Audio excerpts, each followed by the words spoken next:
provided by our colleague. This is how we got to the beginning. You can see a bigger bone defect, and in this case we decide to go step by step. First, a fixation of the joint part, then once we are sure that it's not infected, we do the second surgical time. What do we have so far? Yeah, complex joint fracture, bone defect, no systemic injuries, no infections, but the defect was bigger. So these photographies are the images, intra-surgical images, where we are trying to deal with this severe injury. We try to do the best stabilization and the best joint reduction, and then we also do a graft. But in this case, the graft done is a structural graft that measured about 20 centimeters. These are the intra-surgical images where we can see a very good fixation, achieving the clear objectives of the articular fixation, where we can see the articular fixation and we can see the post-op results, which are very good, taking into account the evolution of the patient. However, we must take into account here this evolution in a vascularized peroneum. This is the evolution of the patient. He was doing really well. This is not a patient who took care of himself. He liked to drink alcohol. He liked to go dancing. He exceeded his behavior. So he comes to visit because he has pain and he has shortage of the limb. Why did they request the intervention? What happened to this patient? I don't know if you can see this image, but you can see a fracture of the structural graft of the peroneum. These are the pictures. These are the pictures. We did the surgery at the Bahia Clinic, where we also have the reconstructive surgery and salvage of limbs. We can see rotation of the femur. We have a very clean surgery. We remove the osteosynthesis material, which was fatigued. Same planning. We do anastomosis by angiotac. We also do the angiotac to the genicular, and we also do the exploration with a more ample approach, because we not only did the vascularized peritoneum, we wanted to amend the mechanical vascularization. We identify the arteries and the vein where we're going to do the anastomosis, and we see that the graft has no signs of infection. It was in good conditions. We decided to leave it, and in this point of a structure, we did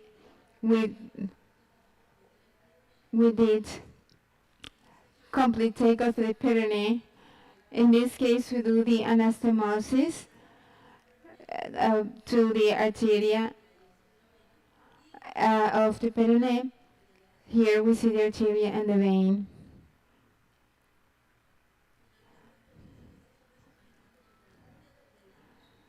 These are the post-op images where we augmented the stability, both mechanical and biological stability, and these are the results 1 year after the procedure, where the patient hasn't had any type of complication. This is a patient that is going along with his life normally, taking into consideration the lesions. The patient is really happy with the technique that for many people is well known. But thing is that this patient, we couldn't fix the other the other forces of a habit. He continues to keep dancing and drinking. Every time he calls, I get nervous and I think something happened to him.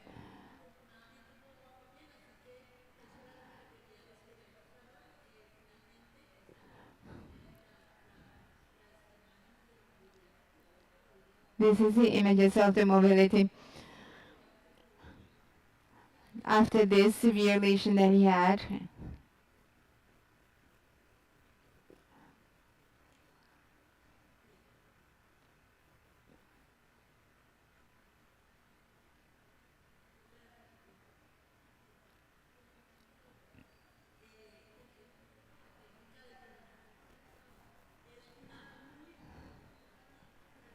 it is the vascular splenectomy is a very powerful tool in reconstruction in orthopedics. We cannot underestimate the biological potential of a flap. We must always try to provide a very a fixation that will be as stable as possible. There are no wonderful techniques. We can have a stable fixation. We can have a stable results.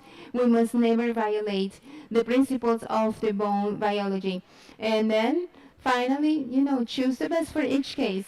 Thank you so much for your attention.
So much. I have HOFA fracture more than a partial articular fracture. When we speak about HOFA, for those who don't know, this is an epimus that is placed two fractures of femoral condylom, but but basically with a trace in the coronal plane. When we talk about HOFA, when we have fractures of this type, sometimes they are simple, they are underestimated by ourselves. It has more than we can think.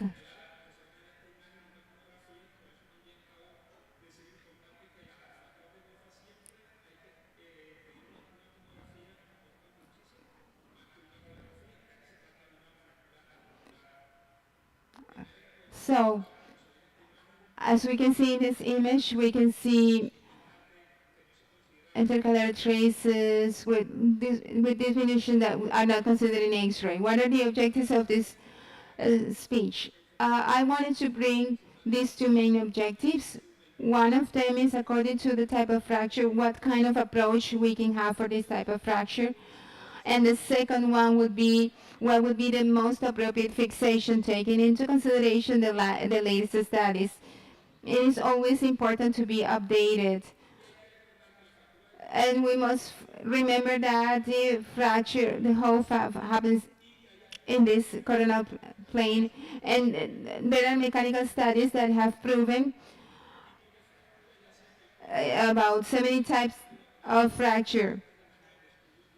Like these biomechanical images of studies show, it is very common to find this type of fracture, even though it's not displayed.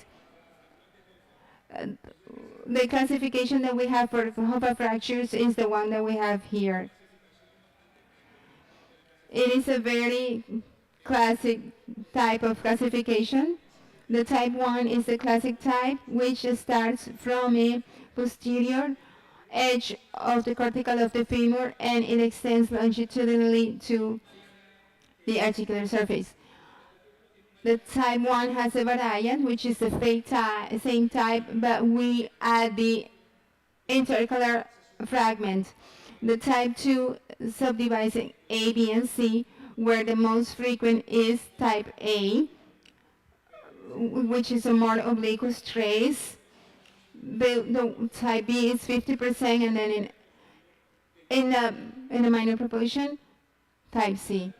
Type 3 is a trace that is almost transverse that extends to the anterior part of the femur. So knowing the classification, what kind of approach do we have? for this type of fracture. It depends on the trace. Once we have our diagnosis, when we have our CT scans, when we know the classification, then we choose the approach. The knee has a particular thing which allows us an ample vision of the same, about 360 degrees, seen from the distal femoral point of view. The other important thing is, aside from choosing, depending on the traces, for us to feel comfortable, it has to be an approach in which we can fixate the fragment in the most comfortable way, and which fixation provides the best stability according to the classification that was mentioned. So what I showed at the beginning with this intercalated fragment, this fracture, for someone who does not complete studies, but they only based on an X-ray, they would approach it in an anterior or anterolateral or posterior or lateral approach. Which one to choose? The ideal thing is to find what is comfortable for you. As I said, in the condylus, it allows us to do a tardipal approach. It exposes the medial and lateral condylum. In the medial segment, we can see a medial approach to the knee or a posterior medial approach in prondecubitum. This is the lateral part with a lateral approach, a posterolateral in prondecubitum, and it allows us to see the femoral condylus. Once we have the approach, we see the reduction methods. What can I do? For example, the flex extension maneuvers are really helpful. In the majority of the periarticular fractures, the movement of the knee can make it closer or farther. We also have the reduction tweezers, the Kistler nails, and the Shanks nails, which serve as a joystick to be able to take the fragment to the point we want. Once we have exposed our fracture condyle, we can see the reduction pieces to be able to close the fragment, and we can base on Kistler nails to sustain it and then fixate it. What is the most adequate method to fixate the fracture? We have the approach, we have the access, we have reduced the fracture. How do I fix it now? These are the options. We have screws, plates, and the combination of both. There is an interesting study done in China. It was published in 2017, a biomechanical study where they proved the different setups of osteosynthesis in femoral condyle Hoffa type fracture. And they selected different groups. Group A, osteosynthesis with plate vortex in the posterior. In group B, they used posterior anterior screws. In C, they used plates laterally placed, plus posterior anterior screws. And in group D, which is one of the most used setups, which is using posterior and anterior screws. What showed this slide, courtesy of Dr. Juan Gabriel, it categorizes as a winner, taking into account these studies. In third place, we have the posterior anterior screws. And then we have the lateral support plate. It doesn't have to be a big one. It depends on the trace. Remember that Hoffa fractures are also accompanied by fracture of the femur. So with a condylar lateral support plate, it will do the idea of this type of support for this Hoffa fracture. And the winner was this type, the fracture managed with lateral plate and posterior anterior screws was the winner. taking into account the winner, there is a technique that we use a lot. We use, once we see an improvement, we use simple belt plates and we put it on the surface as a rafting, sustaining the defect. So this same technique was done inversely in the half a fracture, and it is also placed with uh, one-third plates, one-third cane plates. So here is the results published last year in February by Koreans who used fibula plates with also similar mechanical results. Excuse me, tibia plates. When do we use the plates? When do we use the screws? I know with the lateral support is better. It depends on the classification. It doesn't mean that because this is the winner, the combination of plates and screws is the ideal combination. It is ideal depending on the classification. So if for the type 1 classification, we have an approach here. In the posterior part, I put the approach. This is as a consensus. It depends. Depending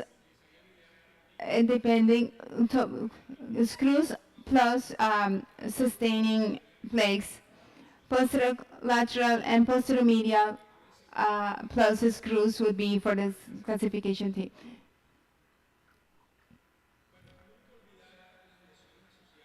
Never forget the associated injuries. The Hoffa fractures are oftentimes underrated. They usually have trauma in flexion of the knee, and therefore the patella has an intimate contact with the femur. Sometimes we can see luxations or patella fractures for massive ligaments lesions. Don't forget the bicondylar Hoffa fracture. As it can be seen here, it's not as often. It is individualized with every patient, but medial condyle, lateral condyle, according to the classification, we use the fixation, patella lesions. Some lesions are not perceived, but we have to take them into consideration once we have the Hoffa fracture diagnosis. Ligament lesions, there are many luxations. Once we have stabilized the Hoffa fracture, we have to do a strict follow-up to see the stability of the knee and a posterior fixing once we have a cold case. Okay, so to take home, first, our approach must provide comfort, exposing the fragments, facilitating an anatomic direct reduction, and posterior fixation of the fracture. Latest studies have shown that the stable fixation are achieved with compression screws and sustaining plates. Don't forget associated lesions and disability of the knee. This is the Bahia Clinic in Santa Marta. It also belongs to the Campbell Group. You're all welcome.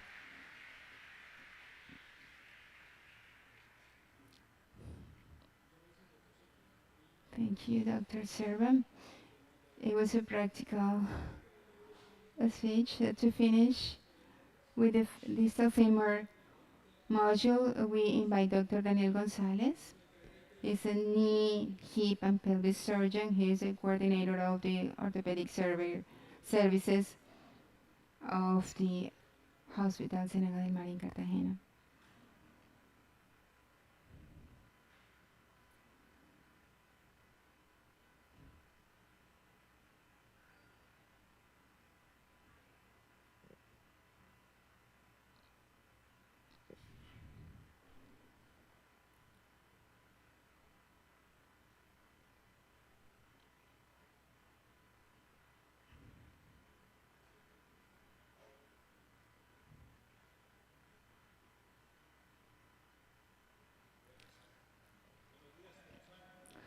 Morning.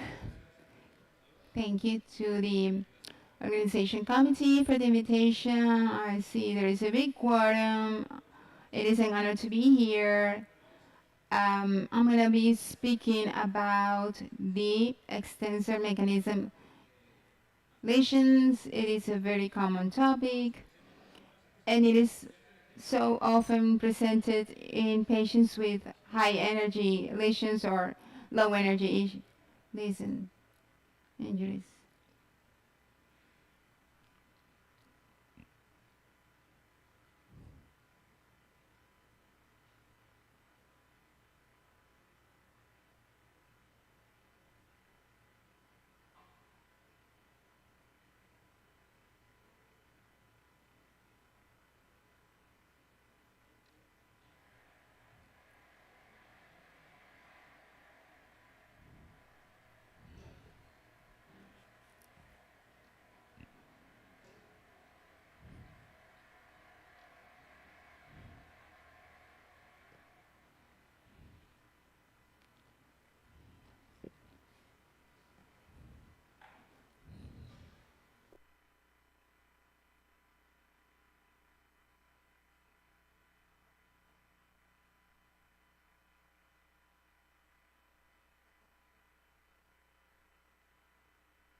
We have a question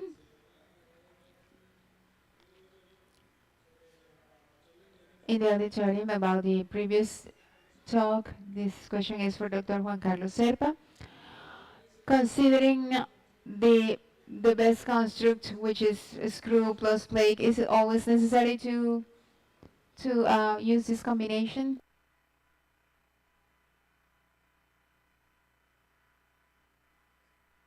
Thank you, Alberto. That's why I emphasized on the classification. It is important. It is not always, it's not a rule that has to be followed, plate plus screws. We can manage with only compression screws depending on the classification. Without a doubt, if there are big traces, type 3 or type 1, with variants, intercalary variants, it can be with a plate, but it doesn't have to be strictly with a whole fracture. And plate plus screws is not necessarily always, depending on the classification.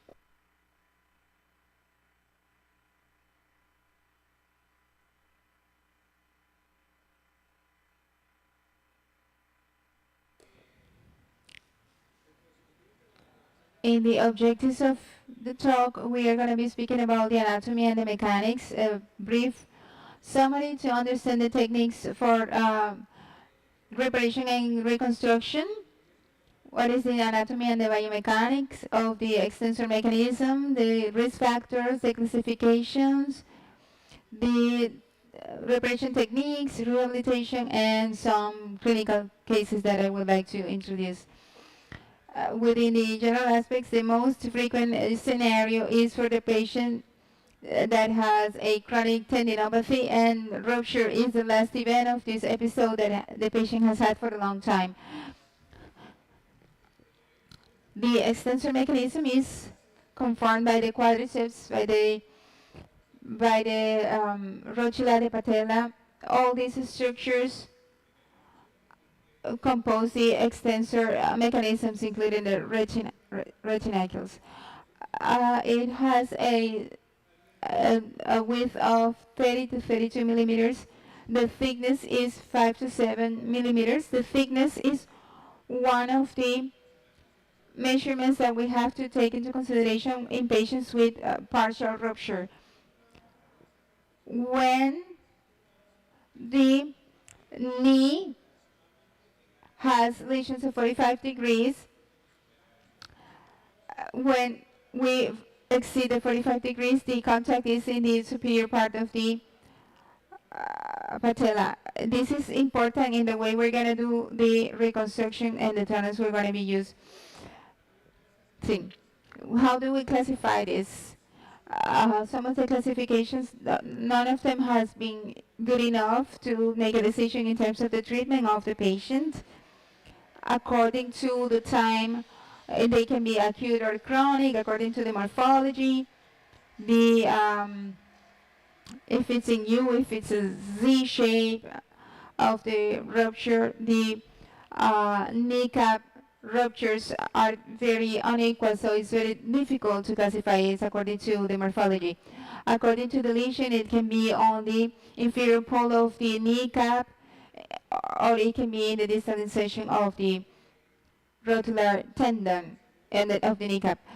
When we define the jumper's knee term, it is applied for patients with pain for physical activity, patients in pain during activity, after activity. These patients can turn into patients with a kneecap rupture. Because there hasn't been a classification that has enough evidence for us to make decisions based on the classification.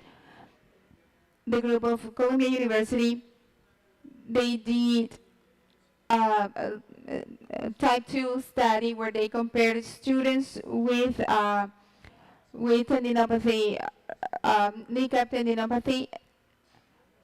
It was 85 patients, 56 patients had partial rupture, and 91% of these patients had a rupture in the posterior and posteromedial of the patellar tendon. These are the majority of patients that have rupture. They had a thickness of the tendon of 10 millimeters compared to the average healthy millimeters.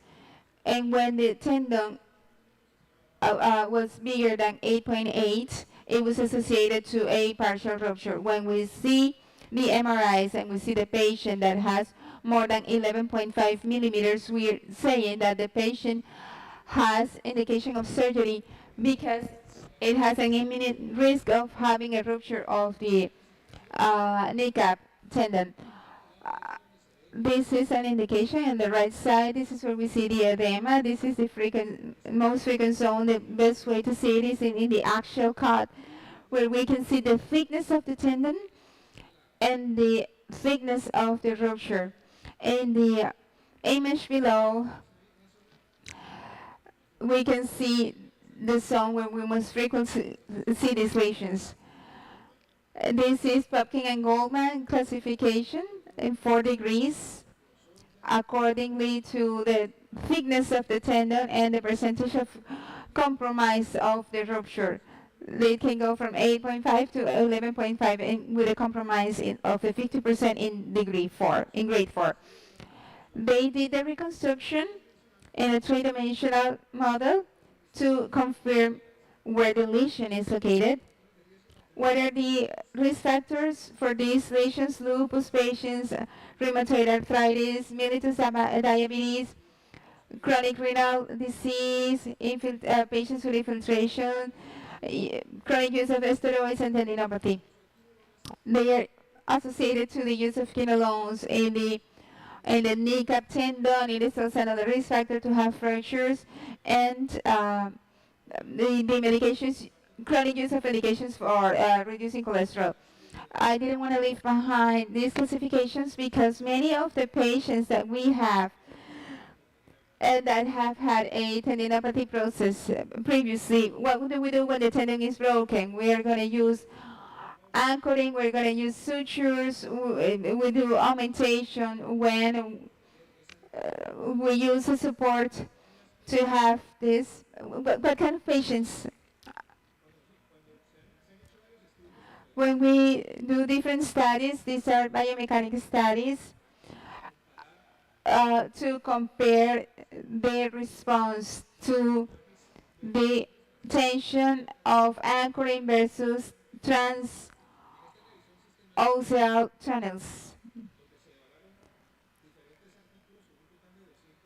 where we evaluated different articles with a total of 212 knees. The gaps that we found with the anchoring was very short after submitting it to stress. When we did the same test with transosteal sutures, we found gaps up to 5 millimeters and more.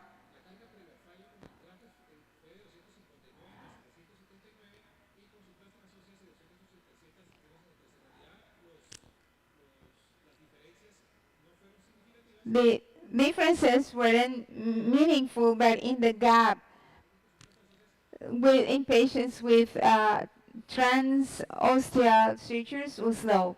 In this study, what we are comparing is the protection of the kneecap tendon when it's broken, and we protect it with a fencing of wiring. In regards to the loss of flexion, there was no difference in both studies. This is a braided polyester non-absorbable, and what they found here in terms of resistance is that it's very similar, but the patients who had fencing with wiring, they had bone rail, which is raised through the bone, in which we lost reduction. Here you can see number 1, this is the place where the circlage was located initially, and the sector 2 is where the circlage migrated because of the bone. This is one of the side effects or adverse effects of the wiring. This is a patient, we don't see the image really well, but this is a patient that had a rupture. The part that you see here is a rupture, is a distal rupture of the kneecap tendon. We did double anchoring here, and we reinforce it with autologous graft. And this is the apartheid technique, in which we try to put the graft up to the retinaculums, and then what we do here to avoid doing perforations in the patella.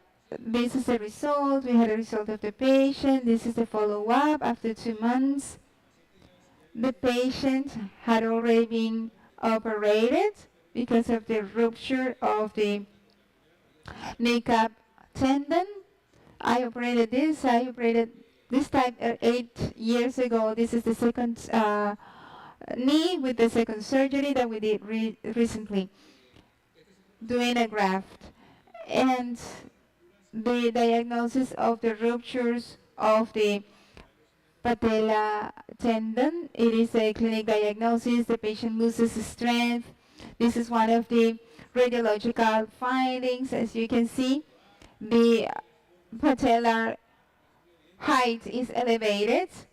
One of the ways to measure the patellar height, if you don't know the indexes, you can measure an angle that goes from the articular line of the fibula, and there must be an interval of 20 to 30 degrees to see if the patellar height is adequate. If it's above 30 degrees, we can suspect in a traumatic event that the patient has a fracture of the kneecap tendon. This was a patient playing football.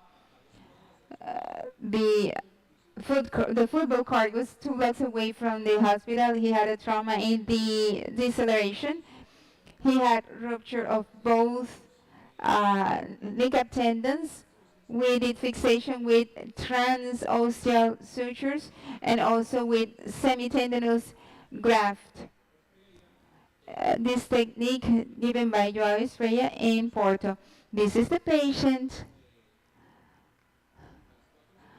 4 weeks later, and then the patient 2 months after that starting rehabilitation. Something important for patients when they have traumatic events in kneecap tendon, most of them are low energy. We must check the condition of the kneecap cartilage, because when the kneecap is elevated, we can have lesions in any of the stages. This is a high energy trauma, femur fracture, bilateral femur fracture. This is the extensor mechanism. The patient had a Hoffa fracture, complex fracture. It was a very complex issue in the rotula, in the patella and the femur. We had nothing to rescue. So with this patient, after bone reconstruction, reconstructing the joint, we did a transplant of extensor mechanism. We did an osteotomy to the patella. We fixated to the proximal pole of the patient, and we did a reinforcement with cerclage to the rotula because we were fixating bone. That's why we used cerclage, and we fixated the retinaculus. This is after surgery. We were able to preserve a patellar height adequate. He was able to recover well after surgery. What complications we have? Low height patella. We have to prevent that when we are doing the tension of the suture. We stabilize the patella between 25 and 35 degrees of flexion, but we must know that to those degrees of flexion, our tendon must be tense. The patella tendon is not isometric. It relaxes in flexion and it elevates at 30 degrees. So when we're suturing an extension, we can make the mistake that the rotula will descend, and if we have a low rotula, we are going to have a diminution of flexion, and we're going to have an arthrosis of rotula in an earlier stage. We can have rigidness and ankylosis too. Within the conclusions, results are better if we do an acute biologic augmentation. We suggest in patients with risk factors, patients with collagenopathies, patients with degenerative ruptures, patients which had previous pain. Maybe if they didn't have studies previously, they have a pathological tendon, and we must do a biological augmentation. Bilateral ruptures, we must do biological augmentation. And it's very important to have the protection of the primary reparation for this patient to have an earlier rehabilitation. Thank you so much.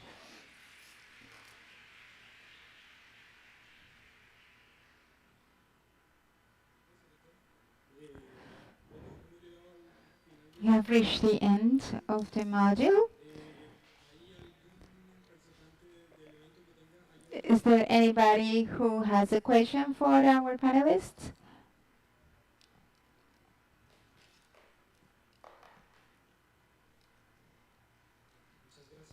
Thank you so much for Dr. Rios. It is very subjective when we have those big bone defects. The presentation, 99% is open fracture. And oftentimes, with these big defects, we don't know if the subjective aggressivity of the surgeon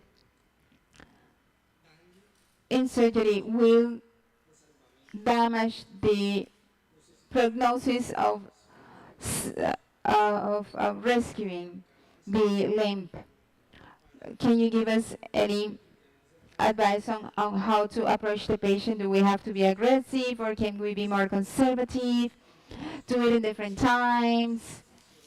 these resections, try to save as much as we can, or the aggressivity of this approach, I think, is very subjective. Oftentimes we sin when we do these resections. Your question is very interesting. We are speaking about open fracture. The main thing in any open fracture and what marks the difference here in the evolution of the patient and not having infection is to be really aggressive with the initial approach and management. We must do aggressive intervention, almost oncological, because we're not in the land of a closed fracture. In these cases, it's really important to do tests like the pool test during the breeding. We must take the fragments, even the big fragments, the ones that are not deperiostized. We must remove them. This marks the difference in the evolution of the patients and also on the approach. But in fact, we must think that this is a fracture that is contaminated, that is a fragment that has no biology, that is going to act as a kidnap, and at the end we can see a very nice x-rays with a bunch of fixated fragments and other things, but then we're going to have infections and other things. So in open fracture, the success in treating this fracture, and luckily at Campbell we have the opportunity to treat many patients with open fractures. We have very good results with very low infection rates. This is aggressive and radical treatment for the patient. It's not about just washing. For example, femur open sutures, they have a 3 centimeter injury or wound, and usually the one is a very small wound in the higher part of the thigh. We have to be really aggressive. We have to make them bigger. We have to go in there to get to see which fragments have no vitality, and then we see how we can cover and how we can solve the bone issue, one problem at a time. Anybody else?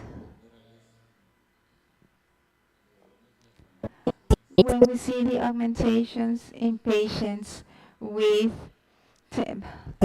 kneecap tendon lesion, when do you start the mobility of these patients? Right away, 2 weeks later? Yes, we usually we immobilize the patient for 2 weeks. We do restriction of flexion up to 30 degrees, and then after the second week 30 degrees and more, and then 90 degrees after the 6th week. We were very conservative, but this is what we were doing with the latest studies that have shown that by having the protection of the graft or the internal brace in the patella, we can be more aggressive. Up to that point, we can start 60 degrees on the 3rd week, which makes us confident to rehabilitate the patient fastly without a risk of rigidness. Pregunta para Jimena. Gracias, Jimena, por una excelente presentación. Todos están de acuerdo que que después de una fractura abierta, que la debilidación de una fractura abierta tiene que ser muy agresiva, porque esa es la oportunidad de minimizar el riesgo de infecciones subsecuentes. Y todos estamos de acuerdo con eso. Lo que yo quisiera preguntarle es, después de el primer estado de debridamiento, cuando quedamos con una reconstrucción definitiva del defecto óseo, ¿cuáles son sus indicaciones para la técnica de doble barril? Porque usted sabe que hay diferentes opciones para considerar. Entonces quisiera saber cómo decide usted cuándo utilizar esta técnica. ¿Cuáles son sus criterios?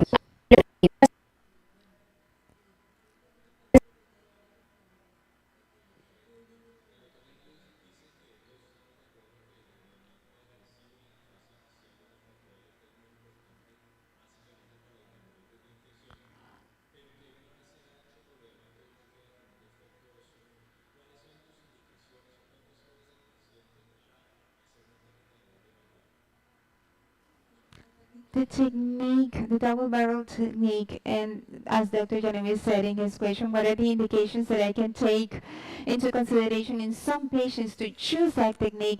This technique is described for metaphyseal bone defects where the diameter of the bone lesion is bigger. This is a technique that can increase the biology and the stability of the bone, because we can have, through the double barrel technique, we can have the simile of both corticals, both medial and cortical of the femur. In general, in my experience and the decisions that I make in this type of procedure, is I do microsurgery frequently, and this is one of the first choices that I have in the management when I have severe bone defect, when I have metaphyseal defect that are really big, where I would also like to give not only a mechanical augmentation with a couple of plates, I would like to augmentate the biological part. I choose the double barrel technique. Do I answer your question, doctor?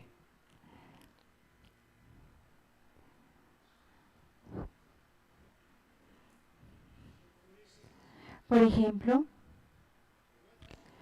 ¿cuál es su límite de edad para esta técnica?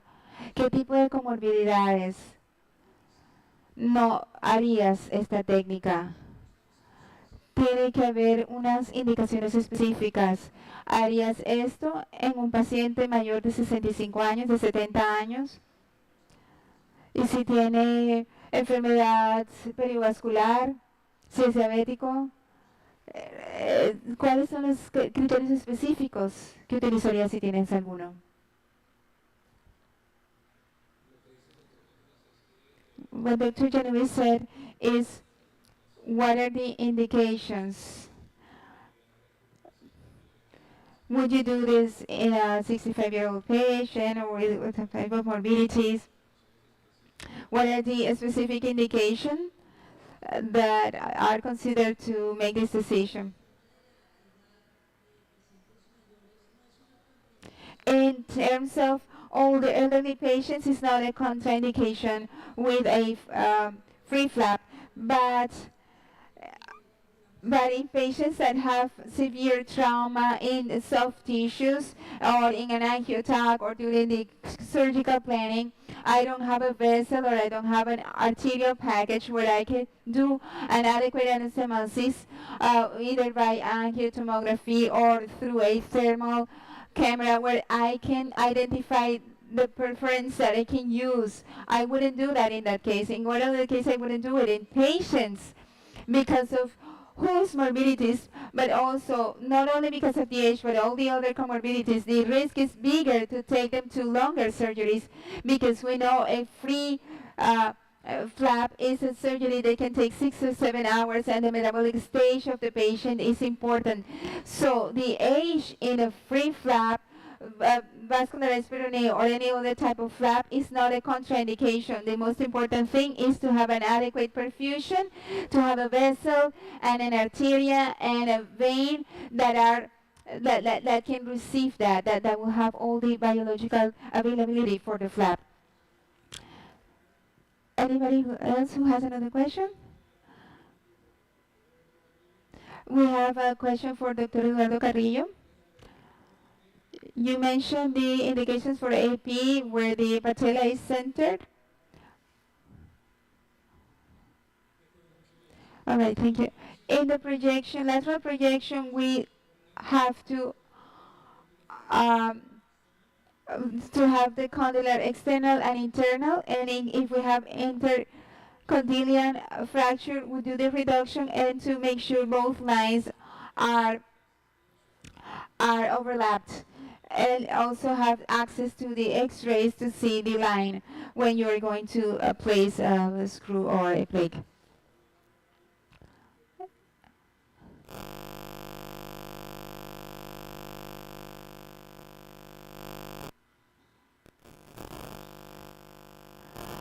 Dr. Morales?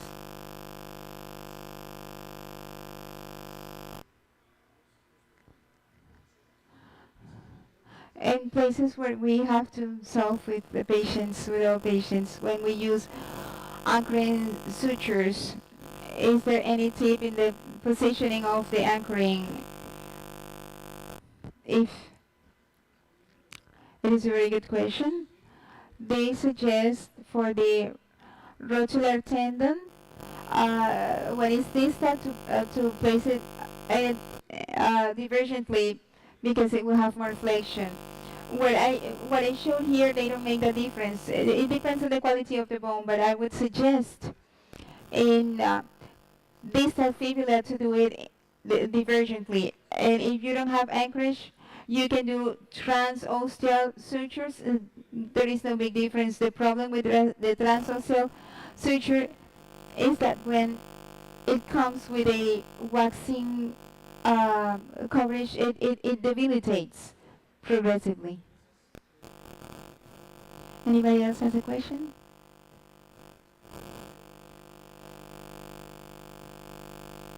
We have concluded here. Thanks to the panelists and thank you to the public.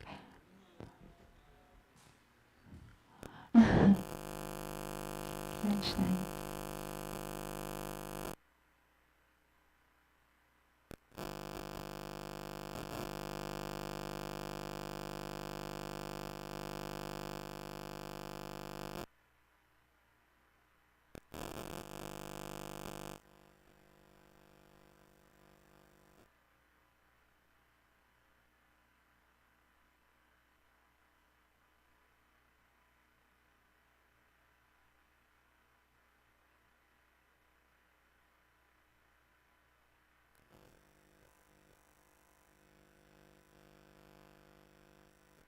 We have reached the first part of our journey today. Let's take a break and we will see you back here at 2 p.m. with our conference, Words from a Senior to the New Generations.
IPS Clínica Barú. Somos especialistas en ortopedia y traumatología en la ciudad de Cartagena. Te atendemos las 24 horas, los 365 días del año. Nuestra filosofía está focalizada en el cuidado y contención de los pacientes y sus familias, prestando especial atención a las normas éticas de los servicios médicos basadas en la dignidad y en los derechos. Contamos con un amplio portafolio en el que destacan los servicios de urgencias, cirugía, hospitalización, unidad de cuidados intensivos, laboratorio, imágenes diagnósticas y farmacia.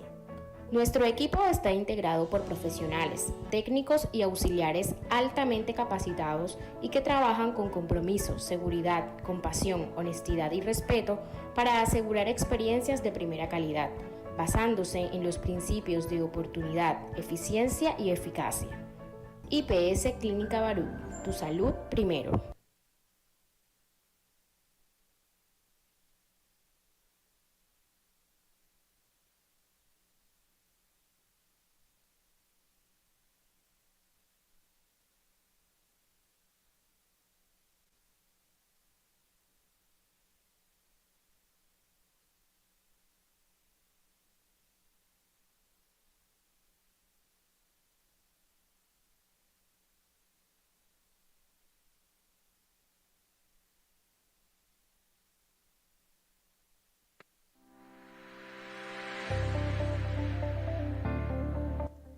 Nacimos para ayudar, recuperar y mejorar la vida de personas que sufren algún tipo de trauma en su cuerpo, incluso en partes tan complejas como el cerebro. Crecimos con la voluntad de aportar nuestros conocimientos a través de los servicios ofrecidos en 7 IPS ubicadas estratégicamente en Cali, Tuluá y Jamundí. Contamos con un gran número de colaboradores que se esfuerzan cada día para dar lo mejor como seres humanos. Nos destaca y caracteriza nuestra calidez humana. Evolucionamos en tecnología e innovamos en procesos para garantizar excelencia en la atención a nuestros pacientes. Nos capacitamos constantemente y lideramos encuentros académicos en la región, porque nuestra responsabilidad es con la salud de todos los vallecaucanos. Creamos espacios de encuentro entre nuestros colaboradores para que profesionales de diferentes áreas nos ayuden a potencializar fortalezas e identificar oportunidades de mejorar. Participamos en investigaciones locales, nacionales e internacionales que aportan al desarrollo científico. Enfrentamos las crisis con compromiso, pasión, trabajo en equipo, responsabilidad, honestidad, respeto. Valores que nos identifican más que como la Red Valle Salud, como la familia Valle Salud. Sabemos la importancia de impactar positivamente nuestro entorno. Queremos una verdadera calidad de vida para todos y cada uno de los que habitamos nuestro país y el mundo. Reconocemos que nuestros colaboradores tienen seres que aman y los aman. Por eso ellos también hacen parte de la familia Valle Salud. 7 años sirviendo a la comunidad vallecaucana con excelencia médica y calidez humana.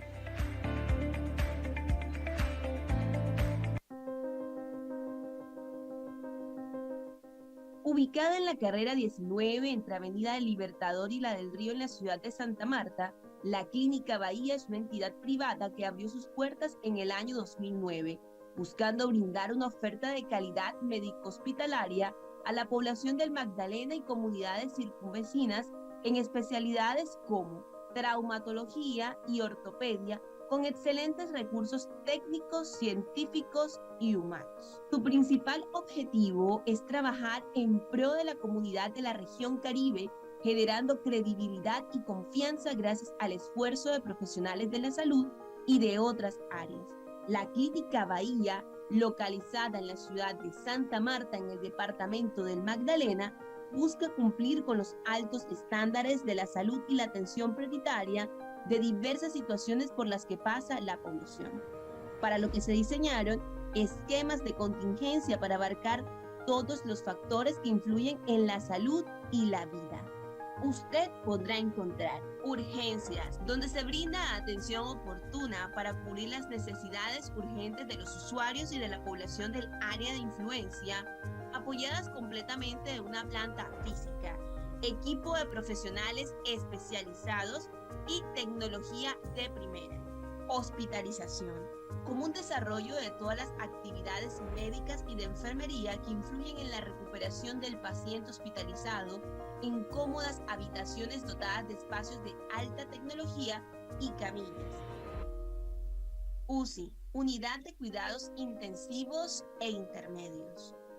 Esta unidad está dispuesta para la atención de pacientes críticos hospitalizados en la Clínica Bahía, con todos los elementos de control y sanidad para la recuperación, monitoreo y estabilización del paciente que requiere de completa atención y seguimiento. Para ello se cuenta con un equipo de profesionales preparado para la atención inmediata y eficaz al paciente. Imágenes diagnósticas, prestando los siguientes servicios: radiología, tomografía axial y ecografía Doppler. Farmacia. Se encarga de gestionar los medicamentos que adquiere la Clínica Bahía y que se administran a los pacientes, con el objetivo de que estos dispongan de todo lo necesario, cumpliendo así con las normas sanitarias de seguridad según nuestras legislaciones. Quirófano. Cuenta con quirófanos para cirugías mayores, menores e intervenciones ambulatorias u hospitalarias.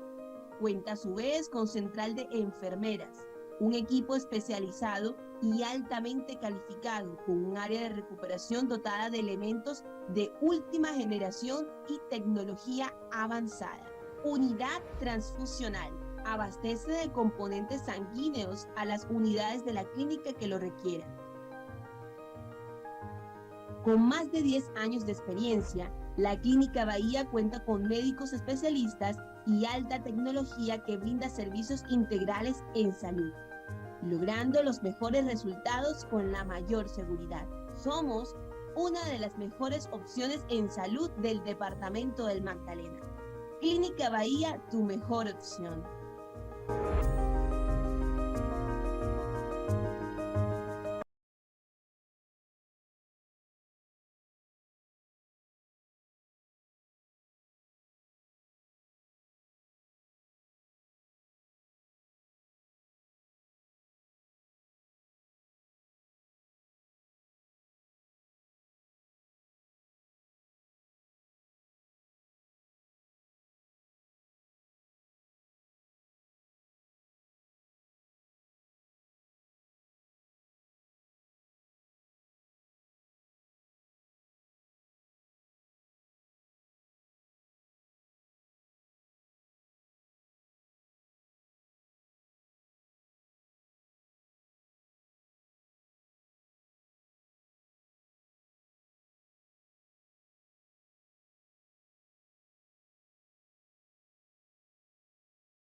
This is OutSystems, the most complete full-stack application development platform for professional development. Años por presentar, nos despedimos. Lo más importante es la pila de litio. Esta pila es equivalente. Empezamos. Tenemos el botón de encendido y como pueden ver tenemos varios botones. Los 4 de arriba representan una función del submenú que se ve en la pantalla y los 2 de los lados nos van a dar nuevas funciones. Los 2 botones de en medio, si los presionamos al mismo tiempo, van a resetear el flash. Con el primer botón podemos ajustar el zoom. En este momento lo voy a dejar en 135. Y si dejamos presionado este botón, vamos a entrar a las funciones personalizadas. De aquí la única función que me interesa en este momento cambiar es la de la luz, que se quede encendida. Y vamos a también a prender la función del beep cuando el flash es disparado. Con este botón podemos regresar, como ven en la flechita, al menú anterior. En el modo podemos cambiar el modo de flash, ETTL, manual, multi o estroboscopía y de nuevo ETTL. Con este otro botón podemos hacer la compensación del flash en ETTL. Vamos a regresar a 0. En el siguiente botón podemos cambiar la manera de sincronización del flash. High Speed Sync o sincronización de alta velocidad, segunda cortinilla y sincronización regular. Y en este último botón se encuentra lo más interesante de este flash. En este momento voy a dejar el flash en ETTL porque así es como, suponiendo que usara este flash arriba de la cámara, me gustaría que este pudiera controlar otros flashes. Vamos a picarle a este botón y nos marca ahora que es un flash maestro, o sea que puede enviar señales, pero vía medio óptico. Volvemos a picar el botón y como vieron ahora la pantalla cambió de color, ahora es roja. Ahora significa que es esclavo, o sea que puede recibir señales, pero por medio óptico. Cambiamos de nuevo y la pantalla se volvió a poner verde. Ahora es maestro, pero como pueden ver en el icono, ahora es maestro por señales de radio. Volvemos a picar el botón y volvió a cambiar de color. Ahora es esclavo, pero por señales de radio. Lo que nos interesa en este momento es utilizar el flash como un flash maestro que pueda controlar a otros flashes. Como pueden ver, tenemos también nuestra barra de menú. Si picamos este, podemos ver que tenemos menú 1, menú 2, menú 3 y de nuevo menú 1. En menú 1 tenemos las mismas funciones que anteriormente, como ajustar.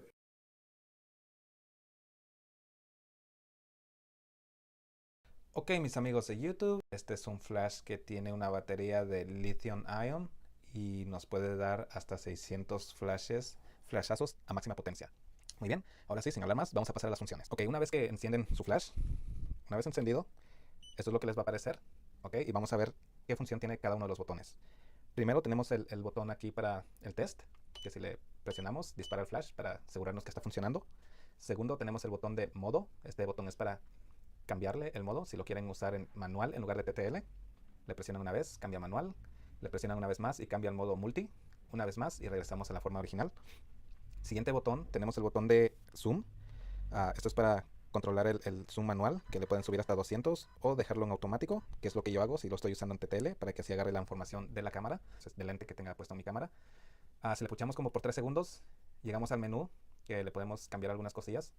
Entonces, no vamos a hablar de eso ahorita, pero solo se los mostré. El siguiente botón es para compensar el flash hasta 3 pasos o o disminuirle la potencia hasta 3 pasos por debajo. El siguiente botón que tenemos es el Flash Exposure Bracketing. Esta es una de las funciones que casi no he usado y creo que no voy a usar, pero para los que lo usan, aquí tienen esta función.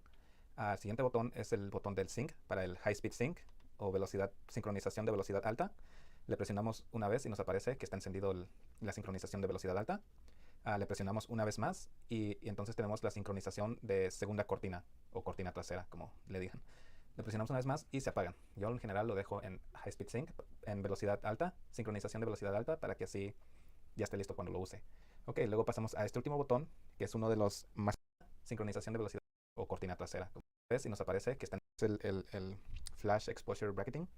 Esta es una de las funciones que casi no he usado y creo que no voy a usar, pero para los que lo usan, aquí tienen esta función. El siguiente botón es el botón del sync para el High Speed Sync o sincronización de velocidad alta. Le presionamos una vez y nos aparece que está encendido la sincronización de velocidad alta. Le presionamos una vez más y entonces tenemos la sincronización de segunda cortina o cortina trasera, como le digan.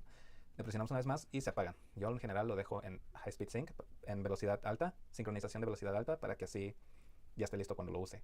Ok, luego pasamos a este último botón, que es uno de los más importantes, porque es así como podemos cambiar este flash a que sea master para controlar otros flashes o para que sea esclavo y así lo podamos controlar con un transmisor o otros flashes. Ok, entonces le presionamos una vez y se pone en modo óptico y es master. Está en TTL, lo pueden hacer manual también, presionando el modo. Y tienen la opción de tener grupos, poner grupos. También, como pueden ver aquí, le cambia un poco. Ahora aparece el menú 1 y vamos al menú 2 y aquí podemos apagarlo o encenderlo, el flash. Tenemos los ratios, tenemos el grupos para los grupos que quieran tener y seleccionar. Y una vez más llegamos al menú 3, entonces tenemos el canal que quieren que esté. Igual el sync otra vez. Y si le presionamos una vez más el menú, regresamos a la forma original. Todo esto, claro, se puede cambiar a través del transmisor. Si tienen un transmisor como el X Pro o el X1, no me acuerdo exactamente cómo se llama el otro transmisor. Pero le presionamos ahora una vez más y ahora, como pueden ver, le cambió el color a luz naranja en la pantalla. Esto quiere decir que cuando la luz es color naranja es porque está en modo esclavo. Y ahora es este el flash que es el esclavo y está esperando por otros flashes para disparar, para así poder disparar también. Y igualmente aquí tenemos las mismas opciones que ya miramos, canal, grupo y zoom y eso. Le presionamos una vez más, ahora llegamos al master, que es con el radio de Godox, el 2.4. Entonces, esta es una buena opción si tienen 2-3 de estos flashes y quieren controlarlo con uno de estos. Uno lo pueden poner en master y los otros en esclavos y ya pueden controlarlos. Entonces, igual pueden hacer grupos.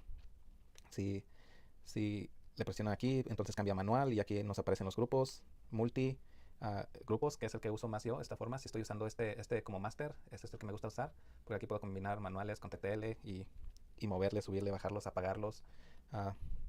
Puedo escoger grupos, por ejemplo bajarlo al B, modo, apagado, TTL o manual, y podemos hacer todo eso. Ahora llegamos al modo slave, y este slave es para, lógicamente ya es esclavo, solamente está esperando por la señal de que dispare y va a disparar. Y igual tenemos aquí las opciones, algunas otras opciones que podemos mover. Lo podemos tener manual, multi, TTL, como ustedes lo quieran usar. Claro que, como les digo, todas estas opciones lo pueden cambiar desde el control. Si tienen el control como el X Pro o el X1 o XL, no me acuerdo bien el nombre, pero lo pueden cambiar desde el control si es necesario. Más bien, todo eso lo pueden cambiar desde el control. Hay forma de hacerlo. Y eso es básicamente todo, todas las funciones. Ya como pueden ver, aquí al lado tiene dos puertos, uno para hacerle los updates y el otro es para adaptarle los USB para usarlos con modelos antiguos, de los modelos más viejos de Godox, de radio. Entonces pueden usarlos con esos. Y eso es básicamente todo, amigos. Espero y no les haya quedado mucha duda de cómo se usa. Y si tienen alguna otra pregunta, déjenme un comentario. Ya saben que si quieren ver más videos en el futuro, pueden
This is OutSystems, the most complete full-stack application development platform for professional.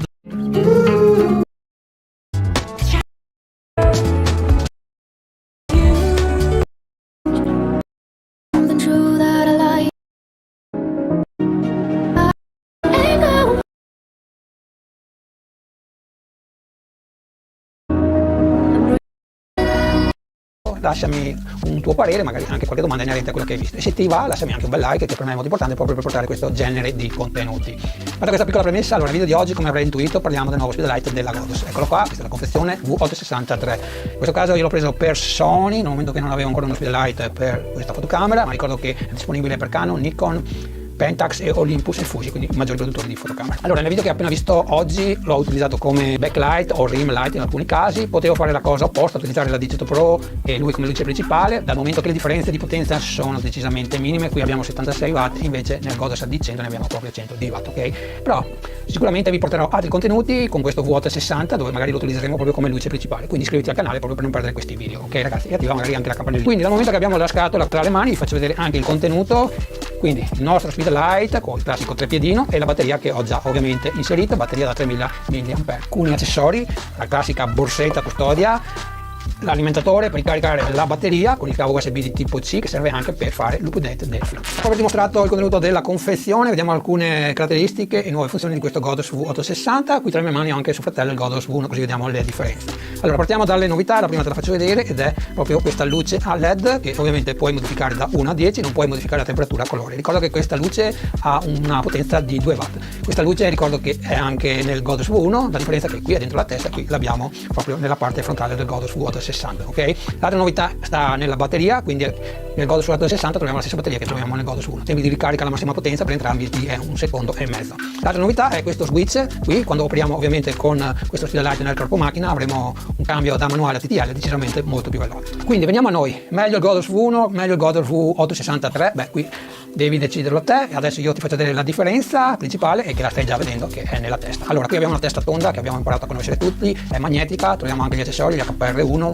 che sono decisamente molto utili e veloci da installare. Anche qui abbiamo degli accessori però non sono magnetici, però ne troviamo anche moltissimi in commercio di terze parti. Secondo me se devi utilizzare uno speedlight off camera dentro un modificatore io sceglierei il V860. V1 lo preferisco quando lo devo utilizzare proprio nel corpo macchina, proprio perché abbiamo decisamente una luce più morbida e proprio perché possiamo applicare questi accessori HPR1 molto velocemente. Per quanto riguarda la testa, che ho ripetuto più volte ormai, qui abbiamo una testa rettangolare, qui abbiamo una testa tonda, qui abbiamo uno zoom che parte da 24 mm fino a 105 mm, ok? Qui invece le cose sono decisamente diverse perché si parte da 20 mm, quindi un raggio molto più ampio, quindi decisamente meglio quando lo inseriamo dentro i modificatori fino a 200 mm. Poi se tiriamo giù anche il classico diffusore arriviamo anche a 16 mm, però ovviamente perdiamo moltissima potenza, ok?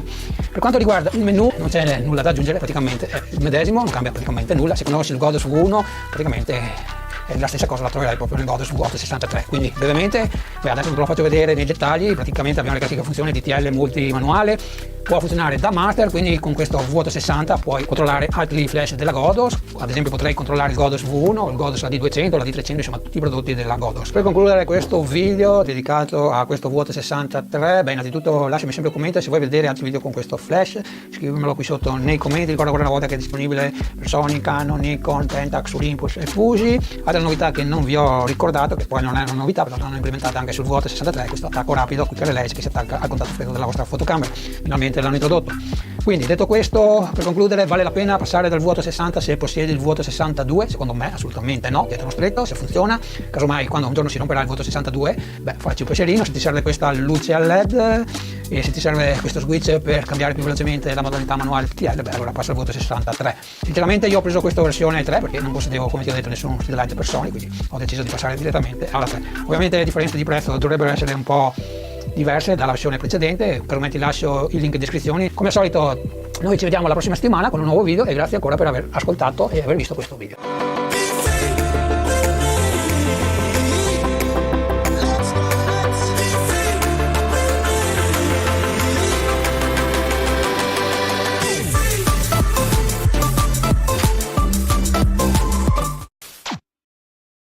Colchón Ortopack. Sí, aquí hay un colchón resortado, enrollado y en un empaque para llevar a casa con facilidad. Anímate a probarlo y evítate complicaciones. En internet hay un millón de expertos y un millón de gurús que te quieren enseñar a hacer dinero de la noche a la mañana. La verdad es que no es posible. Sin embargo, hay algo que es cierto, y es que la única cosa que te separa de en este momento no estar viviendo la vida de tus sueños es tener suficientes ventas. Cuando tú tienes suficientes ventas, todo lo demás se soluciona. Y lo mejor de todo es que hoy en día existe una fórmula hiper comprobada que utilizan más de 2.600 emprendimientos para vender de forma masiva por internet. Y no tienes que tener seguidores, ni tener tiendas virtuales, ni ninguna estrategia complicada. Simplemente debes seguir un paso a paso. De hecho, con esta fórmula nosotros facturamos más de $3.253 al día. Y por eso he decidido crear un evento gratis, donde te quiero compartir exactamente qué es lo que tienes que hacer. Y te voy a revelar absolutamente todo. Simplemente dale clic abajo para que te puedas registrar. No me voy a quedar con nada. Quiero darte el paso a paso exacto para que también puedas empezar a tener resultados masivos. Simplemente dale clic al botón y mira, nos vemos adentro. Van a ser 4 clases cargadísimas de valor que estoy seguro de que vas a amar. Dale clic ahora y nos vemos adentro.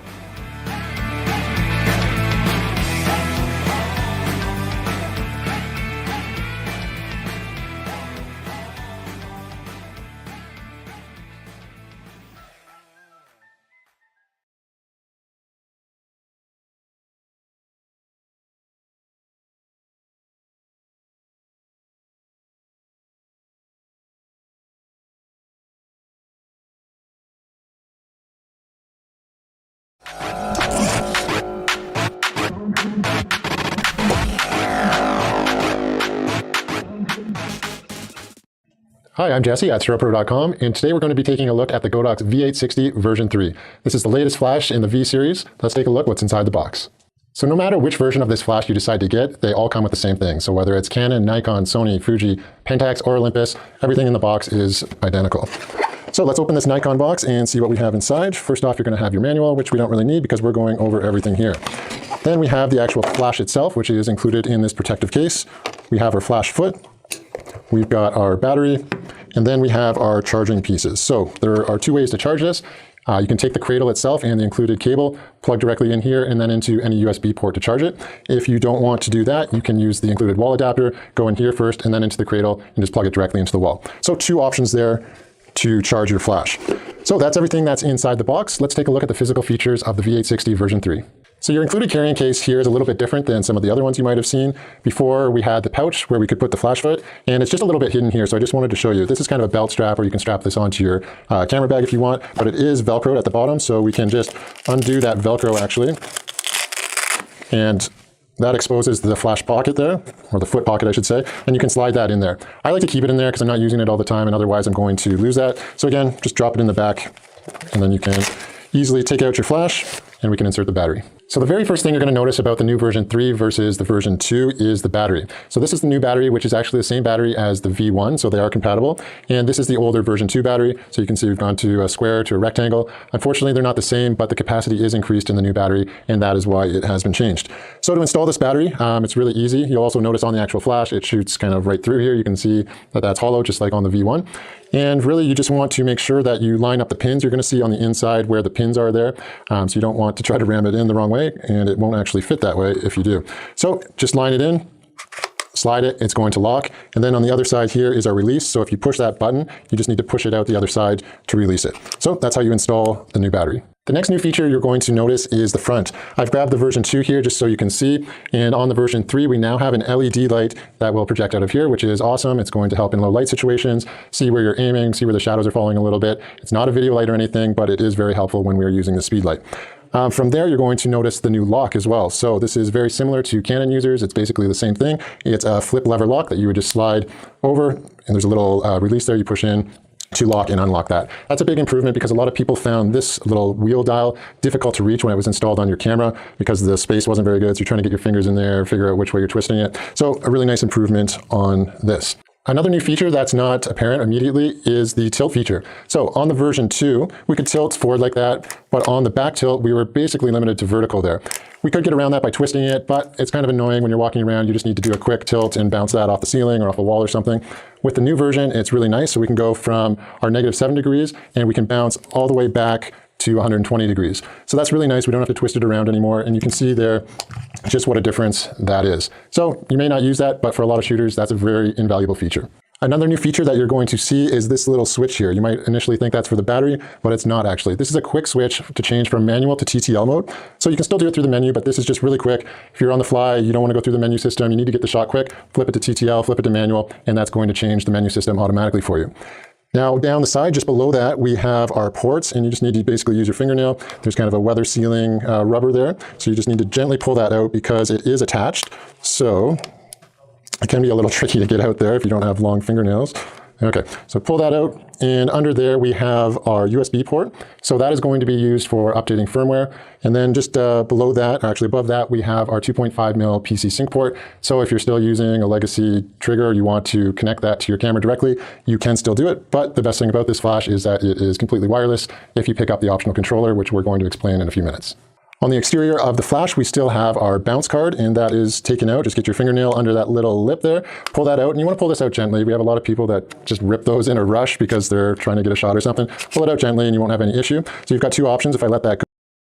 Now let's get into some of our wireless control options. This flash has a transmitter built in it, and it also has a receiver. So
habitaciones dotadas de espacios de alta tecnología y camillas. UCI, Unidad de Cuidados Intensivos e Intermedios. Esta unidad está dispuesta para la atención de pacientes críticos hospitalizados en la Clínica Bahía, con todos los elementos de control y sanidad para la recuperación, monitoreo y estabilización del paciente que requiere de completa atención y seguimiento. Para ello se cuenta con un equipo de profesionales preparado para la atención inmediata y eficaz al paciente. Imágenes diagnósticas, prestando los siguientes servicios: radiología, tomografía axial y ecografía Doppler. Farmacia. Se encarga de gestionar los medicamentos que adquiere la Clínica Bahía y que se administran a los pacientes, con el objetivo de que estos dispongan de todo lo necesario, cumpliendo así con las normas sanitarias de seguridad según nuestras legislaciones. Quirófano. Cuenta con quirófanos para cirugías mayores, menores e intervenciones ambulatorias u hospitalarias. Cuenta a su vez con central de enfermeras, un equipo especializado y altamente calificado con un área de recuperación dotada de elementos de última generación y tecnología avanzada. Unidad transfusional. Abastece de componentes sanguíneos a las unidades de la clínica que lo requieran. Con más de 10 años de experiencia, la Clínica Bahía cuenta con médicos especialistas y alta tecnología que brinda servicios integrales en salud, logrando los mejores resultados con la mayor seguridad. Somos una de las mejores opciones en salud del departamento del Magdalena. Clínica Bahía, tu mejor opción.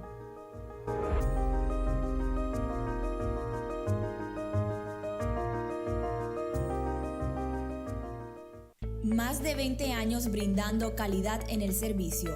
Fundación Campbell, especialistas en la atención en salud de pacientes víctimas de accidentes, lesiones o fracturas. Brindamos una atención médica integral, ágil, con confianza y empatía.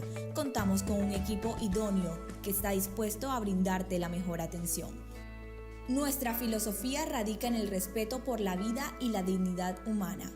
Nuestro principal compromiso es con el paciente. Por principio atendemos a todas las personas que nos necesiten, sin trámites administrativos como requisito para la prestación del servicio. Porque para nosotros, primero es la vida y después los documentos. Fundación Campbell, tu clínica amiga en momentos difíciles.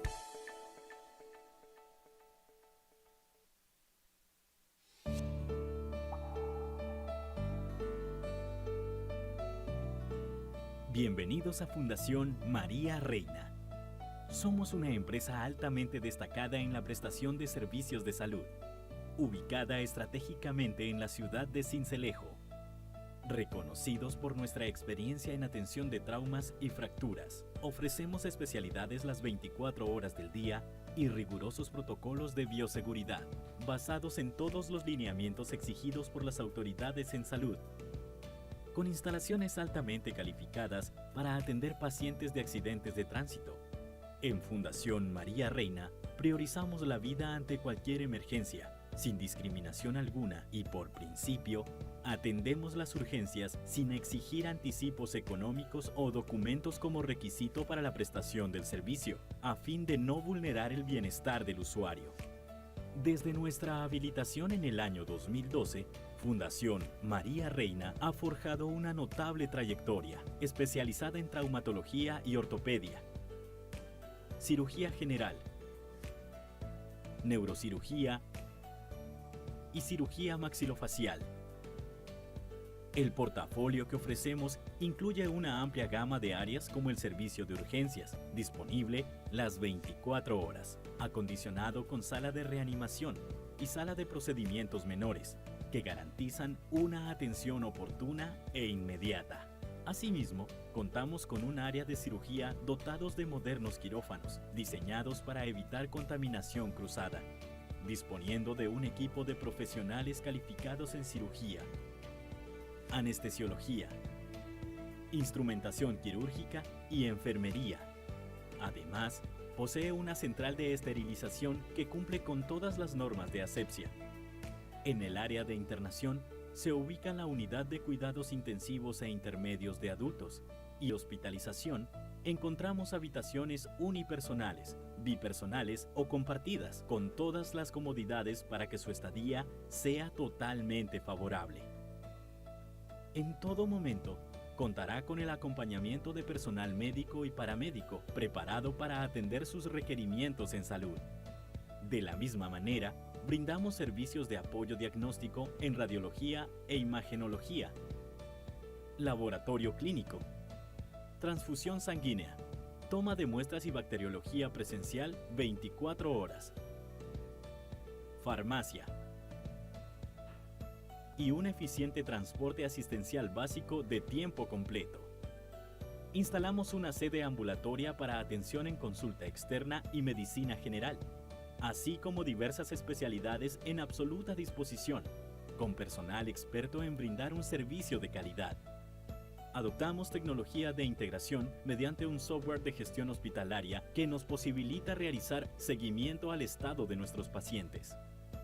En Fundación María Reina promovemos el desarrollo de la investigación clínica, el trato amable al paciente y un talento humano comprometido con su labor. Para lograr un servicio integral, mantenemos vigentes alianzas estratégicas con empresas enfocadas en resonancia magnética, servicios de distribución de material de osteosíntesis e implantes, proveedores de medicamentos y dispositivos médicos. Sabemos el valor de la vida y los riesgos latentes que existen en el camino. Por ello, en Fundación María Reina favorecemos tu bienestar, manteniendo las puertas abiertas para salvaguardar la salud de toda nuestra comunidad. Nos impulsan los principios de la igualdad, el derecho y respeto por la vida. Esa es nuestra misión, mantenerte a salvo, respetar tu vida. Fundación María Reina, tu clínica amiga, especialista en traumas y fracturas. Somos RUC, Red de Urgencia de la Costa, especialista en la prestación de servicios prehospitalarios y de traslado asistencial básico de calidad. En caso de emergencia, marca numeral 315. Estamos disponibles las 24 horas al día. Estamos para ti siempre que nos necesites. RUC, la vida primero.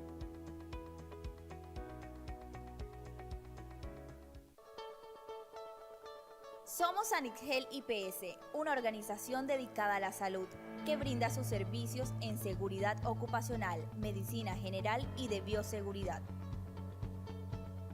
A través de nuestros servicios mejoramos la calidad de vida de las personas. Nuestro equipo de profesionales se especializa en una atención excelente que está orientada a satisfacer las necesidades y expectativas de nuestros clientes bajo el direccionamiento de estrictos estándares de calidad, cumpliendo así con los requisitos legales exigibles.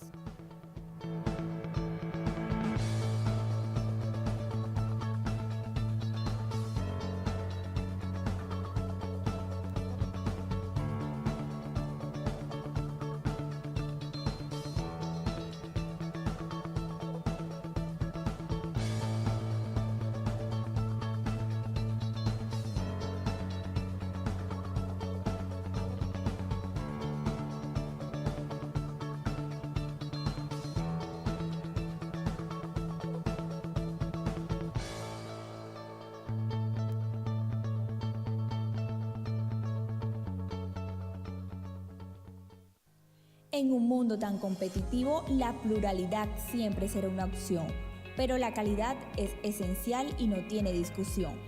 Se requiere constancia, perseverancia, compromiso y liderazgo para llegar a ese punto tan alto. Y cuando esa es la meta, no hay obstáculo que valga. Este es el caso de BioSteel de Colombia. Somos una compañía dedicada al suministro de dispositivos médicos a nivel nacional. Ofrecemos un servicio integral de importación, almacenamiento, distribución y comercialización. Asimismo, proporcionamos asistencia técnica con un personal calificado. BioSteel de Colombia, guiados por el trabajo en equipo hacia la excelencia.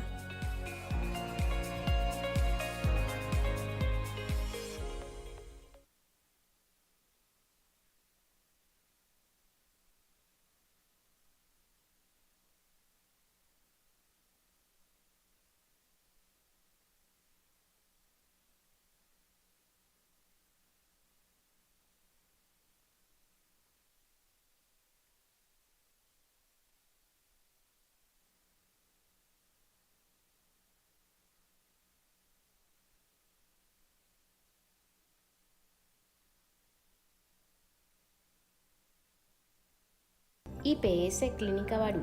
Somos especialistas en ortopedia y traumatología en la ciudad de Cartagena. Te atendemos las 24 horas, los 365 días del año. Nuestra filosofía está focalizada en el cuidado y contención de los pacientes y sus familias, prestando especial atención a las normas éticas de los servicios médicos basadas en la dignidad y en los derechos. Contamos con un amplio portafolio en el que destacan los servicios de urgencias, cirugía, hospitalización, unidad de cuidados intensivos, laboratorio, imágenes diagnósticas y farmacia. Nuestro equipo está integrado por profesionales, técnicos y auxiliares altamente capacitados y que trabajan con compromiso, seguridad, compasión, honestidad y respeto para asegurar experiencias de primera calidad, basándose en los principios de oportunidad, eficiencia y eficacia. IPS Clínica Barú, tu salud primero.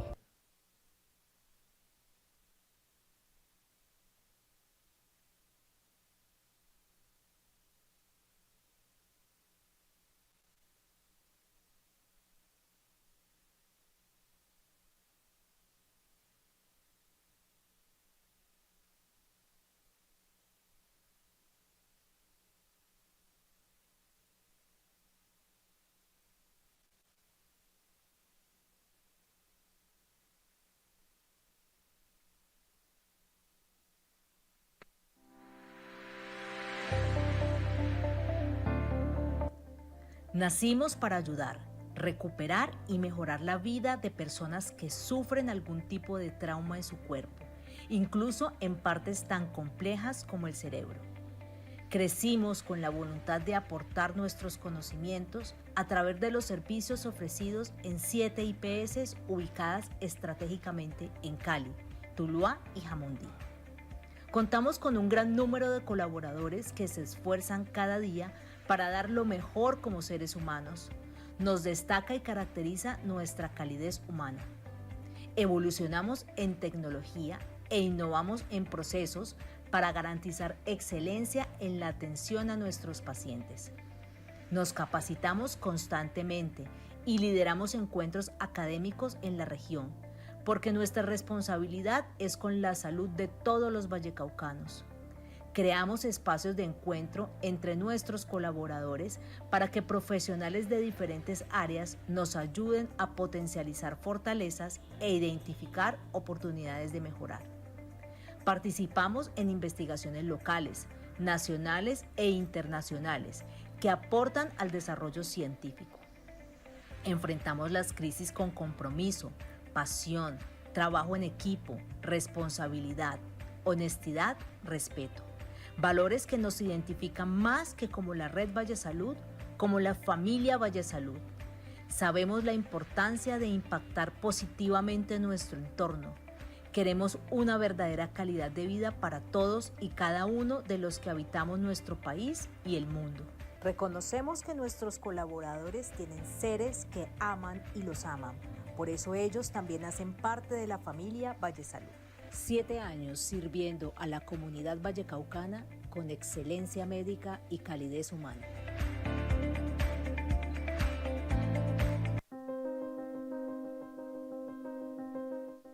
Ubicada en la carrera 19 entre Avenida del Libertador y la del Río en la ciudad de Santa Marta, la Clínica Bahía es una entidad privada que abrió sus puertas en el año 2009, buscando brindar una oferta de calidad médico-hospitalaria a la población del Magdalena y comunidades circunvecinas en especialidades como traumatología y ortopedia, con excelentes recursos técnicos, científicos y humanos. Su principal objetivo es trabajar en pro de la comunidad de la región Caribe, generando credibilidad y confianza gracias al esfuerzo de profesionales de la salud y de otras áreas.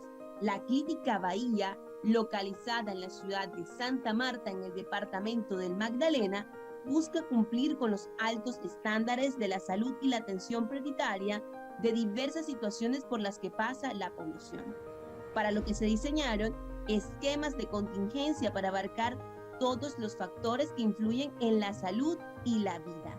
Usted podrá encontrar urgencias, donde se brinda atención oportuna para cubrir las necesidades urgentes de los usuarios y de la población del área de influencia, apoyadas completamente de una planta física, equipo de profesionales especializados y tecnología de primera.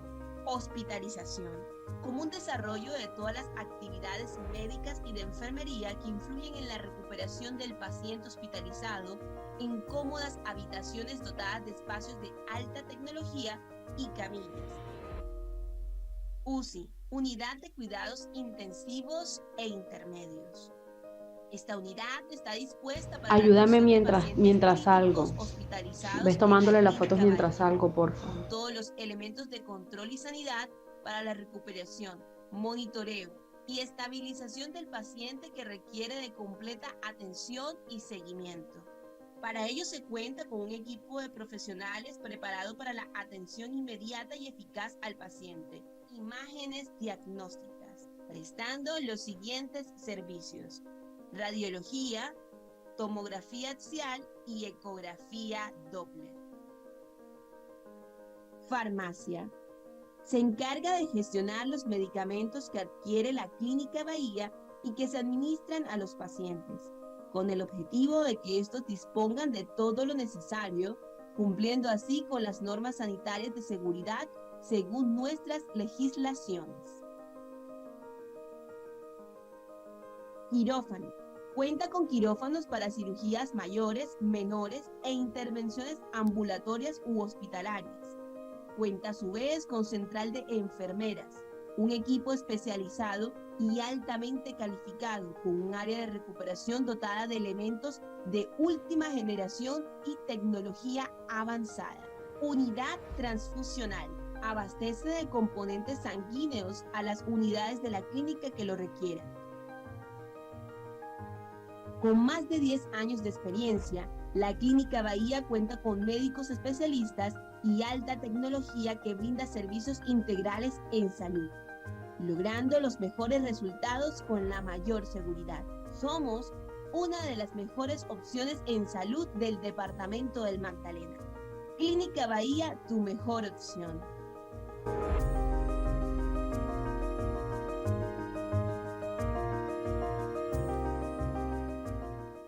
Más de 20 años brindando calidad en el servicio. Fundación Campbell, especialistas en la atención en salud de pacientes víctimas de accidentes, lesiones o fracturas. Brindamos una atención médica integral, ágil, con confianza y empatía. Contamos con un equipo idóneo que está dispuesto a brindarte la mejor atención. Nuestra filosofía radica en el respeto por la vida y la dignidad humana. Nuestro principal compromiso es con el paciente. Por principio atendemos a todas las personas que nos necesiten, sin trámites administrativos como requisito para la prestación del servicio. Porque para nosotros, primero es la vida y después los documentos. Fundación Campbell, tu clínica amiga en momentos difíciles.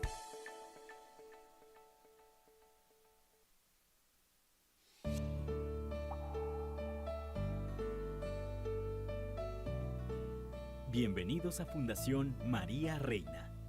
Somos una empresa altamente destacada en la prestación de servicios de salud, ubicada estratégicamente en la ciudad de Sincelejo.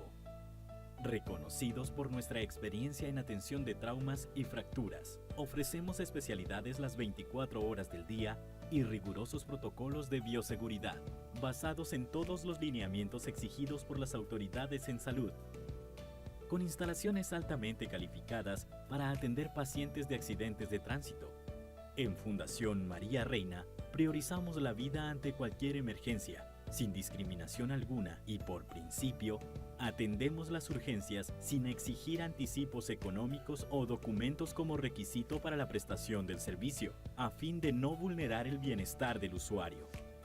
Desde nuestra habilitación en el año 2012, Fundación María Reina ha forjado una notable trayectoria, especializada en traumatología y ortopedia, cirugía general, neurocirugía y cirugía maxilofacial. El portafolio que ofrecemos incluye una amplia gama de áreas como el servicio de urgencias, disponible las 24 horas, acondicionado con sala de reanimación y sala de procedimientos menores, que garantizan una atención oportuna e inmediata. Asimismo, contamos con un área de cirugía dotados de modernos quirófanos, diseñados para evitar contaminación cruzada, disponiendo de un equipo de profesionales calificados en cirugía, anestesiología, instrumentación quirúrgica y enfermería. Además, posee una central de esterilización que cumple con todas las normas de asepsia. En el área de internación se ubica la unidad de cuidados intensivos e intermedios de adultos y hospitalización. Encontramos habitaciones unipersonales, bipersonales o compartidas, con todas las comodidades para que su estadía sea totalmente favorable. En todo momento, contará con el acompañamiento de personal médico y paramédico preparado para atender sus requerimientos en salud. De la misma manera, brindamos servicios de apoyo diagnóstico en radiología e imagenología, laboratorio clínico, transfusión sanguínea, toma de muestras y bacteriología presencial 24 horas, farmacia y un eficiente transporte asistencial básico de tiempo completo. Instalamos una sede ambulatoria para atención en consulta externa y medicina general, así como diversas especialidades en absoluta disposición, con personal experto en brindar un servicio de calidad. Adoptamos tecnología de integración mediante un software de gestión hospitalaria que nos posibilita realizar seguimiento al estado de nuestros pacientes. En Fundación María Reina promovemos el desarrollo de la investigación clínica, el trato amable al paciente y un talento humano comprometido con su labor. Para lograr un servicio integral, mantenemos vigentes alianzas estratégicas con empresas enfocadas en resonancia magnética, servicios de distribución de material de osteosíntesis e implantes, proveedores de medicamentos y dispositivos médicos. Sabemos el valor de la vida y los riesgos latentes que existen en el camino. Por ello, en Fundación María Reina favorecemos tu bienestar, manteniendo las puertas abiertas para salvaguardar la salud de toda nuestra comunidad. Nos impulsan los principios de la igualdad, el derecho y respeto por la vida. Esa es nuestra misión, mantenerte a salvo, respetar tu vida. Fundación María Reina, tu clínica amiga, especialista en traumas y fracturas. Somos RUC, Red de Urgencia de la Costa, especialista en la prestación de servicios prehospitalarios y de...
Ahora te subes.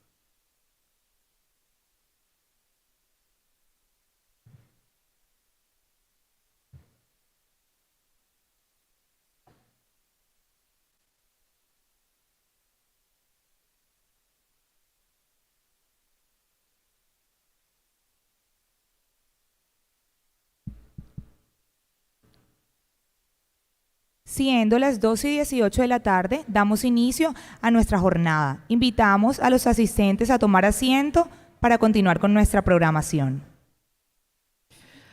Antes de continuar con la segunda jornada del día, solicitamos su atención para informarles sobre la ubicación de las salidas de emergencia, las cuales se encuentran localizadas a mano izquierda y enfrente del escenario, lo anterior como medida de prevención. Unidos fomentamos la prevención.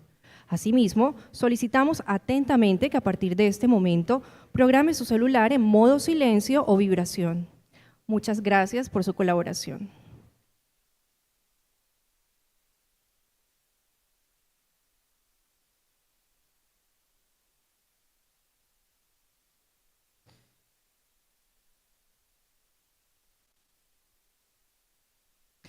Nuevamente, bienvenidos a nuestra jornada de la tarde, la cual estará llena de muchas experiencias y conocimientos de nuestros invitados conferencistas.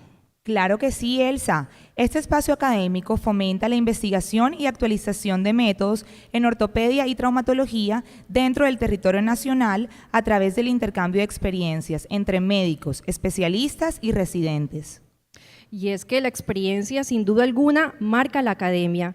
Así que le damos paso al doctor Iván Reátiga, médico ortopedista y empresario barranquillero, fundador del grupo empresarial Campbell, líder de múltiples proyectos exitosos en el campo social, quien nos compartirá las palabras de un senior para las nuevas generaciones. Bienvenido, doctor.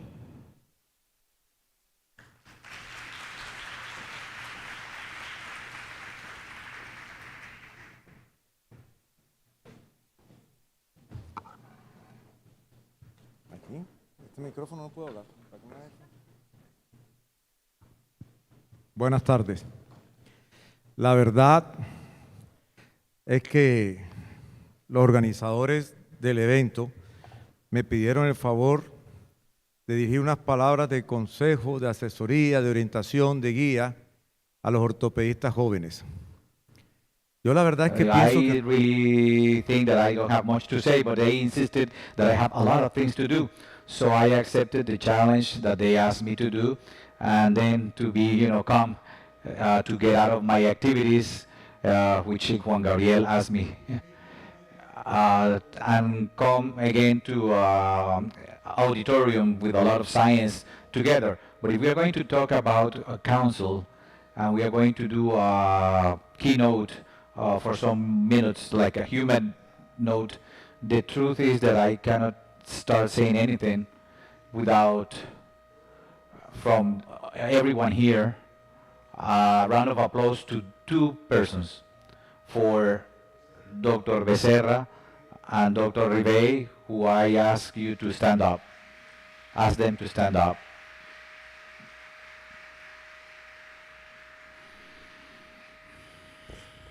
Really, is what I lived throughout the residency of Juan Gabriel and a lot of these young physicians who help us.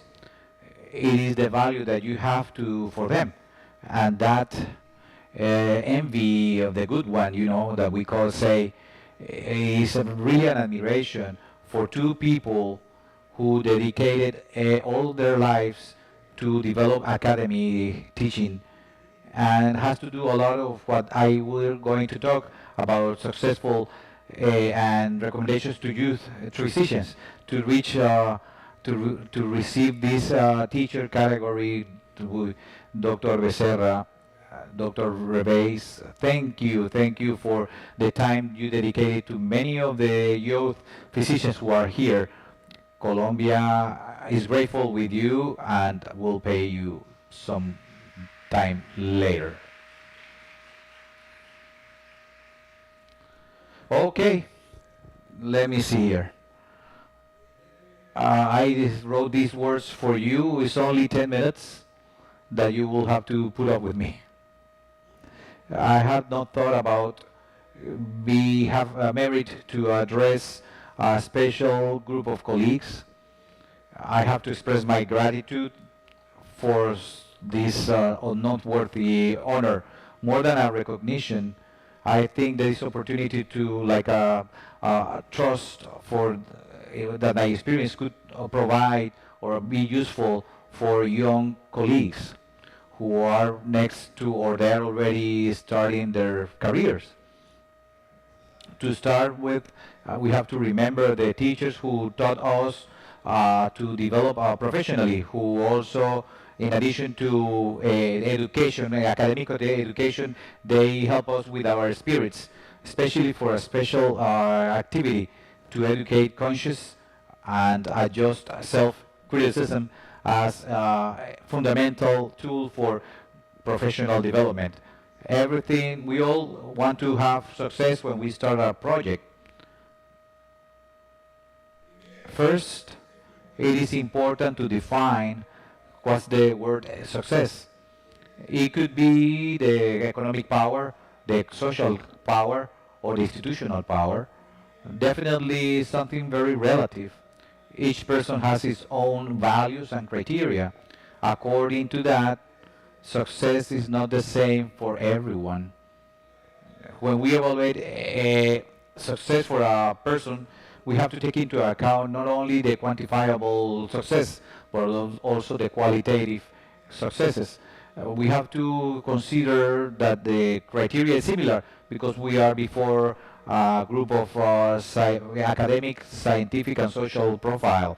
Undoubtedly, we all love these words, being able and success, but power is like a temporary state. It's not the structure of success. I allow myself that success is very demanding, and not everyone is prepared to be successful. I don't doubt that to be successful we need three ingredients: internal equilibrium or plenitude, honesty with yourself, and a lot of dose of love. The internal equilibrium is the happiness that I am with, that I live with, that I want, that I do, and what I chase is being coherent and being authentic. Honesty with with myself, is like the reality vision and my inner person. Is being able to reach self-knowledge and understanding why I have a defeat. I analyze the different causes. I understand the limitations that this success offers me. What are my real strengths and my weaknesses? I'm really in the route for the goal. I accept the difficulties with a big enthusiasm and happiness. It is, in summary, being able to reach that my reality focus to my goal. If I'm not honest with myself, I won't have self-criticism, which is important to reach improvement. But that this really gives us efforts, it requires a lot effort, and that effort is love, undoubtedly. If there is love in each of our acts and each of our stages, no one could beat us. With these three ingredients, you start your path as an orthopedist. You could be along the way in different formats. You could be social and non-profit. You could be scientific and academic, or you could be an entrepreneur, or perhaps something more difficult, be the three things. Either one is your profile. You have to love what you do, and you have to act with conviction and permanent.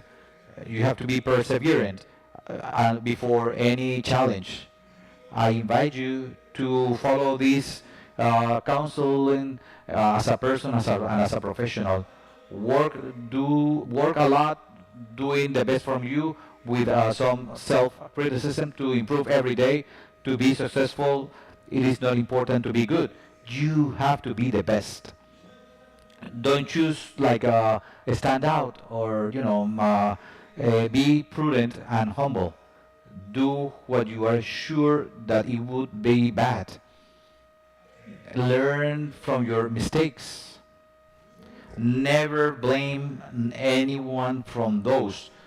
Take that responsibility in a mature way. As long as you distinguish yourself, you will have few friends and obviously a lot of enemies. Ignore to who attacks you. On the contrary, be kind with them. Every day try to find reasons. They will try to find reasons to attack you, but your kindness will block them and will make you a winner. Be honest with yourself and accept yourself with all your limitations in a responsible manner and a wise manner. Never expose any patient to your not knowledge, establish priorities. First, God. He is everything. Serve God, and as a real Christian, is the biggest of our commitments. Second, science.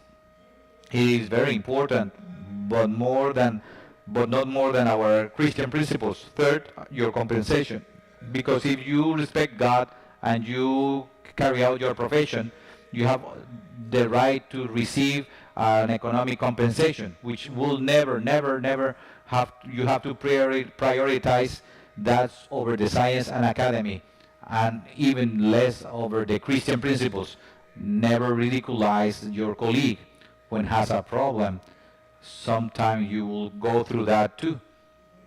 Don't believe everything they tell you, only what you really can confirm.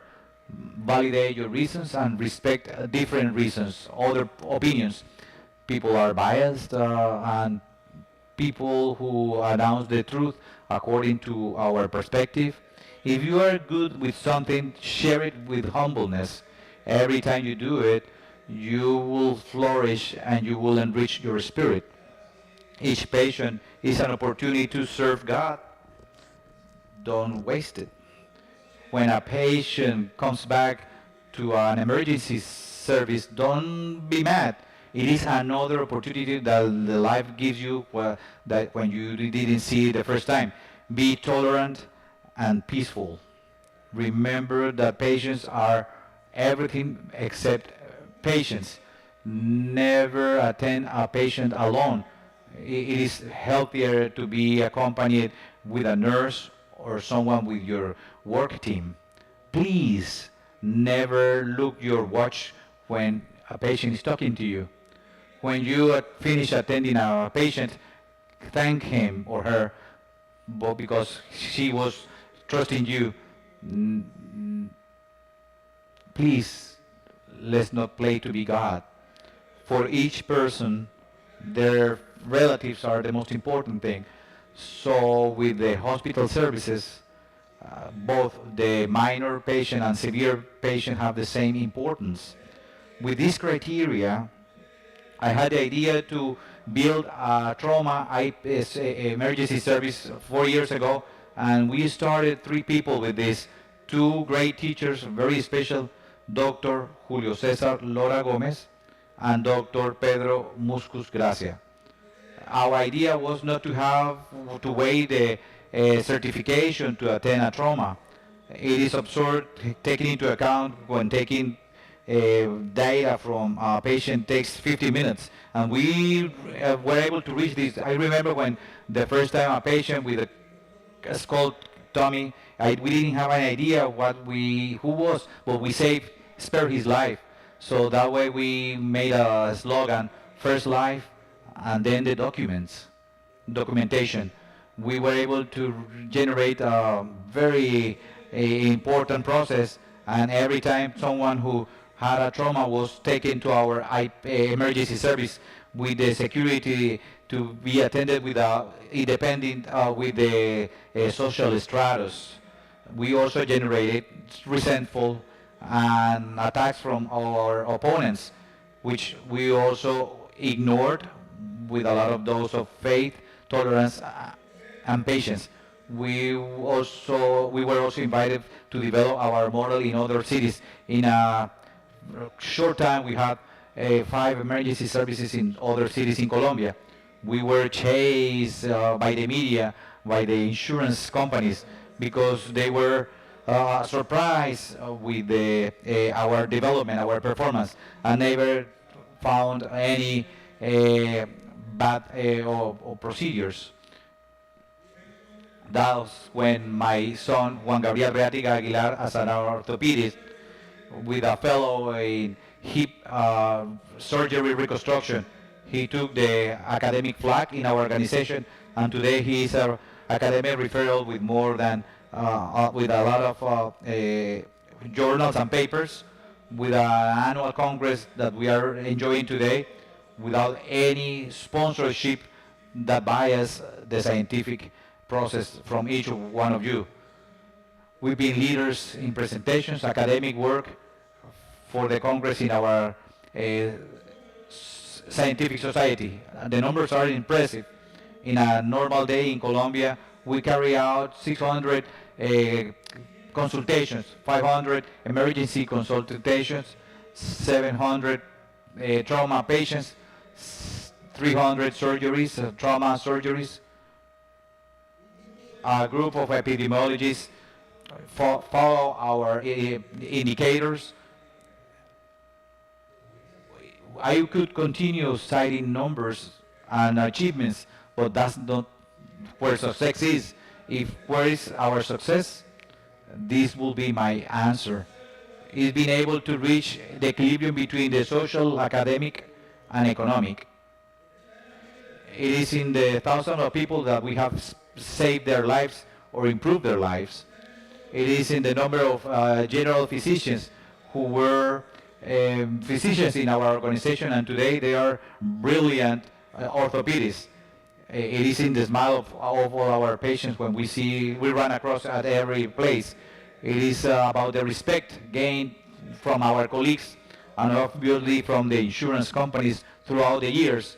It is being audited constantly, and never been object of any requirement. I finally want to thank my son Juan Gabriel Reatiga, to my wife and eternal partner Ana Maria Aguilar Cadavid, who never has doubt to give me her love and support in this adventure called Grupo Campbell, to each of our associates and partners to give everything for more than 24 years, to all my contradictories that ask me to effort myself even more, and to each one of you to listen to me, and God to feed my faith every day and feel with happiness during troubled times, and with help during happy times, and also to reach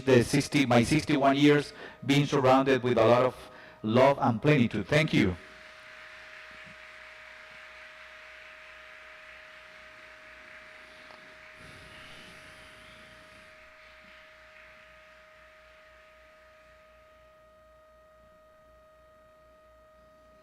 Oh, how beautiful words from Dr. Reatiga. Thank you very much, Dr. Ivan, with those counsels for the new generations.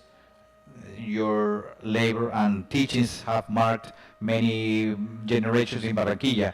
I remember that you could find him in his Instagram page. And now we give the floor to our topic, TVL Platinum, from Dr. Vargas at the Campbell Institution. Thank you very much. Good afternoon to all. It is an honor for me to be here. Thank you very much, Dr. Ivan, with those enriched words. It is an honor for me to show you the TVL sheet. We are going to start with Dr. Cristian Maecha. He's an orthopedist, traumatologist from Universidad del Rosario, and he's part of the group of the Trauma Bahia in the city of Santa Marta.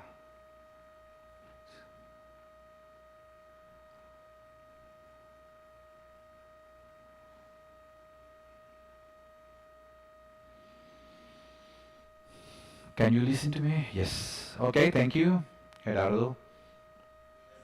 Good afternoon. Thank you again to Juan Gabriel for the invitation to continue with all this space of academy. Thanks to the participants, both in presence and virtually, for this event that is even bigger every time. Okay, so now we are going to talk. We'll continue with our module about TVL plates.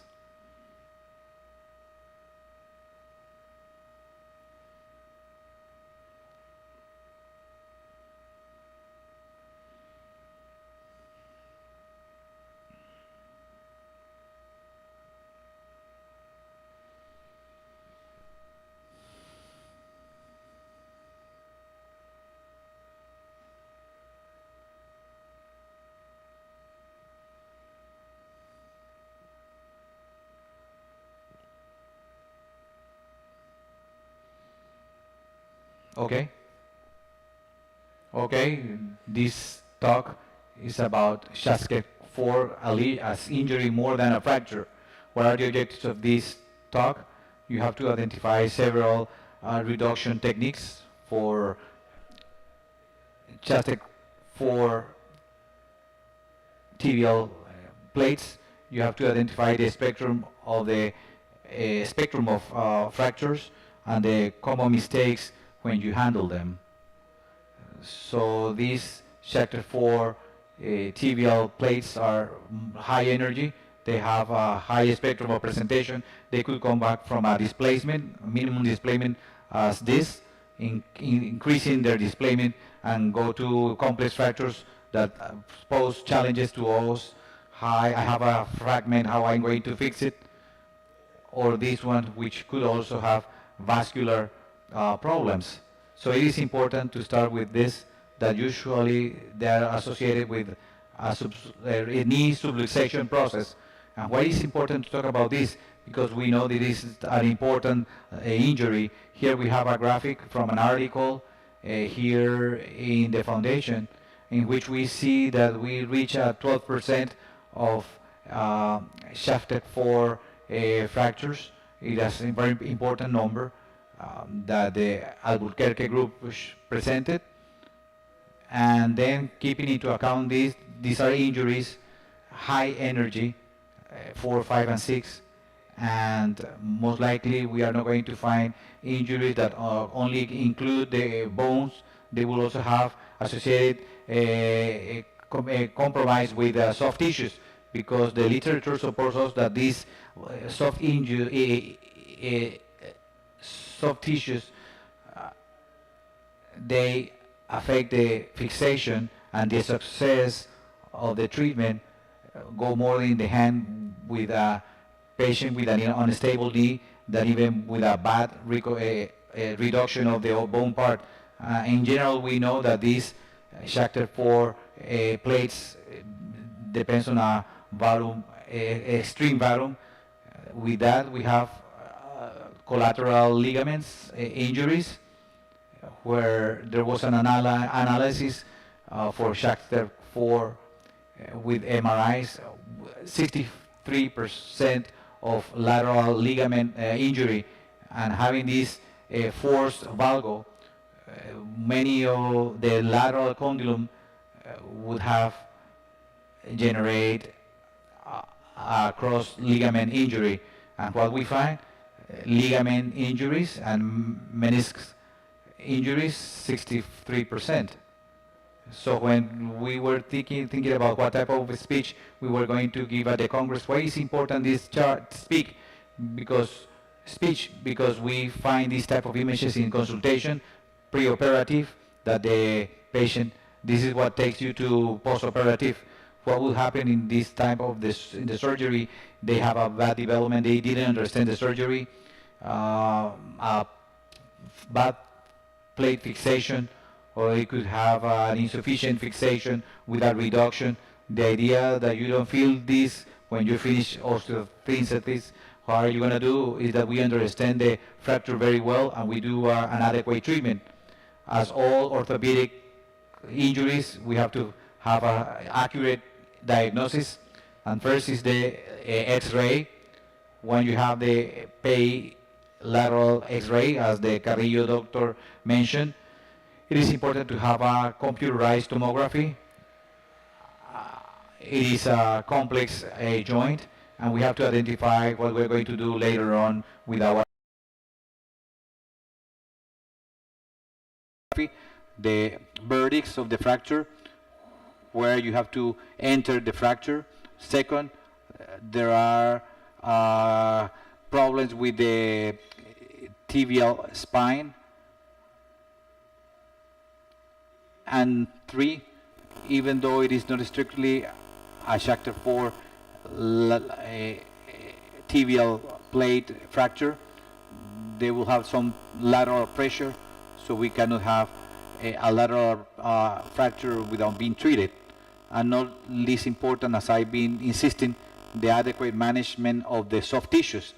So what common mistakes we have with the fixation of these fractures. In this image we have here, we have fixation with a lateral plate. So most likely the reduction, it has a good reduction, but when you see the image, why it didn't fix the fracture from the vertex, most likely this fracture has a good fixation, but it could fail in varus. So that's one of the common errors.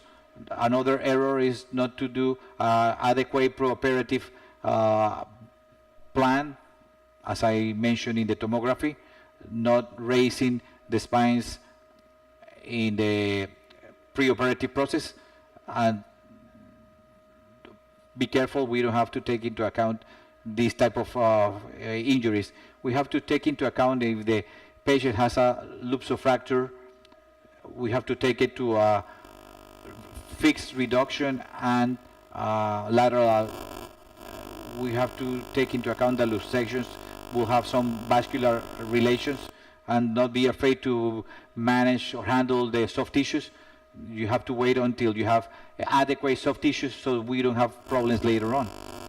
So we started the work with some good friends in the foundation to what are the errors, mistakes, what type of fractures chapter 4 we have, because in the literal there is not much we have, and what Dr. Schafter offered us. Here we have a simple trace. Is in general is simple, but you have a lot of variance, and when you address them, it's more difficult this fracture many times than to do Schafter 4, 5, 6 with a low displacement because of the ligament relationship. So here with these 4 type of fractures that we have is more luxofractures. In a stage 1 that you see trace from status 2, stage 2, and these type are included many times in the fracture trace, and stage 3 is compromise, some lateral inclusion, and 4 it fractures the lateral plate. As I said, in the stage 4 is not a chapter 4, it could be a chapter 5, but if you see the same trauma mechanism, it's a force varum, and we have to do the same type of maneuvers to reduce them. Something that we have here in this image, it is a fracture associated that goes in the coronal view, is divided in posterior and anterior. This will generate some difficulties for the reduction and fixation. So once you have this clear, the diagnosis, I have it here in this fracture. What do I have? What are my goals to rehabilitation and recuperation? I have to recuperate the tibial width. I have to have a stable osteotensities, and at the end I have to evaluate the ligament stability for an optimal result.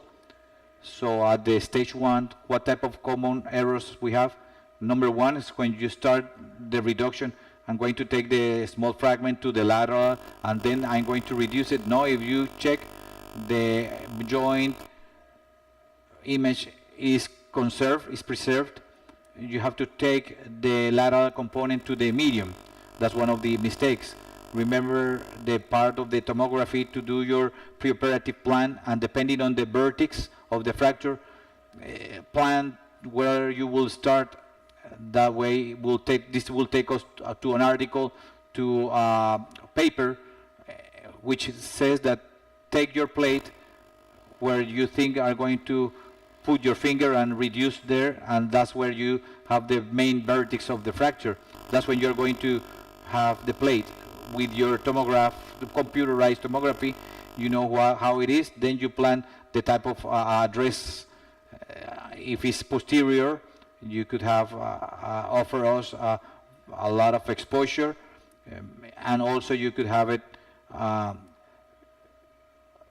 with some type of, you could have a medial addressment. and some description from Dr. Potocnik, which is in like a line address. You could see anterior, posterior, and he does something that is very useful. It's a menisc you could see that in your right image, in the right, the yellow arrows. And then again, we fix the subluxation. Then we are going to do compression of the joint surface. We could do that through screws or through some clamps, or screws through the plate or screws out of the plate. There is an important, these fractures which have, if you could see it, that you're doing the reduction with the clamps, it doesn't give you the opportunity to give an adequate image. Then you say, I need to reduce, and you could have a joystick 4-5, and you insert it normally in the previous component to manipulate it and then do the reduction. How are you going to do that? With the image magnifier. Ignore the lateral part here, but look at the medial part. It has a big step, and there is, you see, you did a reduction. Look at the arrow vectors. We handle it. Sometimes I have to put a champ and some anterior and posterior component. I use some point handles. At that point, I have only one fragment, and it is easier for me to use it as a fragment. Later on, to reduce and do the compression both of the plate. Now with this will be a neutralization through the main trace. In the type 2 that we have here with the tibial spine, these are not going to allow us the reduction if we haven't taken them from the fracture. Many times you're going to find that they are not that deep, so we take these are the tibial spines, so we have to take those parts, and we have two possible strategies. One is force valgus, and the other one is this maneuver in which you introduce the spreader, and once you have the adequate space, you raise them through the fracture focus, taking it out from the zone. I like this personally to use a bar to elevate them. Once I have them out of my fracture focus, I fix them with from a lateral to medium, so that I have them temporary. I reduce my joint surface, and I do the previous steps. In the stage 3, what worries me at this time is the joint depression. The same way I could raise the spines, I use the same space to raise the joint surface, and then I do the same steps from stage 1. This is an example of that. And the last one, stage 4, we do the same, the 3 previous processes, but at the end we do a fixation with a minimal invasive technique. Once this is finished, you meet the goals. It is a stable osteosynthesis. The joint is fine. You should not ignore going out the surgery without checking the joint stability, and then you define what type of injuries you have. There is some controversy because some authors indicate that the bone congruence later on with the conservative handling 4-6 weeks brace, you could have a good healing of the ligaments. As Dr. Moore said, he was one of the ones who described this type of injuries with good results. There are others who say it's better to evaluate what type of patient you have. It's a sport, youth, young, you have to recuperate high performance activities. It is important to see if you have a stage 3 to know the techniques to fix them in a critical stage. You could do that, you could do the repair, and then you offer the patient to solve the complete fracture and injury, and you could recover in a more successful way. Remember that ligament instability leads to a bad result, and that gives rigidity. Don't underestimate them. And last, you could not evaluate the instability, anterior-posterior instability. You have to fix your spines. If the patient is still unstable, many occasions you have to do some non-insertion of the cross ligament at the femoral level. So these patients, you have to wait to consolidate 3 to 6 months, and then we could do the reconstruction in a different manner. Here we have some cases. Here you have Schefter 4 tibial plate fracture. Don't forget to do your pre-treatment plan, pre-operative plan. We do it low and HOFA, exposing the fracture vertex, doing the compression of the joint with a good result. This is another patient, similar patient. We did it through a Luvo approach. Again, we improved the tibia rim.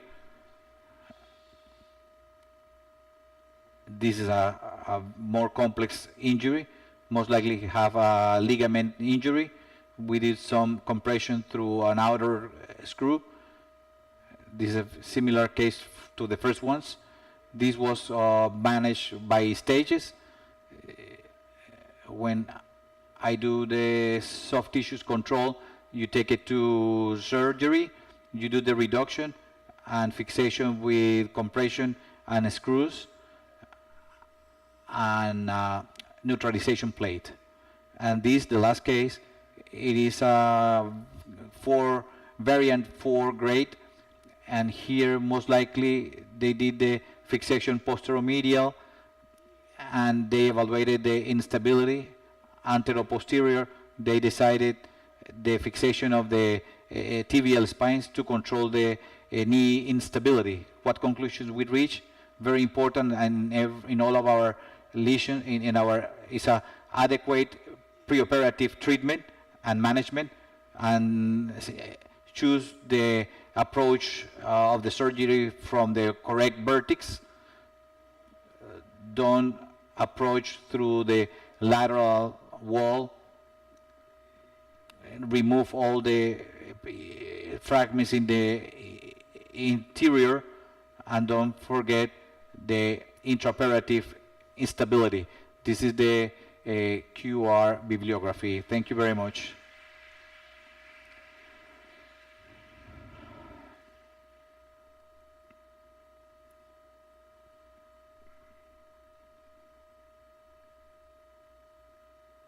Okay, thank you very much to Dr. Christian Maecha for this excellent talk, very useful and practical.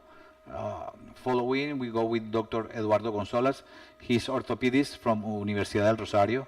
He works as orthopedist in the city of Cali, in the clinics of Valle Salud. He's going to talk about the fractures, posterolateral fractures. Welcome.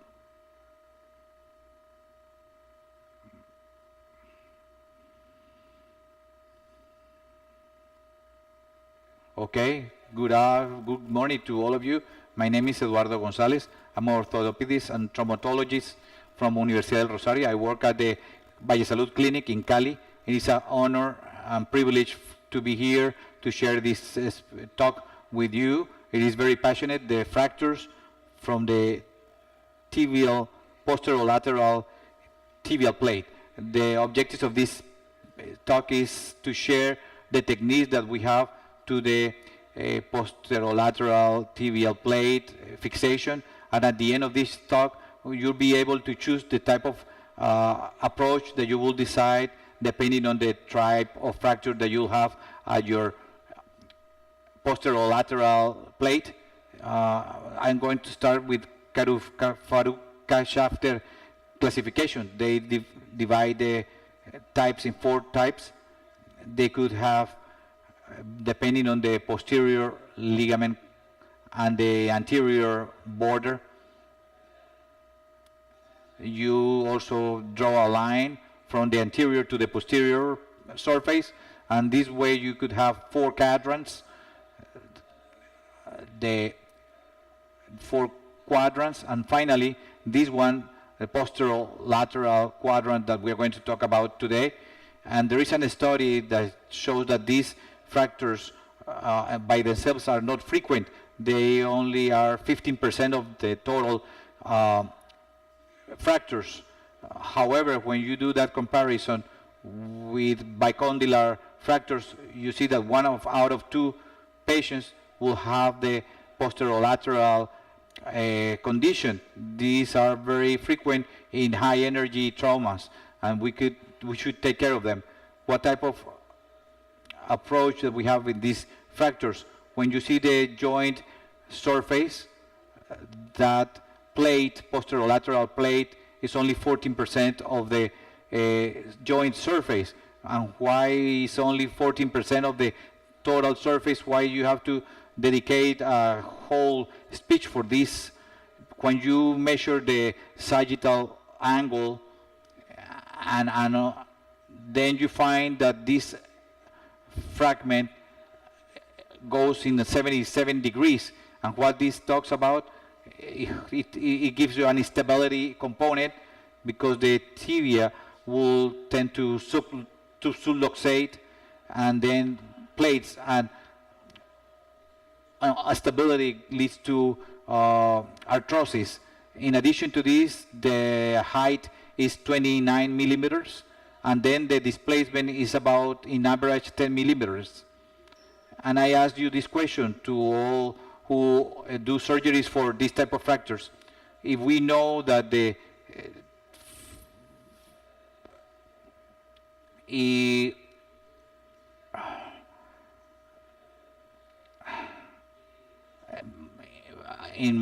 we have more screws in this, we could have better stability.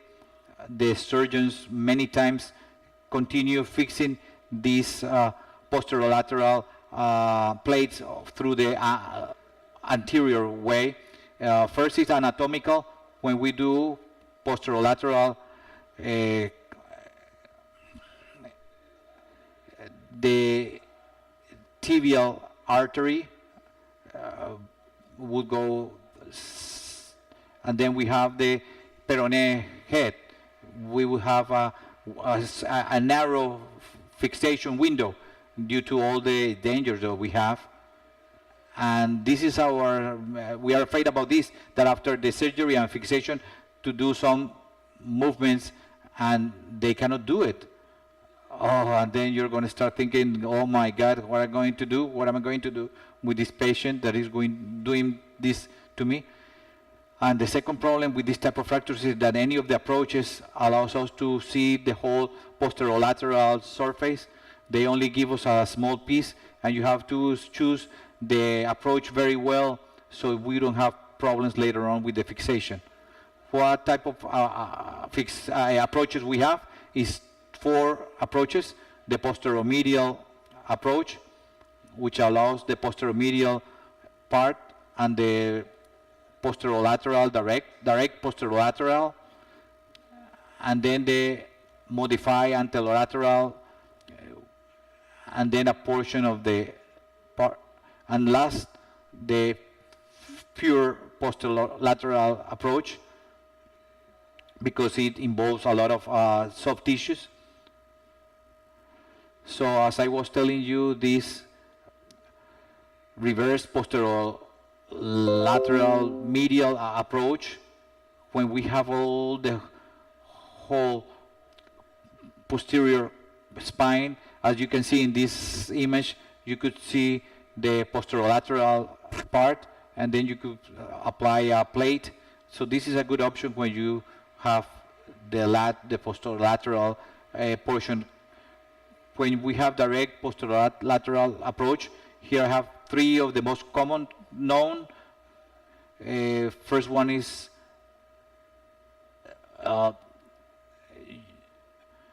The second one is the Solomon approach. It's a modification of the Lobenhofer approach. And then the third approach, which has two windows, the anterolateral window that we all know, and then a posterolateral window. We would have possibilities of doing visualization from both windows. So this is what we basically see after doing the dissection. This is a patient we had 3 weeks ago, had a traffic accident. Here you can see there is a CSIM component, pressure component, and there was a non-displaced fracture. We did a surgery. We positioned the position. We placed some object before the hip. We approach the peroné. We had two windows. We opened the fascia. This is the common peroneum nerve. We mobilize it. Then we reach the peroneum head.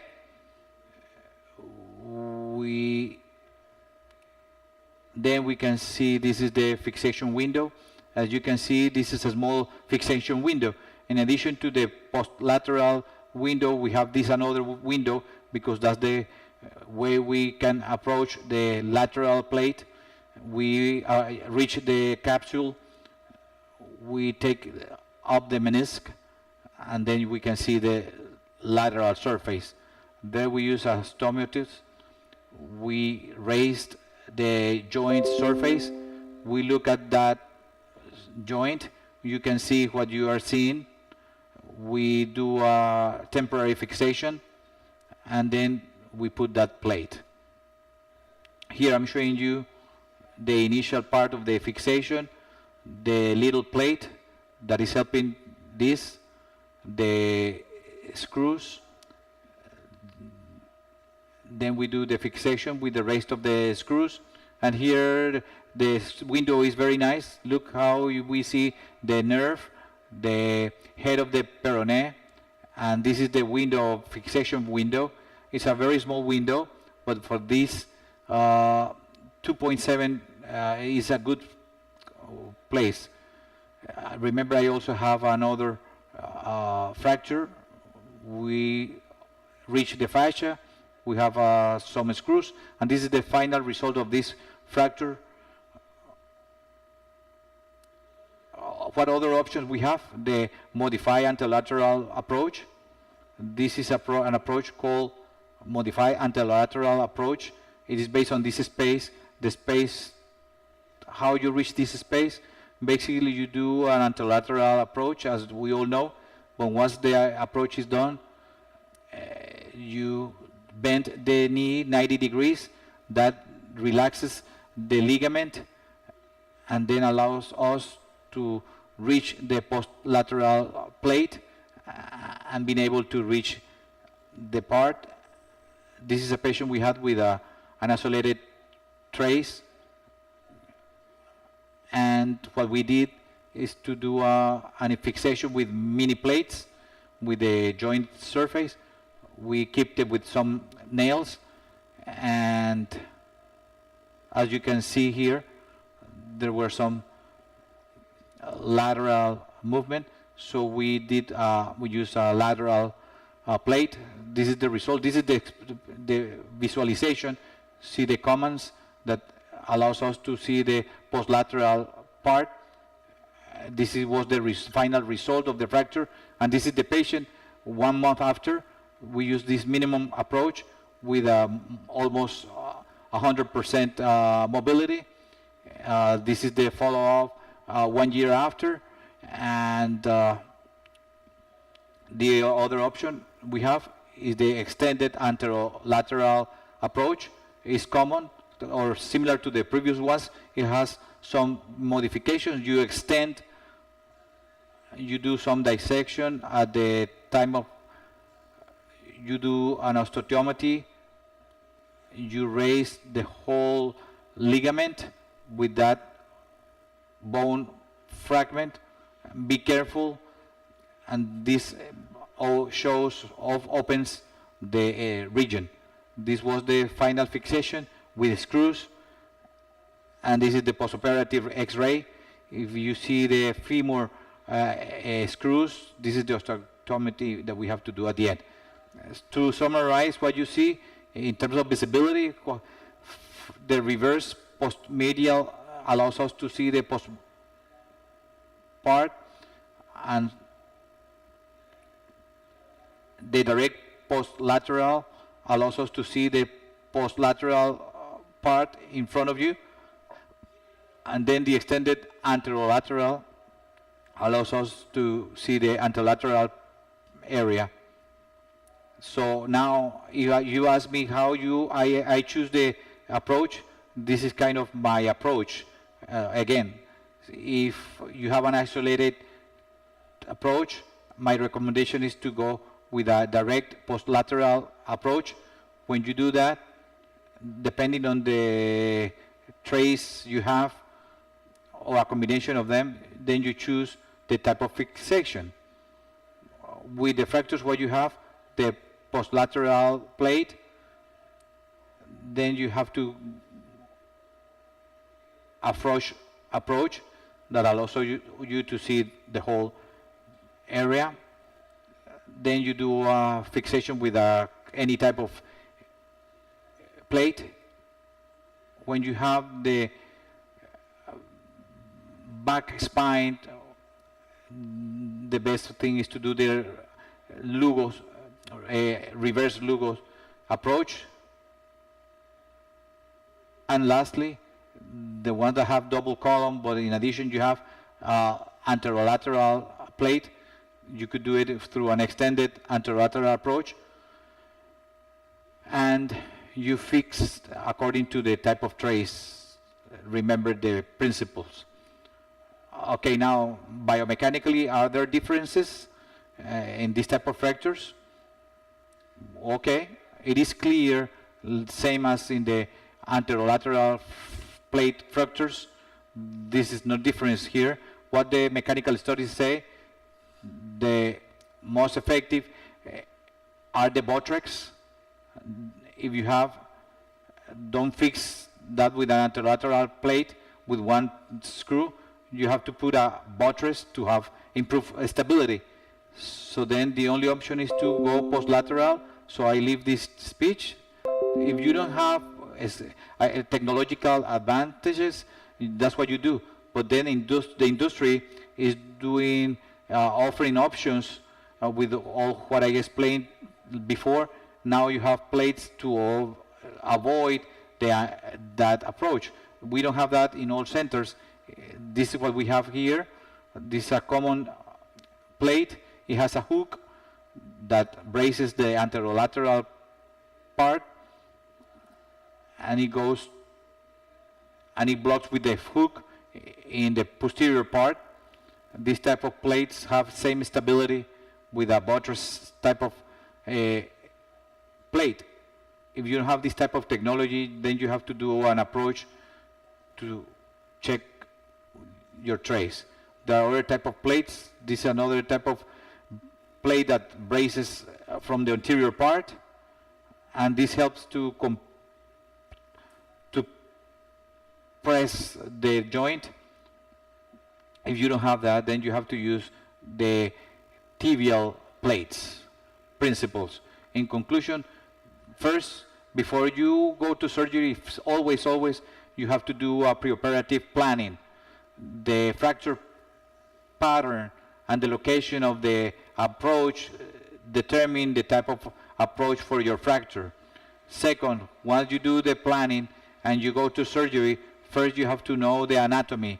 If you are sure that what you're going to find with the approach, you will be confident with that. And second, you have to reach an anatomic reduction and give stability to the fracture, because in a joint fracture.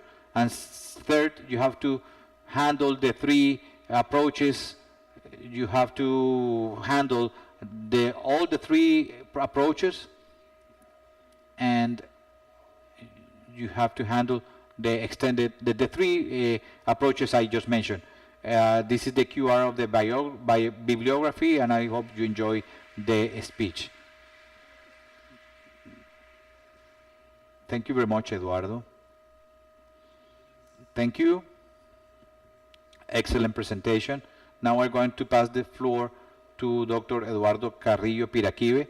He is traumatologist from Pontificia Universidad Javeriana and fellow of trauma and surgery, reconstructive surgery from the Fundación Santa Fe de Bogotá. He's an orthopedist at the Clinic of Valle Salud in Cali, and today he's going to talk about the tourniquet in tibial plates, from complication to expertise. Very interesting topic. I hope we learn a lot from this. Welcome, doctor. Thank you very much, Gerardo. Good afternoon.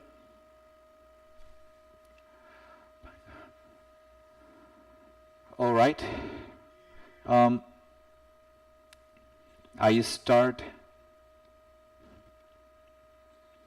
mentioning again, I don't have any conflict of interest. My objective with this presentation is to transmit you an experience that marked my professional life when I started my practice as an orthopedist, basically recently graduated. Similar to the previous presentation, this presentation and this event, this story that I'm going to share with you, has a character that influenced me a lot in the path I was going to take. Dr. Jorge Barbosa, chief of the Medellín Hospital in Bogotá, and if it wasn't because of his intervention at that time, most likely nowadays I would have another way of thinking and act about the tibial plate fractures. So the story is the following. I was probably 8 months more or less graduated, and I joined Meredith a little bit at a time, once a week, and that way I was increasing the time in frequency.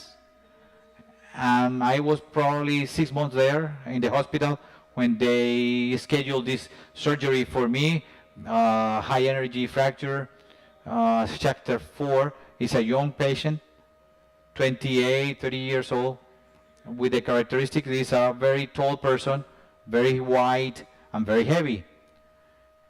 As an orthopedist, recently graduated, practically never I was exposed in my internships with a fracture such complex as this that I was checking at that time. But somehow the ego that, as a recent grad, I could do this on my own and alone, and this is going to be my challenge. All right, I started the surgery, which lasted approximately about 6-7 hours, this surgery. And from that point in the back, most of the surgeries I was doing them before with tourniquet. This was one of them.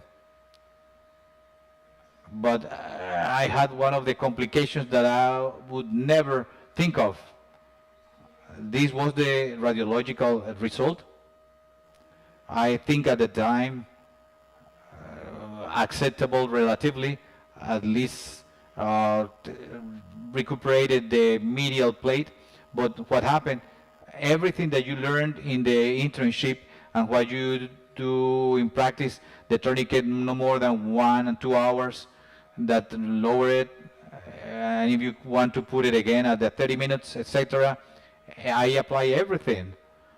But even then, this happened to me when I go out to do the surgical description, because I was doing that with, at that time, in residency, I later on was a colleague of the same institution.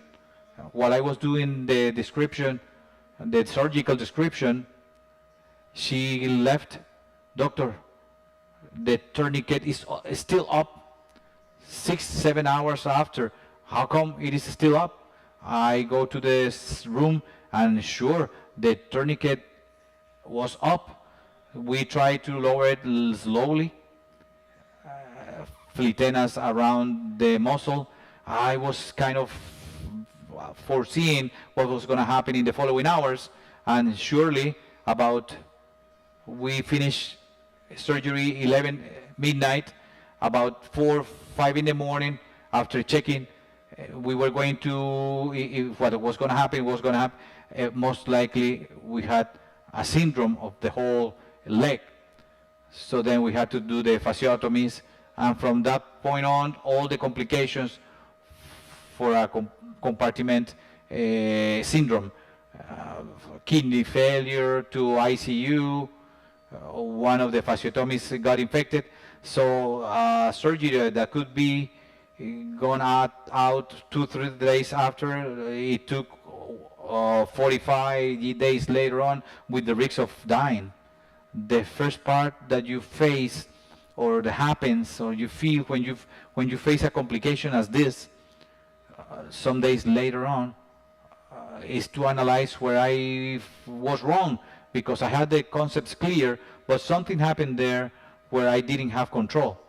So then you start kind of rushing to look, study, analyze. Here I have the theory. When you indicate a tourniquet, I apply it adequately for what it was indicated. I saw it in the residency.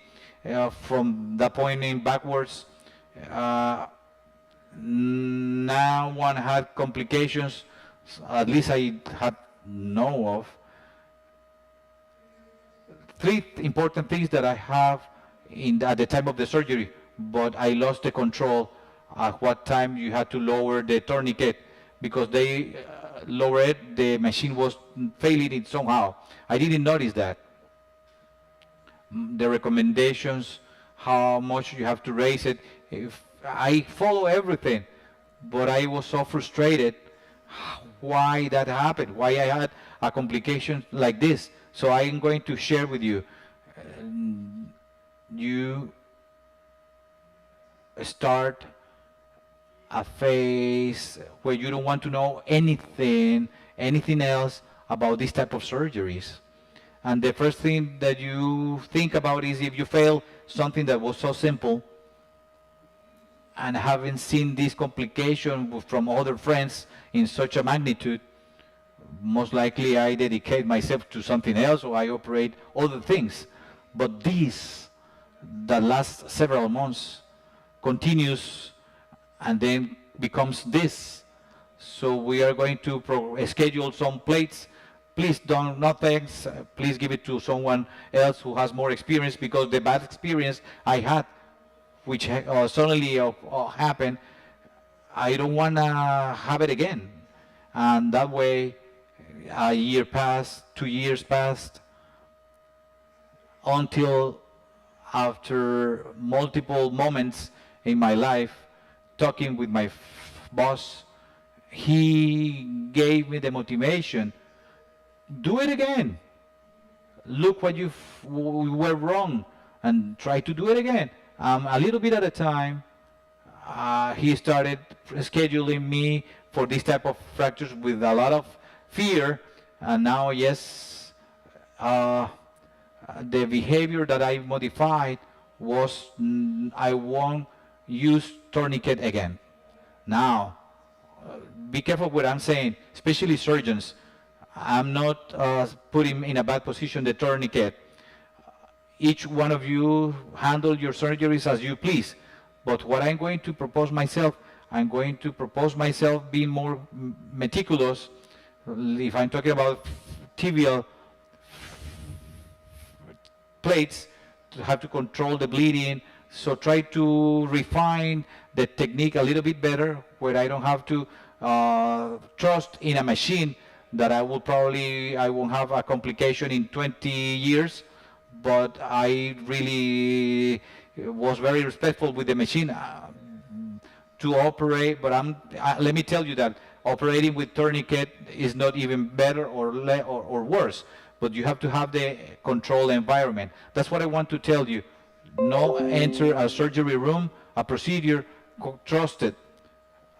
You learn that with the time. Always have to have control of everything. There was a point in which I reached this stage, this Rocky sculpture, reached the steps, success. I mastered the procedure, and this is the message I'm going to give you. Expertise is not an objective. Expertise is a path that you have to follow. When I follow that path, with all the knowledge that I'm getting on my own and share with friends, share with patients, my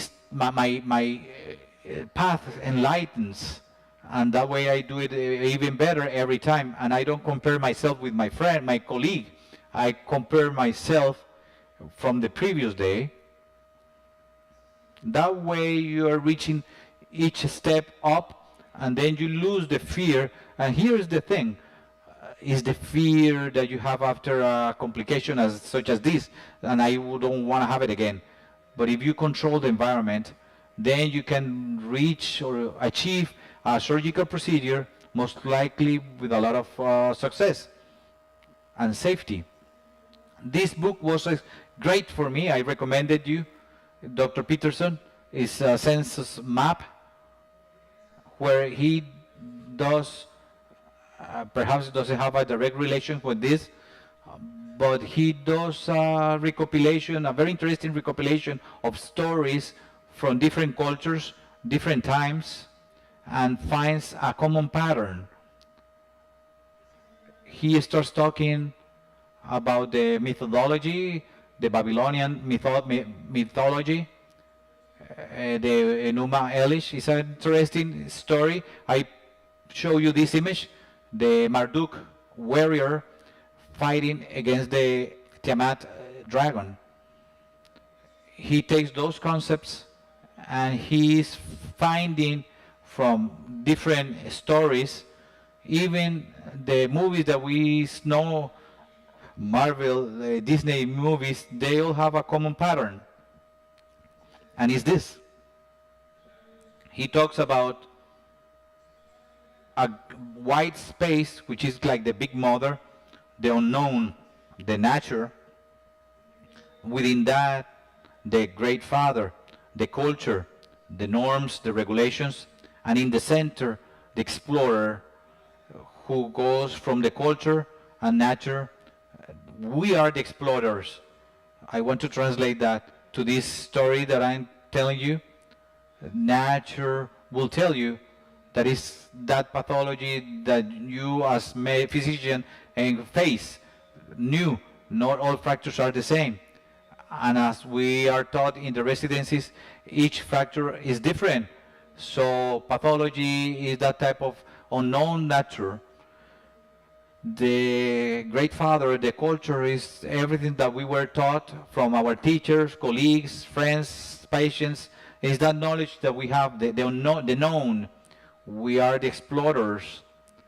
And at the time that something unknown shows up, everything breaks. At the time something unknown shows up, it generates chaos. So if we live in a paradise, you come a surgery room. I know the technique is this 200 patient I do, but something happens that I don't know how it happens. I'm not know. Then chaos comes up. Then it comes the failure. Many stay there. Many. We are sometime there of us. Many of us are not able to redeem, to go up. This is not only in medicine, in a clinical case. Each one of you could apply it perfectly in a loving relationship, at work, and daily life with your friends. perfectly you could apply that there. In the page, in our trauma, in the education section, we have this image which I think is very interesting, which is my main message for residents, but applies to residents, to health worker, to senior orthopedists. I think it is important because at lunch we were talking that education, what you learn is linear, and accumulating knowledge. If you see this image, it's basically like a spiral. The same fracture that I see R1 is the same one that I'm going to see R2, a little bit more complex, same way R3, and same thing as 30-year experience orthopedists. So R1, if you are here, don't be afraid of what you have to study, because what you're going to study today, you're going to repeat it 1,000 times if you continue in the orthopedic sectors. And the same thing for any career. The important what it is to come back to that knowledge with better knowledge, and that way I'm building up an ascending spiral. But if you observe the tip, which is the expert, I conclude the speech, the talk, with the following way. Remember, expertise is not the objective. It is the path that I will follow to reach that objective I want to reach. In other words, being expert doesn't mean that I reach the summit, because more than the summit, there are more things. I invite you to continue exploring that. Thank you very much.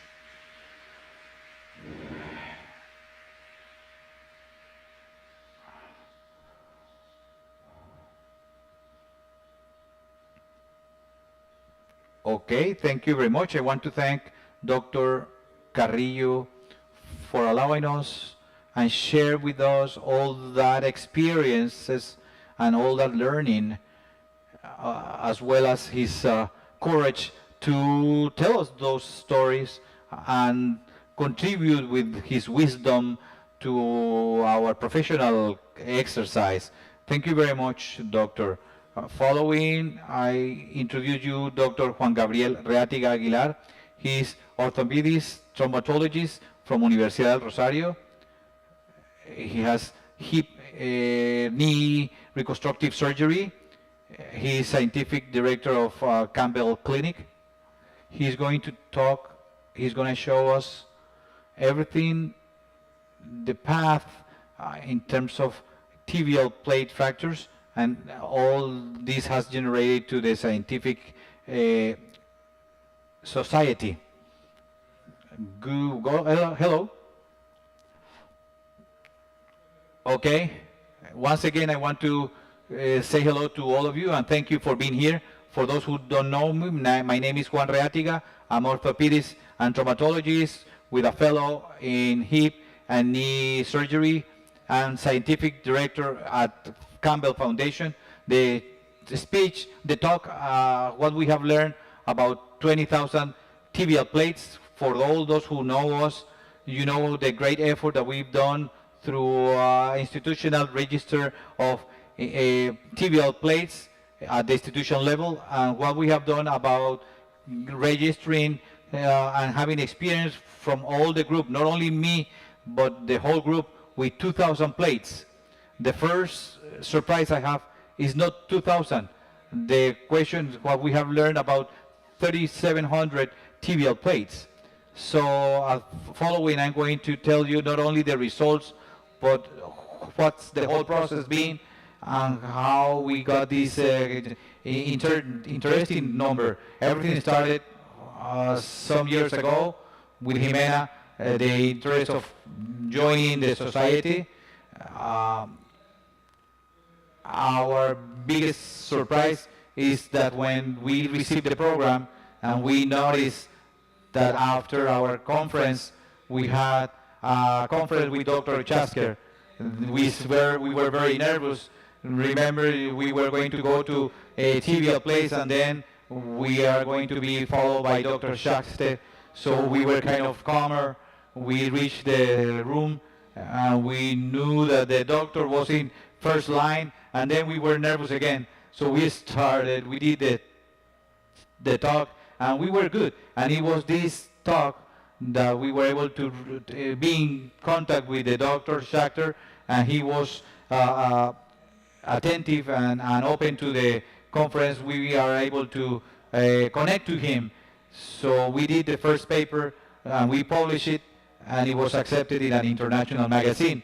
And in the important about this paper is that we're going to see the low energy and high energy factors, in which in the first step, Dr. Schachter's work in the 1970s, there was a 70% of low energy against 27 high energy factors. So one of high energy to 3-4 of high energy.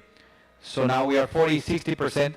So now we are kind of leveling the fracture low energy to high energy. That tells us somehow that everything is written and that we are facing to a new discovery of trauma, and trauma increases and evolves, and that we have to be more demanding with ourselves in the handling of these fractures. With this, we got together. This was the second meeting, and then we got together and we decided what we are going to do. We started talking. Dr. Carrillo at that time didn't belong to the group. He came, that was his first presentation, and we started talking what we could do. This is interesting, and throughout those talks, we are going to create a group and let's do a registration. And when we see, and we created a registration, we did a registration that had 11 questionnaires, and the total of questionnaires we had 127 variables with 8 institutions, and here we had 900 patients. Out of those 900 patients at this time, we had a follow-up about 300 patients, and now we already complete 2,000 patients. And these 900 patients in a prospective manner.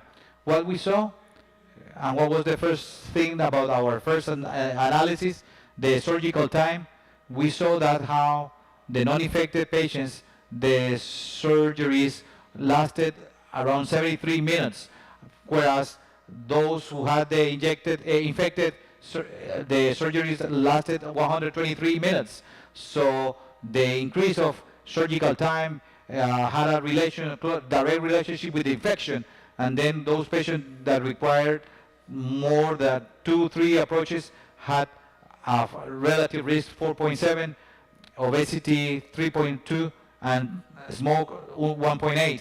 And at this point, we are very happy with the results that we are obtaining. And it was in the third meeting with Dr. Shastik that we had this preliminary version. He gave us his opinion, and we started talking, and he said, be careful. The most important for a tibial a plate fracture, the most important thing is stability. And despite he tells us many things, be careful, stability is the most important part. So we were kind of thinking about stability. We thought, what are we doing and what we are doing about stability? And we noticed that there were several questions about that. How to evaluate the menisc and ligament injuries. We all talk about rafting, subchondral, that support plate, but at what height should be, how to do that support in an adequate manner, the tibial spine fracture. He mentioned how you have to evaluate the different processes, how we can evaluate that we have to fix the spine. And finally, the biggest question we had is how to evaluate in an adequate manner a post-operative process. We continue being together, and we continue with all these questions, and how we started discussing between all of us this year, 2019, what we were going to do, how we fix that. And we modify all these variables, and we modify this study at the point in which we pass with the multi-center study and same questionnaires, but we didn't have 127 variables. Now we have 144 variables, and we check the patients between September 2018 to January 2021. We started a new registration phase. The first 2,000 help us to generate questions, and then we decided, let's see what we can learn later on and how to solve our questions. We got new patients from September to, we were able to collect new patients, 1,000 something patients. Now we have this great package of database with 3,700 patients, 60% men, males, 6% were open fractures. Laterality was more to the left side. And what we were said, epidemiological concept, 68% included both plates. If you remember that description, how it was changing, now we kind of were able to, we are not 60-40, we are now 49-51. They are appearing the same way. And with all this, we said, let's analyze, let's see what has happened, and then what I'm going to show you is an apology. This is a very extensive analysis, and this is analysis made by an orthopedist. Currently, our epidemiologist is doing all the relative risk and the independent variables to have the results with all the rigorosity. But at this time, I'm going to tell you the trends. So then the ligament injuries, how we are going to evaluate them. We are going to do a physical exam. We are going to do MRIs.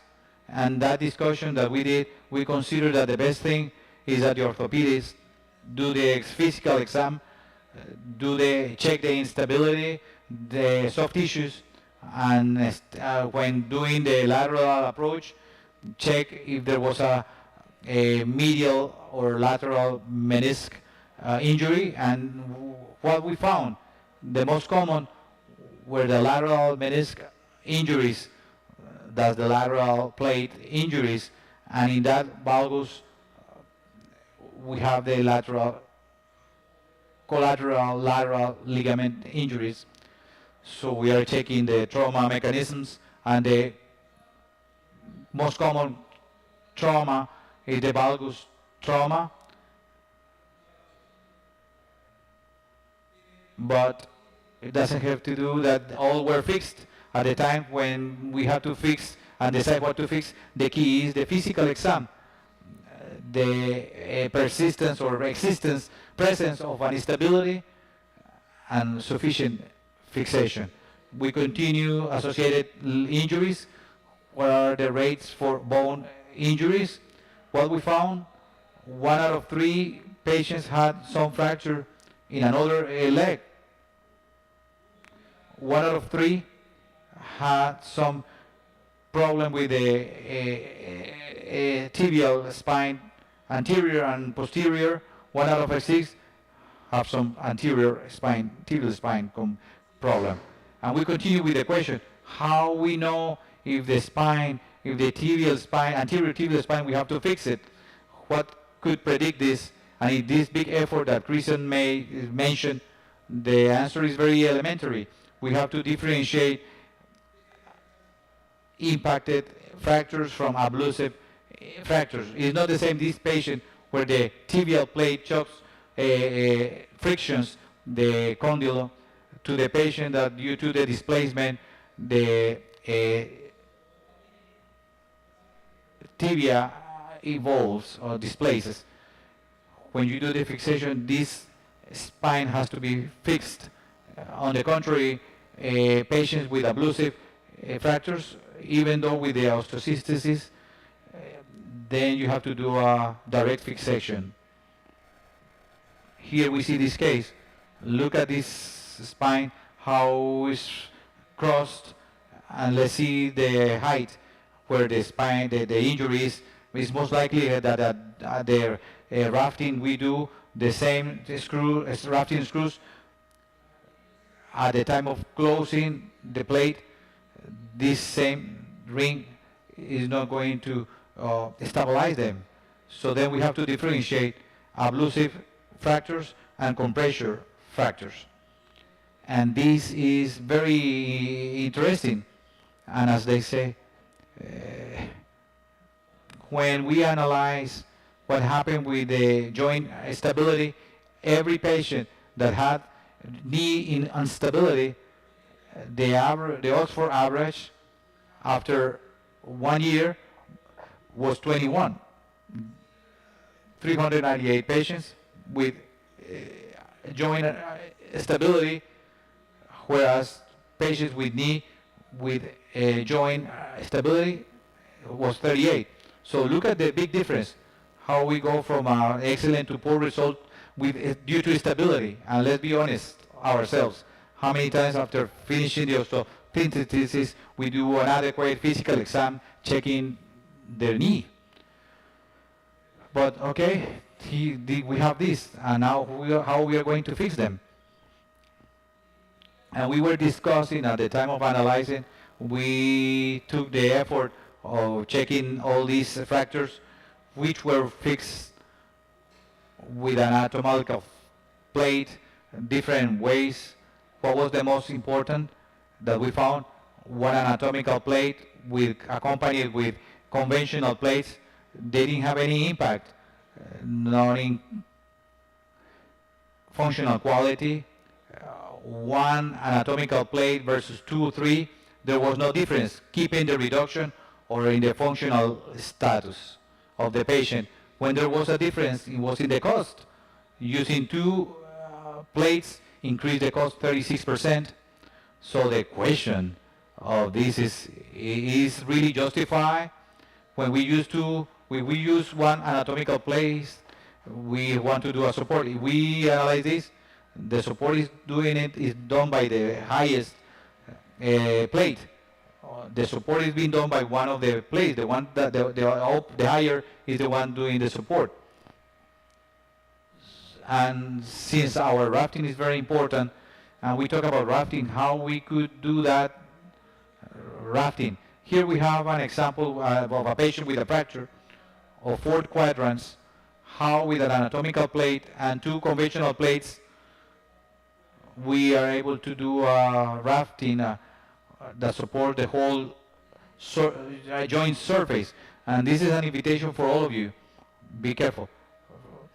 Joint fractures, let's find simpler solutions, smaller solutions. Look how anatomical plate of 3.5 give us 3 screws, and look the area of the tibial area. In the contrary, another plate you don't have. Here we have 7 screws. So I remember you, if you are going to do a grill, you have to check what you're going to support it. If you're going to support big fragments, you don't be too demanding with the rack. We have to do a finer rack, a smaller rack, and being closer to the joint surface most likely has to be more lax to get more close to the young module. So then the screws of small fragments, they could be very interesting and offers important solutions in fractures with very small fractures. What was the correct height for the rafting? For these patients, the 1700, we chose randomly 300 patients. We measured the height at the joint surface for the medial and lateral plate. The first thing was with the TomaCap software to calibrate the image, to have we use the screws as witnesses to have a very reliable image. Then we measure the area of the biggest convexity. What we found, when the distance was between 3 and 9 millimeters, 1 year later, it has modified 2 millimeters. From 9, go to 8, 7 millimeters.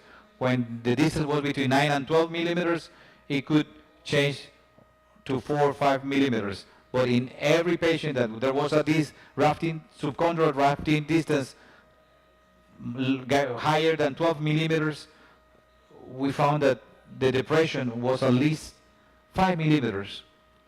In that way, we have the first parameter. The ideal to do is to be maximum 9 millimeters to the articular joint surface. What happens if we go higher than that, and when the patients that you had the rafting lower than 3 millimeters, the migration were at least subchondrals. And that's why we suggest ourselves that the rafting height should be at the 9-12 millimeters compared to the concavity area of the plate, both lateral and tibial. And then postoperative imaging. And we see the x-rays and the images. And the x-rays, we see the x-ray is perfect.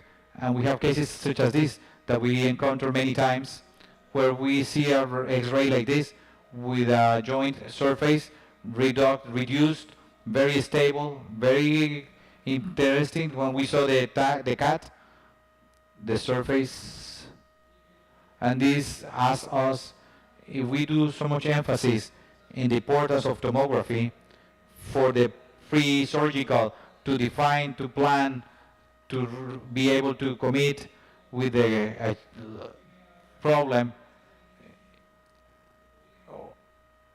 why we feel that the pre-operative, pre-surgical, we needed CAT, but not post-operative, when we have more material, when we have more elements. Okay, be careful if the patient, the injury is so complex to use a pre-surgical CAT, is most likely to be very complex to require a postoperative CAT. Infection is our biggest fear. We all live an obsession of thinking about infection. So what we have, out of our cases, and these 1,700, there were 100 patients infected. The Oxford of these patients was 26, whereas 1,600 patients had an Oxford of 39, non-infected. So infection is a reality.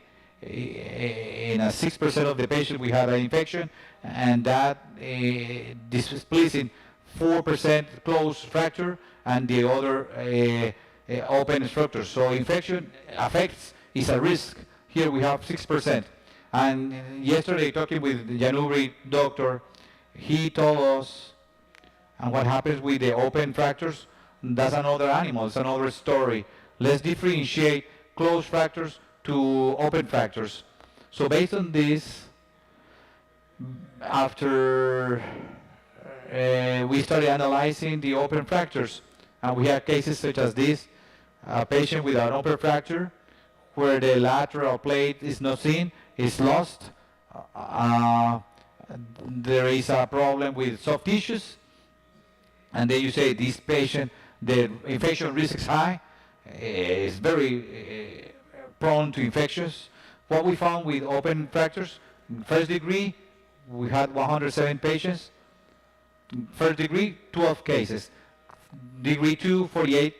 For third degree, 47 patients. And it was interest. It was the first thing for soft tissues injuries is to underestimate them. We talked about that closed fractures, the most one that had the biggest complications are R2, in which we didn't have damage control. We had an early surgery, and here we have the same. We see how the first degree fractures, fortunately, none of them infected throughout a year. In those two second degree fractures, we had 20% infection, and third degree fractures, we were more careful, and we had a lower percentage of 15% of infection. And this demonstrates us that these patients with open fractures, the biggest problem is being more conservative than the patient needed. In that sense, what we had, 107 patients, a percentage of infection for 17 cases, 60%, and the Oxford was 33. So then, all set to take your home, the way you have the Razzie prize for worst film. What is the worst for a tibial plate? The worst is instability, as Dr. Shackskit says, whereas the Oxford of the infection is in 26 points, for instability was in 21. So then instability, without questions, is the price. Infection as an important factor, surface infection, deep infection, despite the patient was treated correctly, you have to take it into account. That was the second process, the second factor. We had better results with the infection than with the instability. And then the open fractures, especially those second degree, what you think about why you had with the 3 than with the 2. So we have to perfectionate something. We have to be more aggressive with second degree. Finally, I don't want to, nothing else to do is to thank you for being here, and I hope that this data is of your interest and that help us and improve our practice of tibial plates fractures.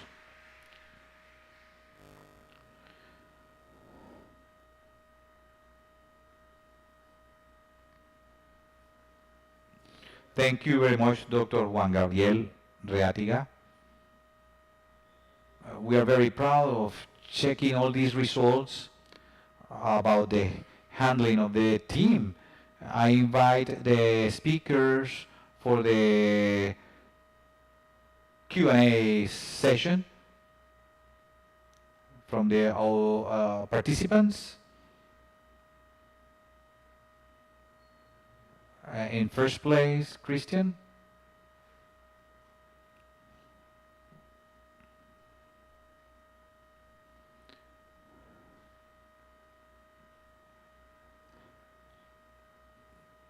Indications for the people to use the correct microphone. Okay. Okay, there are no questions from the public. For Christian, our first question. Okay, let's hear the question from Dr. Okay, I congratulate you for that experience in terms of tibial plates management and taking advantage of that experience. I'd like to know if you have a protocol when you have these injuries many times in our institutions. We minimize those soft tissue conditions, and we do surgeries that perhaps are not indicated at that time, and that's when you have the complications. What is the experience you have? Have you made protocols for these type of processes? Okay. The tibial plate fractures, we can classify them in low and high energy. Patients with high energy, the protocol includes, independently of the initial state of the soft tissues, if you have a Shackskit for fracture, the best thing to do is external tutor of damage control. High energy fractures, automatically the best for the patient, for everyone. Span plan, initial tutor of damage control. For low energy, we can start immobilizing with a immobilizer, unless they are open.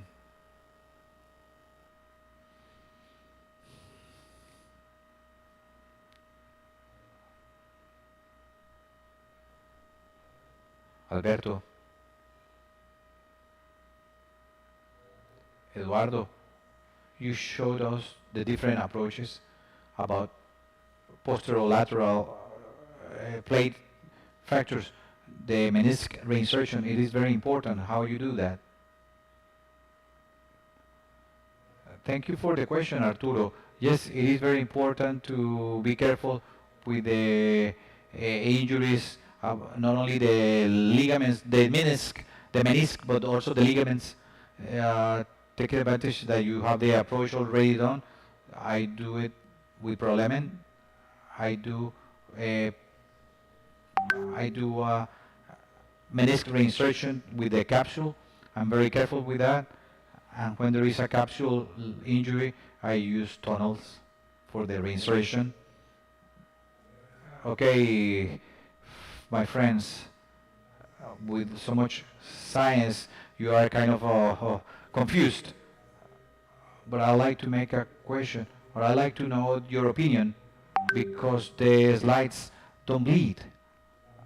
The images there are not bleeding, and you don't have a breath failure or etc. You know, all those problems, complications. I'm a very good friend of the external fixers. The fractures, post-lateral fractures with soft tissues severely damaged, and with patients that take me to ICU, and I didn't know when they were gonna take them back to me, and when I would have the opportunity to perform surgery. I developed a good ability in terms of handling the needles and being able to stabilize all the corners, handling the olives. And I got used to do anatomical reductions to those patients who were there with their swallowing, with their soft tissues swollen, with traumas, waiting for there to recuperate, because as time passed, I had to resolve that reduction problem immediately, because I didn't know when ICU was gonna give me the patient back. Perhaps they will give me the patient back in 3 weeks. So I got used to have the patient ready a little bit, very good anatomic, with good reduction, with every in good place, with all the corners, with the rack that you talk.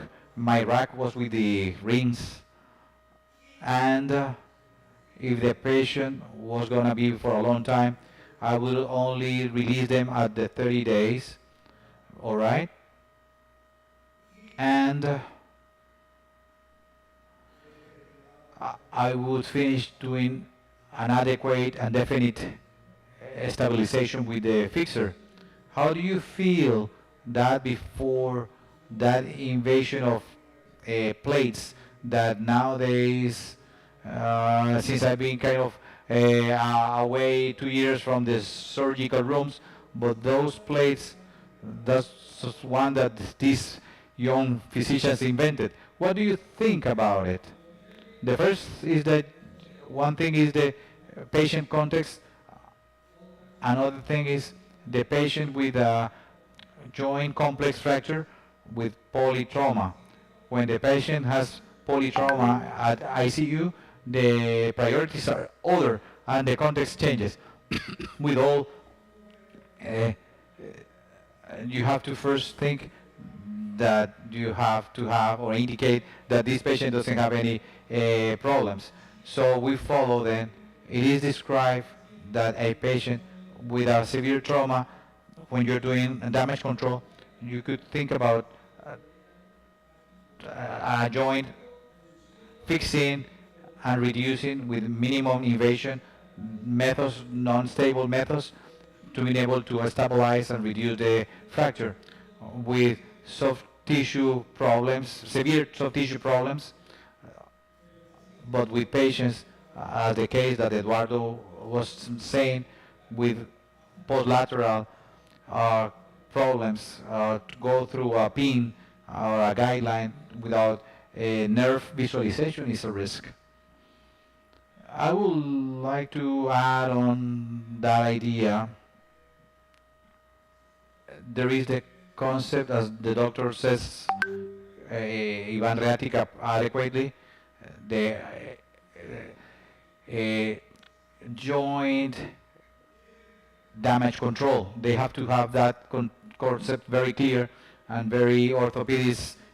Recent grad orthopedics is not only when you have an open fracture, mainly you have to restitute the joint immediately, precisely because the patient could go to ICU and we don't know when the patient will come back. That's what we call the joint damage control. With the pins, I think that all depends with the training of the surgeon. Unfortunately, nowadays, with all our universities, they offer training with pins, and you learn that in practice, post-residency. Number two, those pins with my capacity is going to take me more further than the damage control. If I could do it in a fast way, if I have the implant right away, I agree. The joint restitution is very important. So I do external fixer, so I agree with the joint reconstruction. Okay, I join you to transmit this message independently. This is kind of learning independently on the fracture conditions and the patient conditions, especially those critical conditions taken to ICU. For God's sake, place a sternal fixer. It doesn't mean to reduce the fracture. You have to reduce it. The pending thing is to fix it. But you never know when internal medicine or when critical medicine is going to return the patient to us. So when the patient takes a long time, like 3 weeks, then the surgery and the knee is a tragedy. So I think that is a very important concept. Juan, Eduardo, resolve that and leave it aligned, but align it anyway. Reduce it, and then you fix it when the circumstances allows it.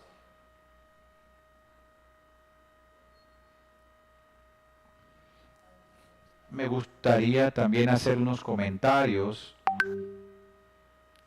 Estas lesiones, las llamadas lesiones articulares alrededor de la rodilla, una de las son de las más difíciles de manejar porque los alrededores, las estructuras vasculares alrededor, los ligamentos y el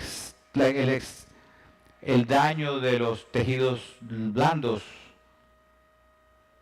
Cuando el paciente está en la unidad de cuidado intensivo, es muy importante tener los protocolos para el tamaño de los pines y con eso pueden reducir el daño de la contaminación, la cual en una fase posterior pueden causar un problema con la sepsis. Así que reduciendo la fractura inicialmente, lo cual es parte del manejo de los tejidos blandos y permitiéndole estabilizar la fractura más fácil, aún así 3 semanas después, es muy importante. Ahora, disfruté las presentaciones y los datos, la presentación de los datos de la Fundación Campbell, pero eleva unas preguntas. ¿Por qué una fractura está asociada con un alto rasgo de infección comparada a una de tipo 1? Alguien pensaría que sería lo contrario.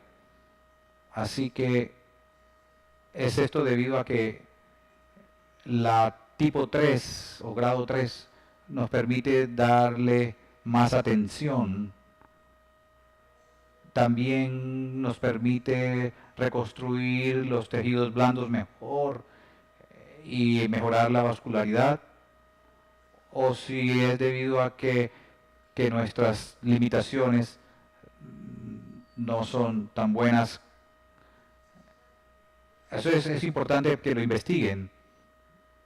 La otra situación es que cuando el paciente llega a la unidad de cuidado intensivo, nosotros sabemos que todos los pacientes que tienen un trauma de alta energía, y eso nos lleva a la pregunta de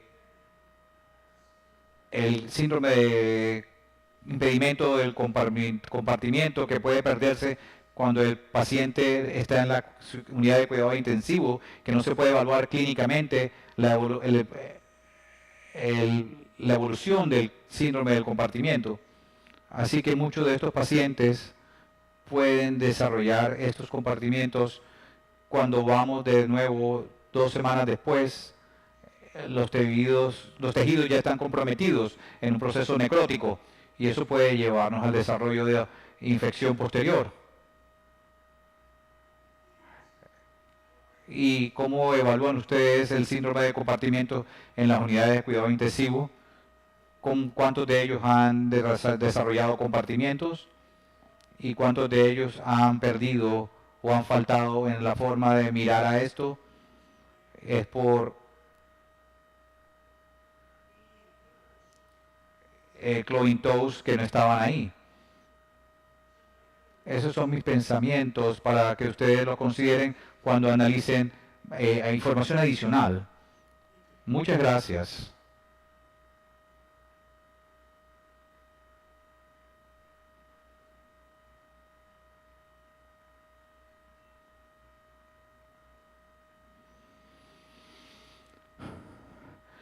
Is there any other question? Or we could then we finish this session. Thank you to all. Thank you to the speakers. Thanks for your participation.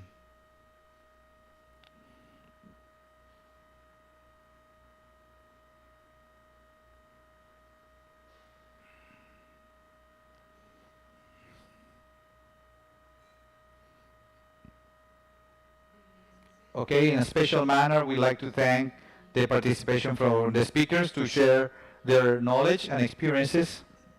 Being 4:12, we want to offer you a short break, and invite you to participate in this break that we have organized for you. Thank you, Elsa. I remind you that this break will have a duration of 20 minutes, and we'll be back here at 4:30. We invite you to visit the stands from our sponsors. Remember that we are Academy Mode, and don't forget to follow in our social networks, hashtag Encuentro Trauma. Thank you very much.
problem with a one malleolo, you have to operate it? Yeah, the answer is that. Yeah, you have to operate it. The problem is this. The problem is when you get it in emergency and you find a case like this when there's a little ankle, give it to the second-year resident because it's a day-to-day surgery because we underestimate it. And then the reality is that it's not that simple. This surgery that we underestimate and with bad results and with patients that end up with pain, and the result is not that simple. For that, we have to have clear the ankle evaluation. I'm not going to talk about anything weird or a specific new state-of-the-art investigation or process. What we know normally for an X-ray, what we could find in an ankle is the free medial space. The current literature makes reference in these spaces that we measure the fibula position over the tibia. We have to take a contralateral X-ray to compare it. As we said here, there are some patients that could have these parameters that we could consider abnormal and could be normal. So we have to take that into account. Here's other elements that we have to evaluate the ankles in a normal way, that we have to have 6 millimeters as a reference. This is important to take into account the gender, the feet position, how the radii enters. Other elements in the clinical factor is the manual examination to evaluate the stability of the ankle. Then you get the patient, you are going to handle ankle like this. The patient is not going to allow it because it's going to be very painful unless the patient has some anesthesia that is not practical to evaluate him.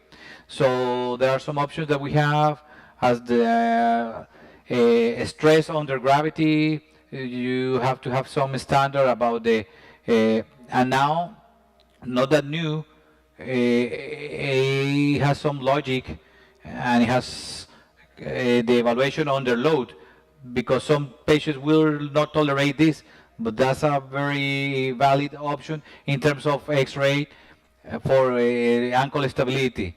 So then if the ankle is unstable, what is next? Do we get ready for a surgery? That's what we like, us, you know. We like that, surgery. At the introduction, I thought that only 25% end up with surgery. Most of them don't require surgical procedure.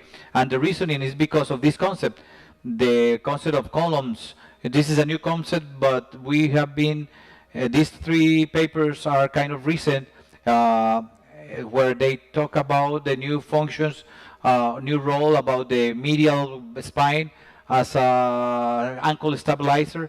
And not only we leave the ankle load, we have to evaluate other factors such as the synermosis, lateral movements, and the ankle complex. That's why this article, this paper, is very important. It is very important, which talks about the concept of ring. Is a osteofibric ring, which talks about the importance of the medial concept and how they end up evaluating the stability. Here we have a patient where you have a lateral malleol fracture, and in a normal X-ray you see that the medial component is stable, and then due to this ring concept you say that this ankle could be stable, but when you check a X-ray with a load, you see how it opens. So then you see that this ankle is unstable and perhaps may need surgery. So then, on the contrary, in this paper, they show us that the ring and restitution, if the ring is stable, this handling could be conservative with good results. Here we have the opposite case. Here you have a lateral malleolar fracture. You see some opening of the tibial peroneum, the fibula. When you have load, then you have an stable position. When you have this type of components, the handling could be conservative. and not necessarily you have to have surgery with good results. So then that leads me to another question, because in the introduction we talked about a component when you have the three malleolus. Don't forget the posterior malleol, which many times was underestimated, and most of the 25%, you don't live with that, so you will remind that's not the case. It is very, very, very important to understand that more than the size of the fragment, it is important to understand the joint step. Remember, this is a joint fracture, and that if we are careful with the joint surface, we will have some good results. So the objective is to, when you address the joint, it is important to stabilize it and reduce the joint surface. And in this paper, they make an emphasis that as an orthopedist, we have to learn to handle the posterior approach. Okay, now I have some doubts. We first talked about that the ankles could be underestimated, and that you could take all to surgery, and now you're telling me that many of them are stable and that they don't need surgery. Which ones we operate? What do we do? Okay, we operate the unstable, simple as that. What objective do we have? When we go to surgery for a patient that is unstable already, so has a reduction of the bone injuries, we have to restore the malleolus. We understood already that that's not a value about size, but we also have to take into account the stability and the joint stage. And here, an example, we have this patient in which you see an opening at the medial, but when you restitute and you have the test, the ankle is stable. So that's very important. It is important to remind you that intraoperatory, we are forced to evaluate again the stability. Remember, this is a osteofibrous ring. I also have to evaluate and keep into account that is a ligament too. So here we have this patient that we have an osteosynthesis at the fibula level. We have the hook, and we found that the ankle is unstable. And then we fixed this with some of the dynamic devices, and we have a surprise. If you continue having a stability test, and we find that the ankle continues to be unstable, and we need to repair that component, because otherwise the result is going to be bad. And lastly, I bring this algorithm. It is published some time ago, which is very simple. Dr. Michael Sadora, any ankle fracture is surgical. When one malleol, when it has two malleols, you have to go under surgery. When we have a significant displacement for 2 millimeters, in general, when the ankle is unstable. And here is the algorithm when we have a luxated ankle, and it's surgical when we have compromise of one malleol, it is surgical. Lastly, to take home, here we have the QR code where you will find all the papers I mentioned here in this talk, and it is a frequent pathology and is underestimated frequently.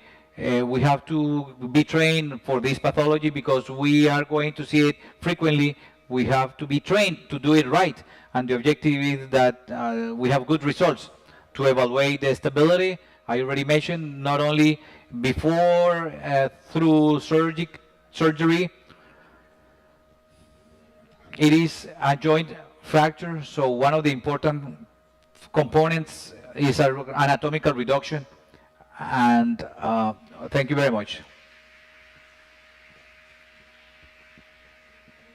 Thank you very much, Alberto, for that excellent presentation. Now we continue with our module. For me, it's an honor to introduce you to Dr. Anderson David. He is orthopedist and traumatologist of Universidad Industrial de Santander, teacher of postgraduate teacher from the orthopedic program at Universidad Industrial de Santander, fellow of knee and ankle surgery in Bucaramanga. He's going to honor us with his talk, and don't forget the syndesmosis. Thank you very much for the introduction, and Juan for inviting me to talk about this topic. This last module about ankle is like the non-understand. Don't forget us. Thanks, Alberto, that you touched upon some of the syndesmosis aspects. I'm going to make some clarifications what we learned so far. The syndesmosis has changed a lot. I planned these objectives. I just want to make some clarifications, talk about some diagnosis, new diagnosis methods, and what's the validity of this X-ray test, make some recommendations to some patients, and some tips to be able to have an adequate reduction of the syndesmosis. So let's don't forget, in the literature we have a lot of problems with the diagnosis, some reduction the diagnosis problems. Some physicians don't agree through the papers and Congress what to do. The discussion is about the methods, the number of screws, number of corticals, and what we do know is that the result rates are worse when the syndesmosis is not done with anatomical syndesmosis reduction. As in this case we see on the right, that the admission X-ray, it was not treated right and ended in a astrodesis process. 20% of them, the cause was injury of the syndesmosis, which was not taken care adequately. The syndesmosis was not frequent, but with the new studies and papers and current understanding, this has increased to 17.7%. Some 10% of them require surgical treatment, and we still have controversy the technique that we will use. We know that some others could have higher surgical rates. The image on the left, Weber has a compromise of the syndesmosis. The syndesmosis anatomy, traditionally we say that is fibrous joint that joins two bones, and it has not much movement. We know that there are four components: the antero-inferior, post-interior, interosseo, interbone ligaments, and they receive translation and movement forces. New studies, we found that it's not a syndesmosis as such. They do have a joint surface, and therefore we have to meet the principles of reduction and total stability in the handling. When the ankle does flexion, the peroné does an external flexion of 2 degrees, and internally 1 degree, and these are the new devices for fixation. I'm not going to talk about classifications. I'm going to talk about the types of instability that we have in syndesmosis. We could have a coronal plane instability in the longitudinal plane, the right image. Does it have laser? Does this have laser pointer? I don't see it working. Here we have sagittal planes where the fibula rotates. The most common is even in different type of traumas. As syndesmosis injuries are common in contact sports, where the knee is fixed on the surface, and then high speed collisions. Alberto talks about some of them. Syndesmosis are very useful in chronic problems. There are some tests applied for the cross legs. It's the same we tell the patient to cross the leg and then we pressure. It's important to check if there is pain when normally there is not a spring in the ankle. But if there is pain on top of it, over it, that's an indication of high sensitivity of the syndesmosis. The X-ray diagnosis is conflictive. Alberto already mentioned the limits that we have in the X-ray patterns. It's been questioned, these limits, anatomical limits, because they depend highly on the rotation we take the X-ray. If we are going to take an X-ray to do a diagnosis of the syndesmosis, we have to take it bilateral with the patient standing up with loads. Not all patients with joint fractures are going to take that position. They generate pain. That's why the tests under gravity have been very popular. These are the injury parameters. Medial space more than 4 millimeters. And it has a sensitivity more than 50%. When we compare this with arthroscopy, we evaluate the syndesmosis stability. Those patients that we have taken as normal in the X-ray, they do have an injury in the syndesmosis. The tomography is useful, especially for us to differentiate the morphology of the fibula. That's where the fibula is located with the tibia. The fixation techniques depend on this groove. Then we could draw a line, the Gifford line, and we draw it toward the anterior surface of the tibia, aligned with the tibia less than 2 millimeters. If it has more than 2 millimeters, like in this case, that's an indication of a syndesmosis injury with a rotation and stability. We don't have this available in acute trauma. This is very useful. This lambda sign shows how the synovial liquid of the joint spreads through the upper part. This is a useful finding that has some specific findings for the diagnosis. The arthroscopy is the gold standard for the diagnosis. We cannot do an arthroscopy to all those patients that we have a suspicion. That's why it's been questioned. But when we do imaging studies and tomographic studies, we compare that with this gold standard. What happens is through the arthroscopic, we have a structure of 3-4 millimeters in the syndesmosis that has an opening, and that will give us a positive test. This is common in sports persons. We have 4 types of patients. Isolated syndesmosis. These are kind of high springs. These are chronic patients with a persistent pain in the upper part of the ankle.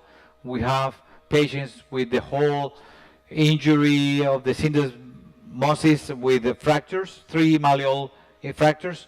Don't forget that syndesmosis injuries and chronic cases that are not part of the presentation, but look at this case where this injury, the syndesmosis generates a post-traumatic injury.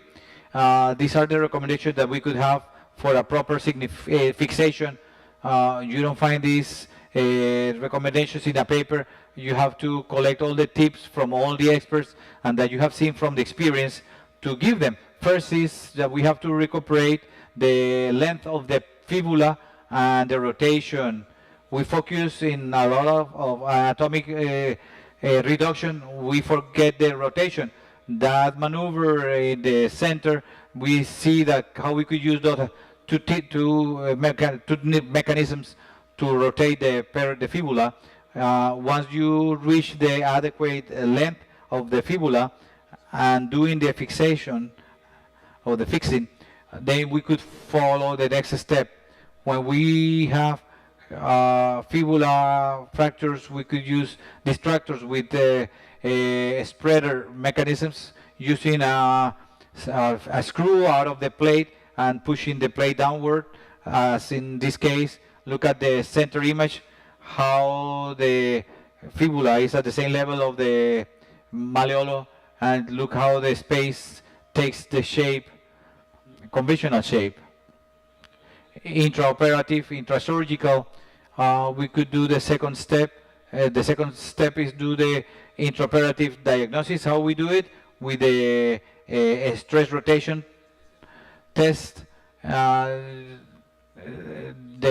hook test, which is the most classical, where we include any hook type to evaluate the fibula and evaluate the opening. And this test, which is the TAP test, which is promoted by the Cesar de Netro group, where we do a perforation of the peroné with a drill, 2.5 millimeters. And if there is a lesion of the syndesmosis, check how it is opening, and then you could do the diagnosis. This is my preferred technique, which is the video on the left, where we include the razor within the syndesmosis. If there is no injury, it could not happen. It should not happen. Then look how in the video you could see that the diastasis is. We could also do the internal rotation test. It is important to do that through the fibula rotation. The third step, we have to use syndesmosis reduction methods. We could use a manual method. If we're going to use a clamp, the clamp could not go online on the malleolo medialam fibula, because the fibula's normal position is posterolateral. One of the clamps have to be on the posterolateral of the tibia. That way we could have a 15-degree inclination. Look at the tomography pictures. If we do it only horizontally or parallel, the fibula could go to the posterior part. And then we use another device to keep it in the right position. We have to avoid this mistake, is that you have the clamp reduced, and check at the x-ray, you see some openings and superposition, and then you tight more to reduce. Something is wrong. Most likely is at that point the fibula is not at the right position, and look how the center image, when you do the compression, there is a displacement, a lateral displacement. The fourth step is to be able to see that reduction with the clamp. There are some techniques. This is the most important part. There are two ways, and then check at the joint surface, the intersection between the tibia and the fibula, and then the other one is to check the node. That's the technique that we use the most, but it's a technique that's shown. It doesn't avoid the bad reduction of the syndesmosis. And the fifth step is to adequately locate the screw. It has to be 2-4 centimeters over the tibia, where the screw was too high. It could have a fatigue problem. It fractures, and then you could not have the correct position, and then you have the opening is still there. The other one has an adequate position. You have to have the drill located 20 degrees. The literature shows that biomechanically they'll have similarities. And after doing this proper location, we confirm the reduction. Then we try to do the test again, either external rotation. We want to introduce a metallic object, and then we see that we cannot have the rotation. It doesn't have any movement. Isolated injuries, high springs. The recommended is that you have that over a plate to distribute loads, and avoid fractures. We have to do the distal fixation when we have shortening of the figure, like in the left figure. And in these cases, it has a great value, the dynamic methods, which are the tightrope, Lotom. There are so many brands, but one of the techniques, that's one of the indications where you have the percutaneous reduction, as in the right case. Transcendentales fractures. Remember, you have instability. You have to recuperate the rotation, and you have to repair the deltoid ligament with the right picture. When you do the external rotation test, when you have a positive, it's because you have a injury of the ligament. And in this case, we were able to, with the adequate syndesmosis reduction, we didn't have to repair the ligament. We had cleared that the outer layer of the ligament is the one that suffered the most. With the suprasyndesmales fractures, we have to recuperate the rotation. Here we have a component and stability component at the longitudinal level. We have to use a hook and the distraction technique that I mentioned before. This is another suprasyndesmal fracture. Here there is literature about, like, ambiguous about it, because this fracture, which at the proximal level, if we are going to place a plate there, we could have a neurological problem. Where are we going to place this? When the fibula is far from the, and then we could use thicker plates. We could have approaches, isolated approaches, like a down approach and upper approach. When we have compromise of the posterior malleole, this is a recent approach. Manuel mentioned it recently.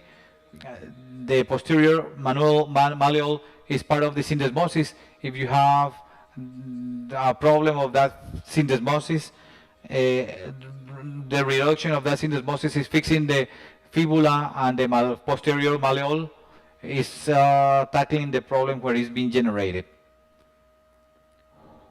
When we have also commitment of the Tilox fragment, we also have a compromise of the syndesmosis. That's an anatomical approach of these fragments that affect the stability, like in the case of the upper figure image. This is a group of patients that we talk about log splitter injuries, which are very severe, where the talon generates a problem in the tibia. They are high energy, bad prognosis due to the joint, and they are regularly open fractures, and we have to repair ligaments. And to end stability methods, the current discussion is if you use the conventional screw, the one we use, feel comfortable, or we use dynamic strategies like the flexible systems. We've had 6 years ago multiple studies, and we find these two techniques competing. What we could have the static fixation is more economic, and the short run is more rigid biomechanically, and it doesn't make a difference to place in 2, 3. The bad things about using this static fixation, high rates of bad reduction, up to 40%, need of removing the implant. Sometimes we would remove 50% of the screws. That's how low to 10% that the material breaks. It doesn't allow the physiological movement of the syndesmosis. I have you to restrict the movement to longer time. The dynamic fixation allows micro movement. It doesn't have removal. and has lower rate of bad reduction because it's not a static method. However, there are some complications, affection of the saphen nerve or vein. There are too many implants, and then we cannot get familiarized with all of them. Sometimes we have different brands, and we have to learn from each of them. It doesn't allow a good longitudinal stability. In those cases, it's better to use plates with 2 screws, and it has a higher cost in the short term. And when you remove that, you could have some savings in the health system. As a conclusion, the starring in the syndesmosis is not the implant. You could use dynamic systems. They are all useful, both. The star here is the surgeon who is able to have a reduction of the syndesmosis, to do all these diagnosis and imaging tools, and use all the strategies available that we could show to have that anatomical reduction. Thank you very much.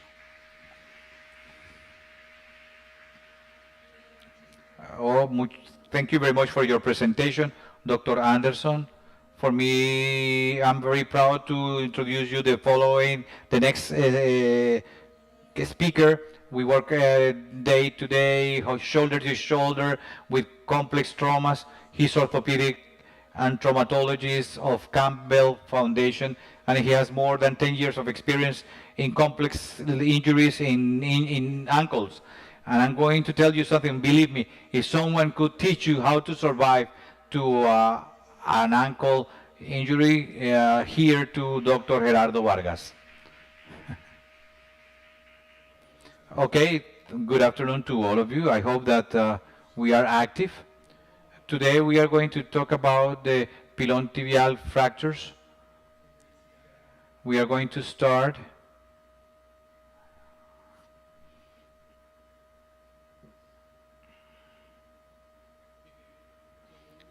with one of the topics that I like the most. I am Gerardo Vargas, orthopedist from the Universidad Nacional. I work as an orthopedist at the Clínica Campbell in Barranquilla. The pilon tibial fractures have a wide range of injuries that could have low energy fractures in older people, and high energy with a large problems such as these frequently are associated with open injuries, open fractures, and a lot of problems with the soft tissues. That makes us to believe that the handling is challenging, and that we have to do it the best way possible to avoid the complications or results such as these, with an important damage in the soft tissues due to an early surgery with necrosis components, and complicate, which could end up with a more severe injury, or reductions that could lead to much rigid, exposing a lot of bone tissue, and leading to bad results in the long term. So that's the justification of this talk. The objective that you at the end are able to integrate several approaches and strategies to handle the pilon tibial fractures to get the better results and avoid complications associated to this type of fractures. For this, we are going to develop the following content: basic concepts in tibial pilon fractures, strategies, handling strategies, what fixing options we have. I'm going to show you some clinical cases, and finally, I'm going to show you some of our preliminary results about a follow-up that we have the cases in the clinic, and at the end, some conclusions that I hope they are useful for you. Within those basic concepts, in terms of anatomy, we already reviewed some things. We are going to go fast on this. ankle biomechanics, we reviewed it already. We know it. The trauma mechanisms and how that affects the type of injury that we are going to have, how to do an adequate diagnosis in a basic form, and the treatment ways. Let's remember that the distal tibia has been divided in 3 columns, basically. The anterior column, which is extension, the medial column, which includes the medial malleolo, and the posterior column, which includes the posterior, and the lateral, which includes the fibula. Depending on the several factors, we are going to find different type of injuries. Those injury patterns are determined by the location of that injury, main injury, especially in the columns, and they're influenced by the position of the foot in the trauma and the location of the trauma. If we have a trauma which was received in dorsiflexion of the feet, is going to involve the medial column. If we have, on the contrary, injury which is received in plantiflexion, is going to affect the posterior column. If there is a medial collapse, axial collapse, there is going to be a bigger commitment of the central column. When we have injury in varum and in a valgus injury, will produce a lateral problem in the column, lateral column. Keeping that into account, we are going to add information to do a diagnosis of the injury. And basically we have to take an X-ray, adequate X-ray with a anterior projection view and lateral view to evaluate the compromise of the fracture. And as a complement, we could do tomography imaging to characterize better the fracture, see what's the personality of the fracture, what was the trauma mechanism, and likewise orient us how we are going to solve the problem. Those tomographies allow us to classify the injuries, and through that classification define what type of osteosynthesis and approach we are going to do, and likewise define the prognosis. A long time ago, in 1973, several principles were written. These principles are still valid with some modifications.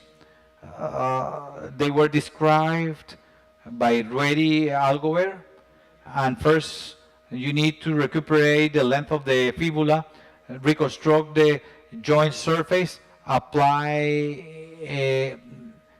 and reconstruct the medial column with a medial plate. Nowadays, those principles have been updated, let's put it that way, and we want to recuperate the length, rotation, and alignment of the fibula, reconstruct that joint surface. If we are going to do a reconstruction that invades or damages more the soft tissues, we are going to cause a different problem. Application of injerto, and we have to stabilize the medial column, especially when there is problem with that. And in principle, if there is a compromise of other columns, you have to stabilize one of those columns. Keeping into account all this information about the trauma, we are going to evaluate which are the patient factors, if he has comorbidities, if he's diabetic, neuropathies, if he's smoker, alcoholic, which will determine the regional state of those tissues previous to the trauma. And with a traumatic event, which will alter more those soft tissues, then we will have an important problem. And those soft tissues are going to allow us to define when, how, what, and why we are going to treat the patient. So then, keeping into account factors, patient factors and trauma factors, if it is a closed or open fracture, if it's a low, high energy fracture, all that information we are going to consolidate it to take a decision. And that decision could be to take the patient to primary osteosynthesis or handling by stages. So far, we have clear that we have two alternatives for handling. First one, the early primary fixation is for close fractures with good condition tissues for low energy, which have been exposed and are associated with a risk of infection of 6%. In general, it is recommended to use in closed fractures patients that do not have comorbidities that affect the soft tissues, that the status of the soft tissues is adequate after the trauma, that the surgery could be done hopefully before 12 hours and have a disposal of the needed resources. So basically in closed fractures, patients without comorbidities and with adequate status of soft tissues, you could have a early primary fixation. When not to do that? When we have a patient with the following background: alcoholism, diabetic, schizophrenia, or that have some alterations in the soft tissues. In those patients, what do we have to do? Handling by stages. Handling by stages, we are going to treat all those patients with alterations of soft tissues and high energy fractures. We have to take into account the characteristic of the patient, her social environment, resources availability, the status of the soft tissues, and in general, all the comorbidities, systemic comorbidities. Within that stage procedure, you have the SPAM scan plan. What is SPAM? Is the initial stabilization of a fracture by stages, which is done through an external tutor to recuperate length, rotation, alignment, and to organize the bone fragments. This allows us two things. We will have the time to have imaging, complementary imaging, such as a tomography by reconstruction, which allow us to see the fracture personality and the management handling of the soft tissues. Once we have those complementary images, we will do adequate surgical plan that includes the time when we will do our final osteosynthesis, what approaches we will need to solve the problem with the bone fragments, what type of reduction techniques we will use, and what type of implants we will use. In this first time, we do the washing of all the open, the tissues of the open fracture. We do a temporary external fixation, and then you start handling the soft tissues with washing, closing, and once we have those soft tissues solved in a term about 1 to 3 weeks, we will have the second time for the surgical to solve the problem. There are some trends in terms of the first surgical time that allow us to do initial stabilization of key fragments that will allow us in a proper way the fracture reduction. You could use anti-slippery plates, stabilizing some segments, bone segments that later on will help us with the reduction. This is known as an first-time augmentation. In the second time, reduction of the fracture, plate fixation with screws, with the nails, intramedular nails, depending on the status of the soft tissues and the procedure we've done. If there are some bone defects that require spacers, that's the time to do the setting. With this, you have to take into account the angiosomas for the surgical approaches. It is important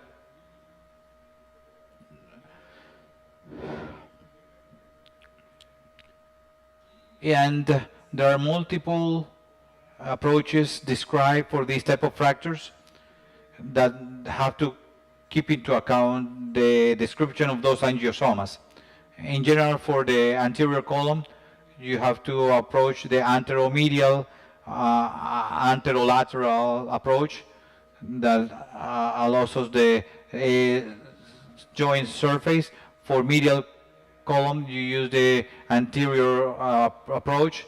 For the posterior column, there has been several approaches: the posterior, direct posterior, modified approach, and posterolateral approach.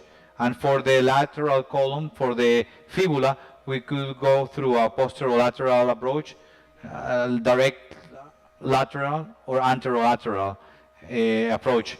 This gives us a 360 degrees access to our joint, to the distal tibia, and depending on the soft tissues and the characteristics of the fracture, you will choose one or the other of the available approaches. In the second time period, when we do the osteosynthesis of our fracture, we could do the application of bone implant, and at the time, in a third time, when we have a spacer with antibiotics, we could have some implants in a final definitive way. When our patient has a fracture that includes the posterior column, we could have a fixation in several times, especially to fix the posterior column, and in a second time to do column reconstruction in an easier way with anterior approaches.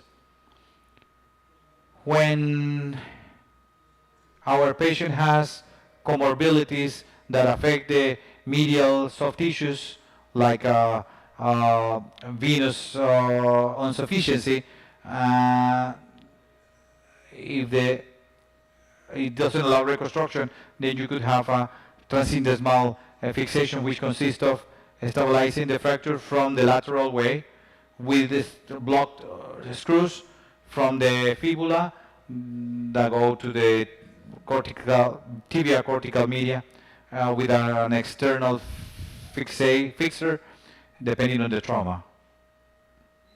And the primary arthrodesis is a therapeutic option when there is no possibilities to do adequate reconstruction or there is a collapse, and it allows deferred management of the fracture when the soft tissues are in better condition.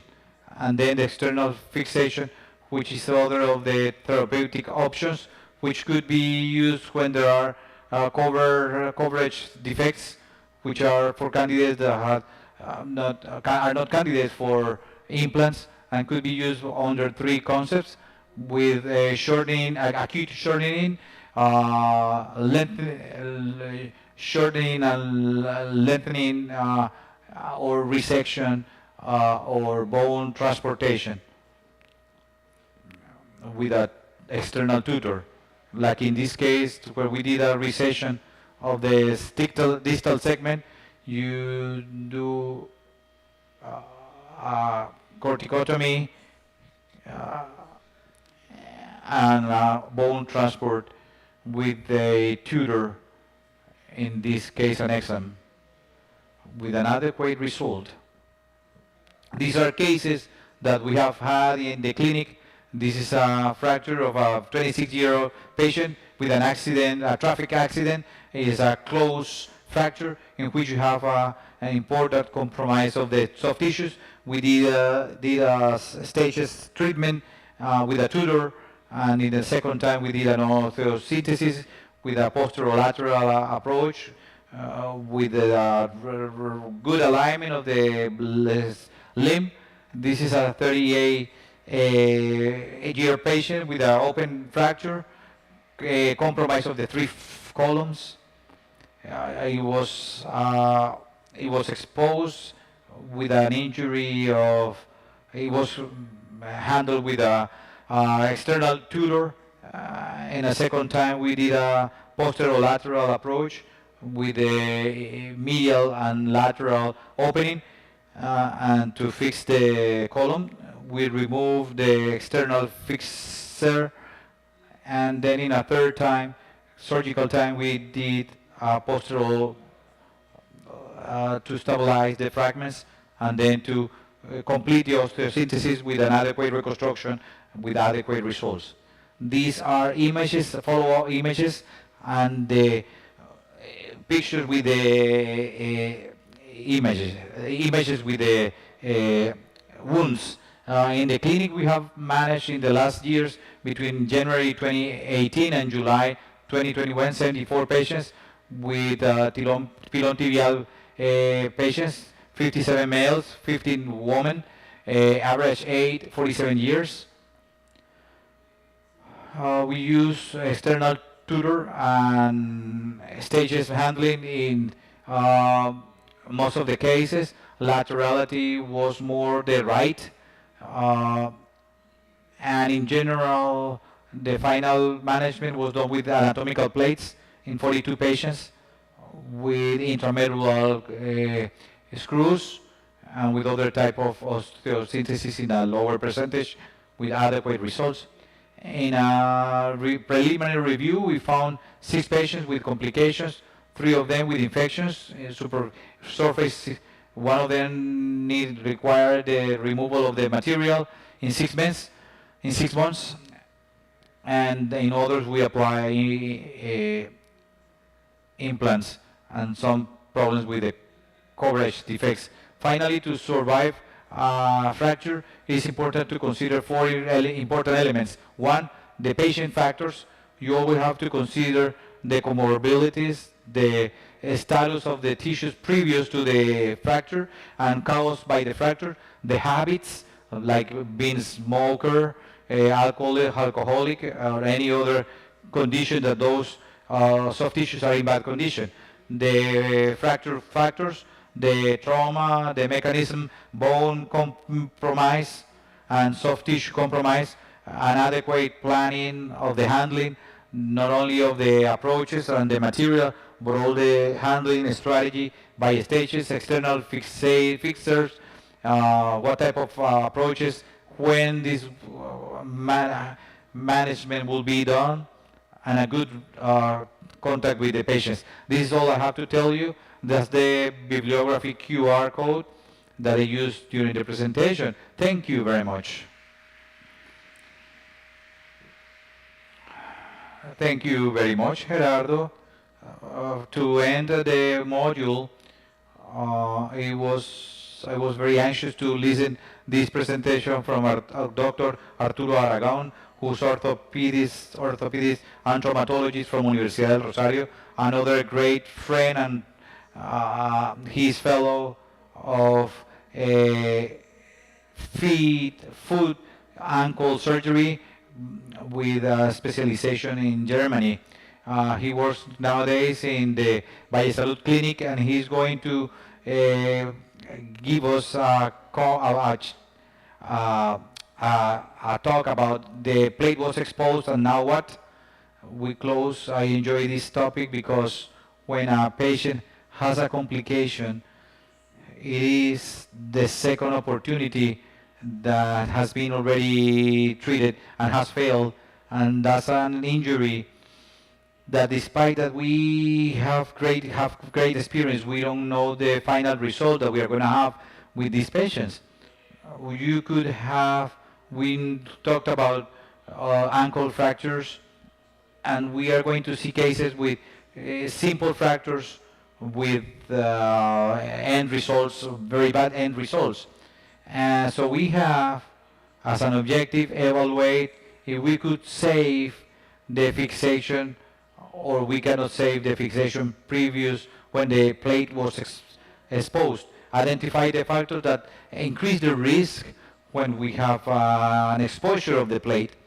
And this is a patient that you ask yourself, is it worth saving the osteosynthesis or start again? This is a patient that had tibial fixation. It has a reduction with a plate. The reduction, the bone is exposed. How are the soft tissues? Does it have infection? This is a patient that we have this X-ray, and this is a third. But look at the ankle of this patient. So then this is a kind of a continuous of mistakes that we have. The complications in these patients look for someone who give them a hand, but sometimes we do not have good results because we start bad from the beginning. So we have to look ourselves that clearly that these patients will end up bad, and we have to realize that a bad treatment was done at the beginning. So the patient bone necrosis, there was not good coverage because most likely at the beginning there was problems. We see the bone necrosis. There was we couldn't do anything about this patient. So then bad prognosis, medial plates. We see that we use a lot of, Gerardo uses a lot of medial plates. When you have high energy fractures, my recommendation and what you see every time more is to use anterolateral plates because they have coverage of the whole muscle part, less exposure for the tissue. Third, most of the time the fractures, most likely you see a medial injury, and then you increase to this patient another injury, less flow, and then you are going to have problems with the patient. So then you don't want to, not all of them, but a patient that has damages with soft tissues, you could avoid the medial approach, avoid it, and then place the medial plate. You could do a posterior approach. You could have reduction from the posterior part. Third, the patient's age. We have all talked about, and this is related clearly to the age patient, the patient age. The kids, they answer very well. Up to 19 years old, they have great circulation, but when they are already with 40 years, we are going back. So we have to be careful with that. Men is also because men are kind of high energy fractures, open fractures, soft tissues. There are different type of soft tissues, diabetic, vascular diseases, smokers, alcoholism. You find a lot of this, but we don't see that we've been rigorous in the nutritional part of the patients. We have these factors, and how many of these patients we have to have we evaluate them, and we don't check the nutritional factor. We operate them. We have 2 washes, 3 washes, and the nutritional component is not the same as a patient with good condition that one with obesity. But every time, every now and then, we have to find the nutritional factor of these patients because this will help us to know if these patients will be candidates for major surgeries. This is a patient in the clinic in Cali. It's a 68 years old patient who had a fracture in the pilon tibial tray A with external fixation and 3 washes initially. Background, underlying factor, high blood pressure, is a joint fracture with a fibula fracture with this injury in which we have the tendon exposed. Is manageable because it's in the I decided to do a fixation, and a stable fixation with an anterolateral plate. I take the risk of placing a third cane plate, and I take an implant in the same surgical procedure. I have this complication. I have a necrosis of the implant 10 days after, but I see one thing, that the fascia is integrated. So discussion, do we resecate what we had of the fascia, or we do another system? We take implant, the patient was positive for pseudonoma, the blood frame was normal, but we saw that the PCR was not ascending but decreasing. And then we say, no, let's wait for this patient, let's not take material. Then we establish a valve system in 3 opportunities, and we implanted it. This patient, within the following 7 months, we see a reduction, adequate reduction, acceptable, due to the severe damage of the joint in the patient. And nowadays, 1 month ago, I saw her. She has a proper implant. She has a good axis. These are the scars that we see from the patient. And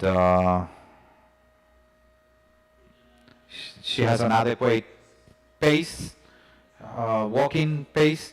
So we could not say that a patient with infection, we are going to retrieve the material. If you see that the patient is improving clinically and you have other options, I think that the goal of this patient is that I didn't use a medial plate. If I would use a medial plate, most likely a big plate of those that we show, most likely will lose the little circulation the patient had.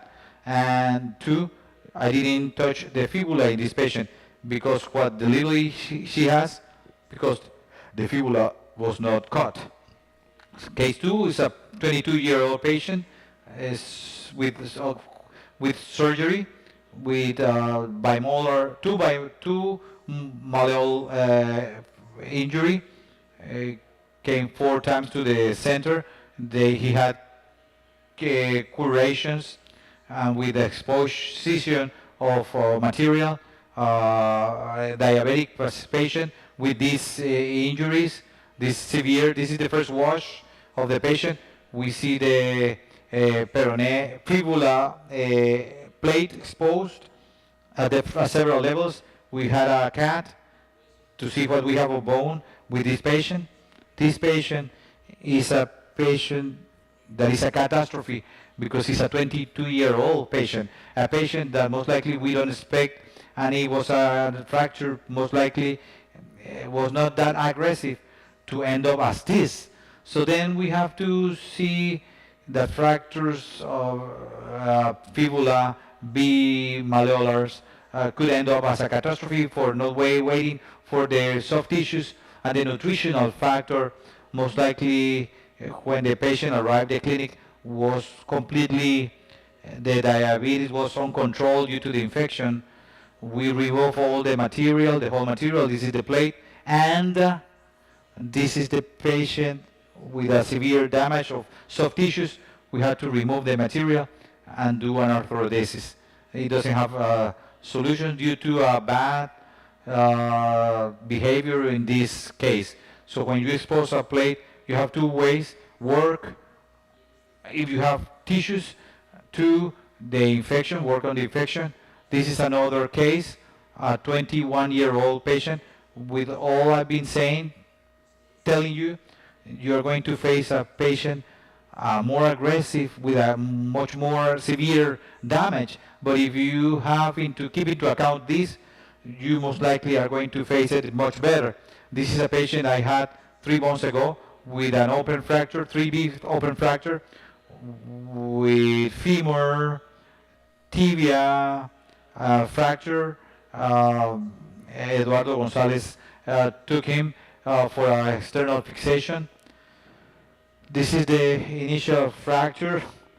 He had tibial proximal plate fracture. The tibia was exposed. We know that we have a severe case. Let's face it, as we know that we have a severe problem. So we initially, what we do, external fixation. We do the external fixation. We had amputation of the feet, part of the feet. Here we have the talus exposed. Later on, we decided when the soft tissues improved, I decided to do surgery with complete fixation of the tibial plates, the distal tibia, and arthrodesis of the ankle. Then I took into account several things, that I was going to have exposure of the medial plate. Two, how I was going to do with that exposure that you were going to have. What else to do?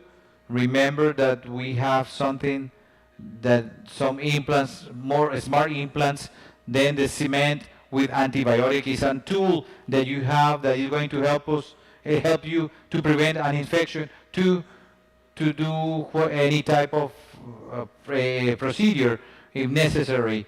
But then we took this patient, we did some implant, gastronomio implant. I placed the distal plate, and I did some arthrodesis resecting the talum. This is the patient in the first time stage, and I did that. I placed a back system. I did an arthrodesis, placing the calcaneus upward, placing a lateral plate to hold the tibia fracture. The tibial plates, I fixed them, supported them. This is the end up of the patient with a multi-level fixation, but with some implants that the patient is going through an adequate procedure, rehabilitation. It has a 0 to 45 degrees rigidity in the knee. What I want to tell you is that you could take the patient to a much better result if you foresee that you're going to have that exposure of the plate. And if you have that, you define if you could save it or don't, or cannot save it. Second, evaluate the soft tissues previous to the surgery, and when you have that, the plate exposure, evaluate that again, and take a serious cultivate, take the implants at several stages.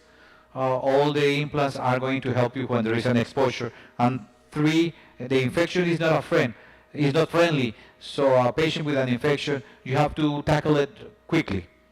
Thank you very much.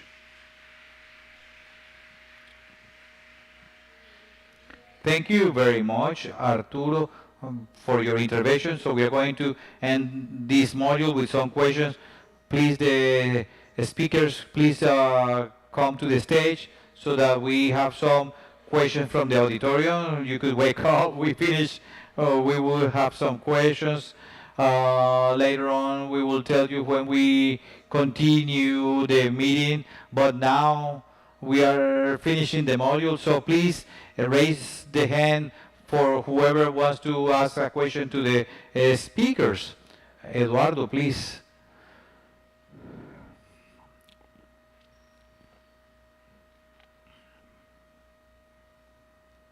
Okay, congratulations to all the speakers for the talks.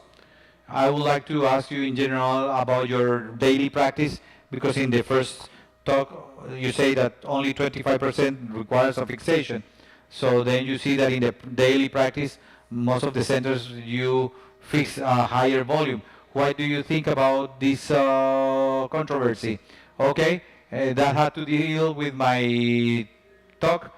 What happens, I think, is that we are exposed to a high volume of big trauma.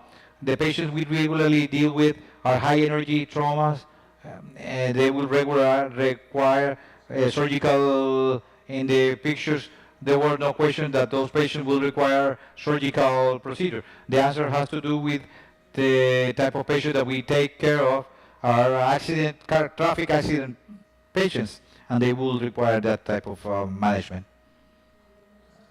Someone else would like to, yeah, according to my colleague, depending on the center. For instance, I work on AR in insurance and different type of insurance, and you see the different type of patients. In labor patients, we have labor this type of problems similar to the ones that we have been told. So it depends on the insurer. I kind of go on the contrary. I have a higher level due to the type of patients we handle. I have a private practice in which the patients demand quickly back working. So when you have a cast that's 6 weeks and probably without rehabilitation, you go to 3 months. So now we just operated a friend of ours, an orthopedist, and 15 days he's already back working. Okay, so that we cannot oppose those patients as long as we have the wound healed. We have to have partial support at 15 days if the scarf, if the wound is swollen, is healed. And two, I think that before people that labor, Anderson says they are the ones that we have to rehabilitate or operate them quickly, quicker, so that they go back to work. Okay, I agree. I think that there are multiple factors that you have to consider or define if a patient is operator or not. One, the scenario where we are, the clinic where we are working at. If these are patients with high energy trauma, if they require a quick return to their employment activities or sport activities, I think that all these factors lead us to take the decision, and depending on that, you define how much you operate them or not. In principle, as I said, if they are unstable, you operate them, but if they have other things that lead you to osteosynthesis, then you are going to increase the number of surgeries. And the last question I'd like to ask each of you is about the pilon tibial fractures. Any pilon tibial fracture. We all find many different groups. We find different colleagues, different opinions, and many times we see that there are controversies about the initial treatment of the fracture, pilon tibial fracture. I'd like to ask each of you spam, scan, and plan for all pilon tibial fracture, or how you handle the topic. I think I start. In general, the pilon tibial fractures, I think that you have to apply the stage plan from when you have the minimum doubt that the soft tissues are not going to be good. If there is a compromise of extensive soft tissues, it's too qualitative. And I think that depends on the moment when you see it, because also they change with time. But in general, if it's a trauma that has a soft tissues problem, I do a stage. I'm going to add some spice to the question. It's a high energy trauma because we see it in a high energy fracture in an X-ray, but the patient arrives to the institution and the tissues are perfect, seems perfect, and they don't have small swelling. The accident just has occurred, but with the images we see that it was a trauma, and it was a high energy trauma, but it does have adequate conditions, the soft tissues. So what do we do? Okay, we also need to evaluate several things, not only the current state of the tissues, because this is dynamic and it could change in time. It's not a patient, you could see that the patient is fine now, but in 4 hours it's not good. So that leads you to a stage in handling. If we check the numbers, almost 80% of the patients, we are handling them with external fixers and by stages. So I think that more or less in that percentage we are. I think that 80% of spam scan plan handling. Arturo, all relationships start well. Everything is fine. You have the fracture, a little bit swollen, but you're going to have a bad process.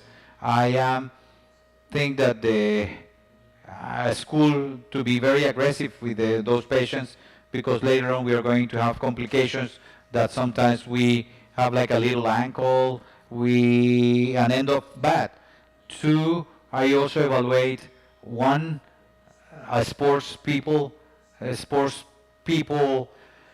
are more demanding, so then sports people sometimes have traumas that are rotational, but if they are not high, I sometimes take the risk to do initial fixation if I could operate them quickly before 6 hours. If not, this if the depression is not severe as such. And I always try to do anterolateral approach because I could have those complications. I always use the back system initially with those patients, and I operate them for the wound so that it goes well better, a little bit better with those patients, 360 degrees. And the only patients that I do not, but that I firmly say no, with patients with any type of disease such as rheumatoid, collagen, and diabetic. Diabetic behave especially, and alcoholic and drug users. Anderson, what do you think? Same discussion about the services and orthopedics, 2 feet, 2 trauma, and we all have different conduct behavior. There are some low energy, group high energy, so I am a high energy. Even so then that's kind of a time bomb. Then if I didn't, I apply the tutor. I apply the tutor of day 5, then it's not useful. So, and you also have to do it before the tomography so that the tomography is helpful with the planning. So then the patient that gets with a low energy and a fracture with all the tracings, with the previous or posterior compromise, you could have it with a ferrule without tutor. Alberto? Quickly, if you have a patient and you x-ray, you see high energy, and the patient arrived with a beautiful pain leg, don't believe it. That soft tissue is going to suffer, that's clear. So definitely I work by stages. Logically, everything cannot be absolute, and you have to individualize it. If you have the previous case that you have a low energy with only one compromise, then, but in most of the cases, when you have an X-ray with high energy, you got a big hit, the soft tissue is going to cry later on. Thank you very much to all of you. We expect you very kind. I almost did the closing of the event.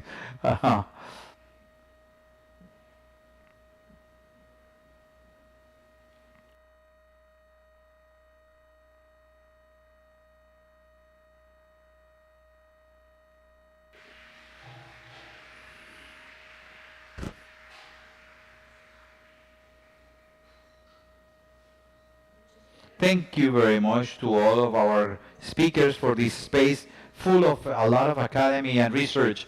On behalf of Fundación Campbell, we extend our invitation to our inauguration cocktail.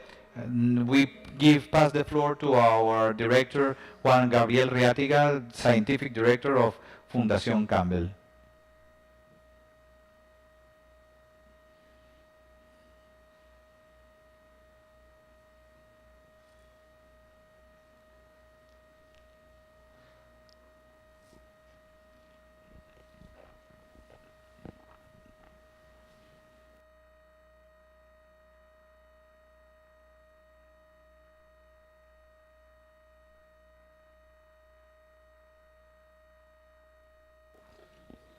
Okay,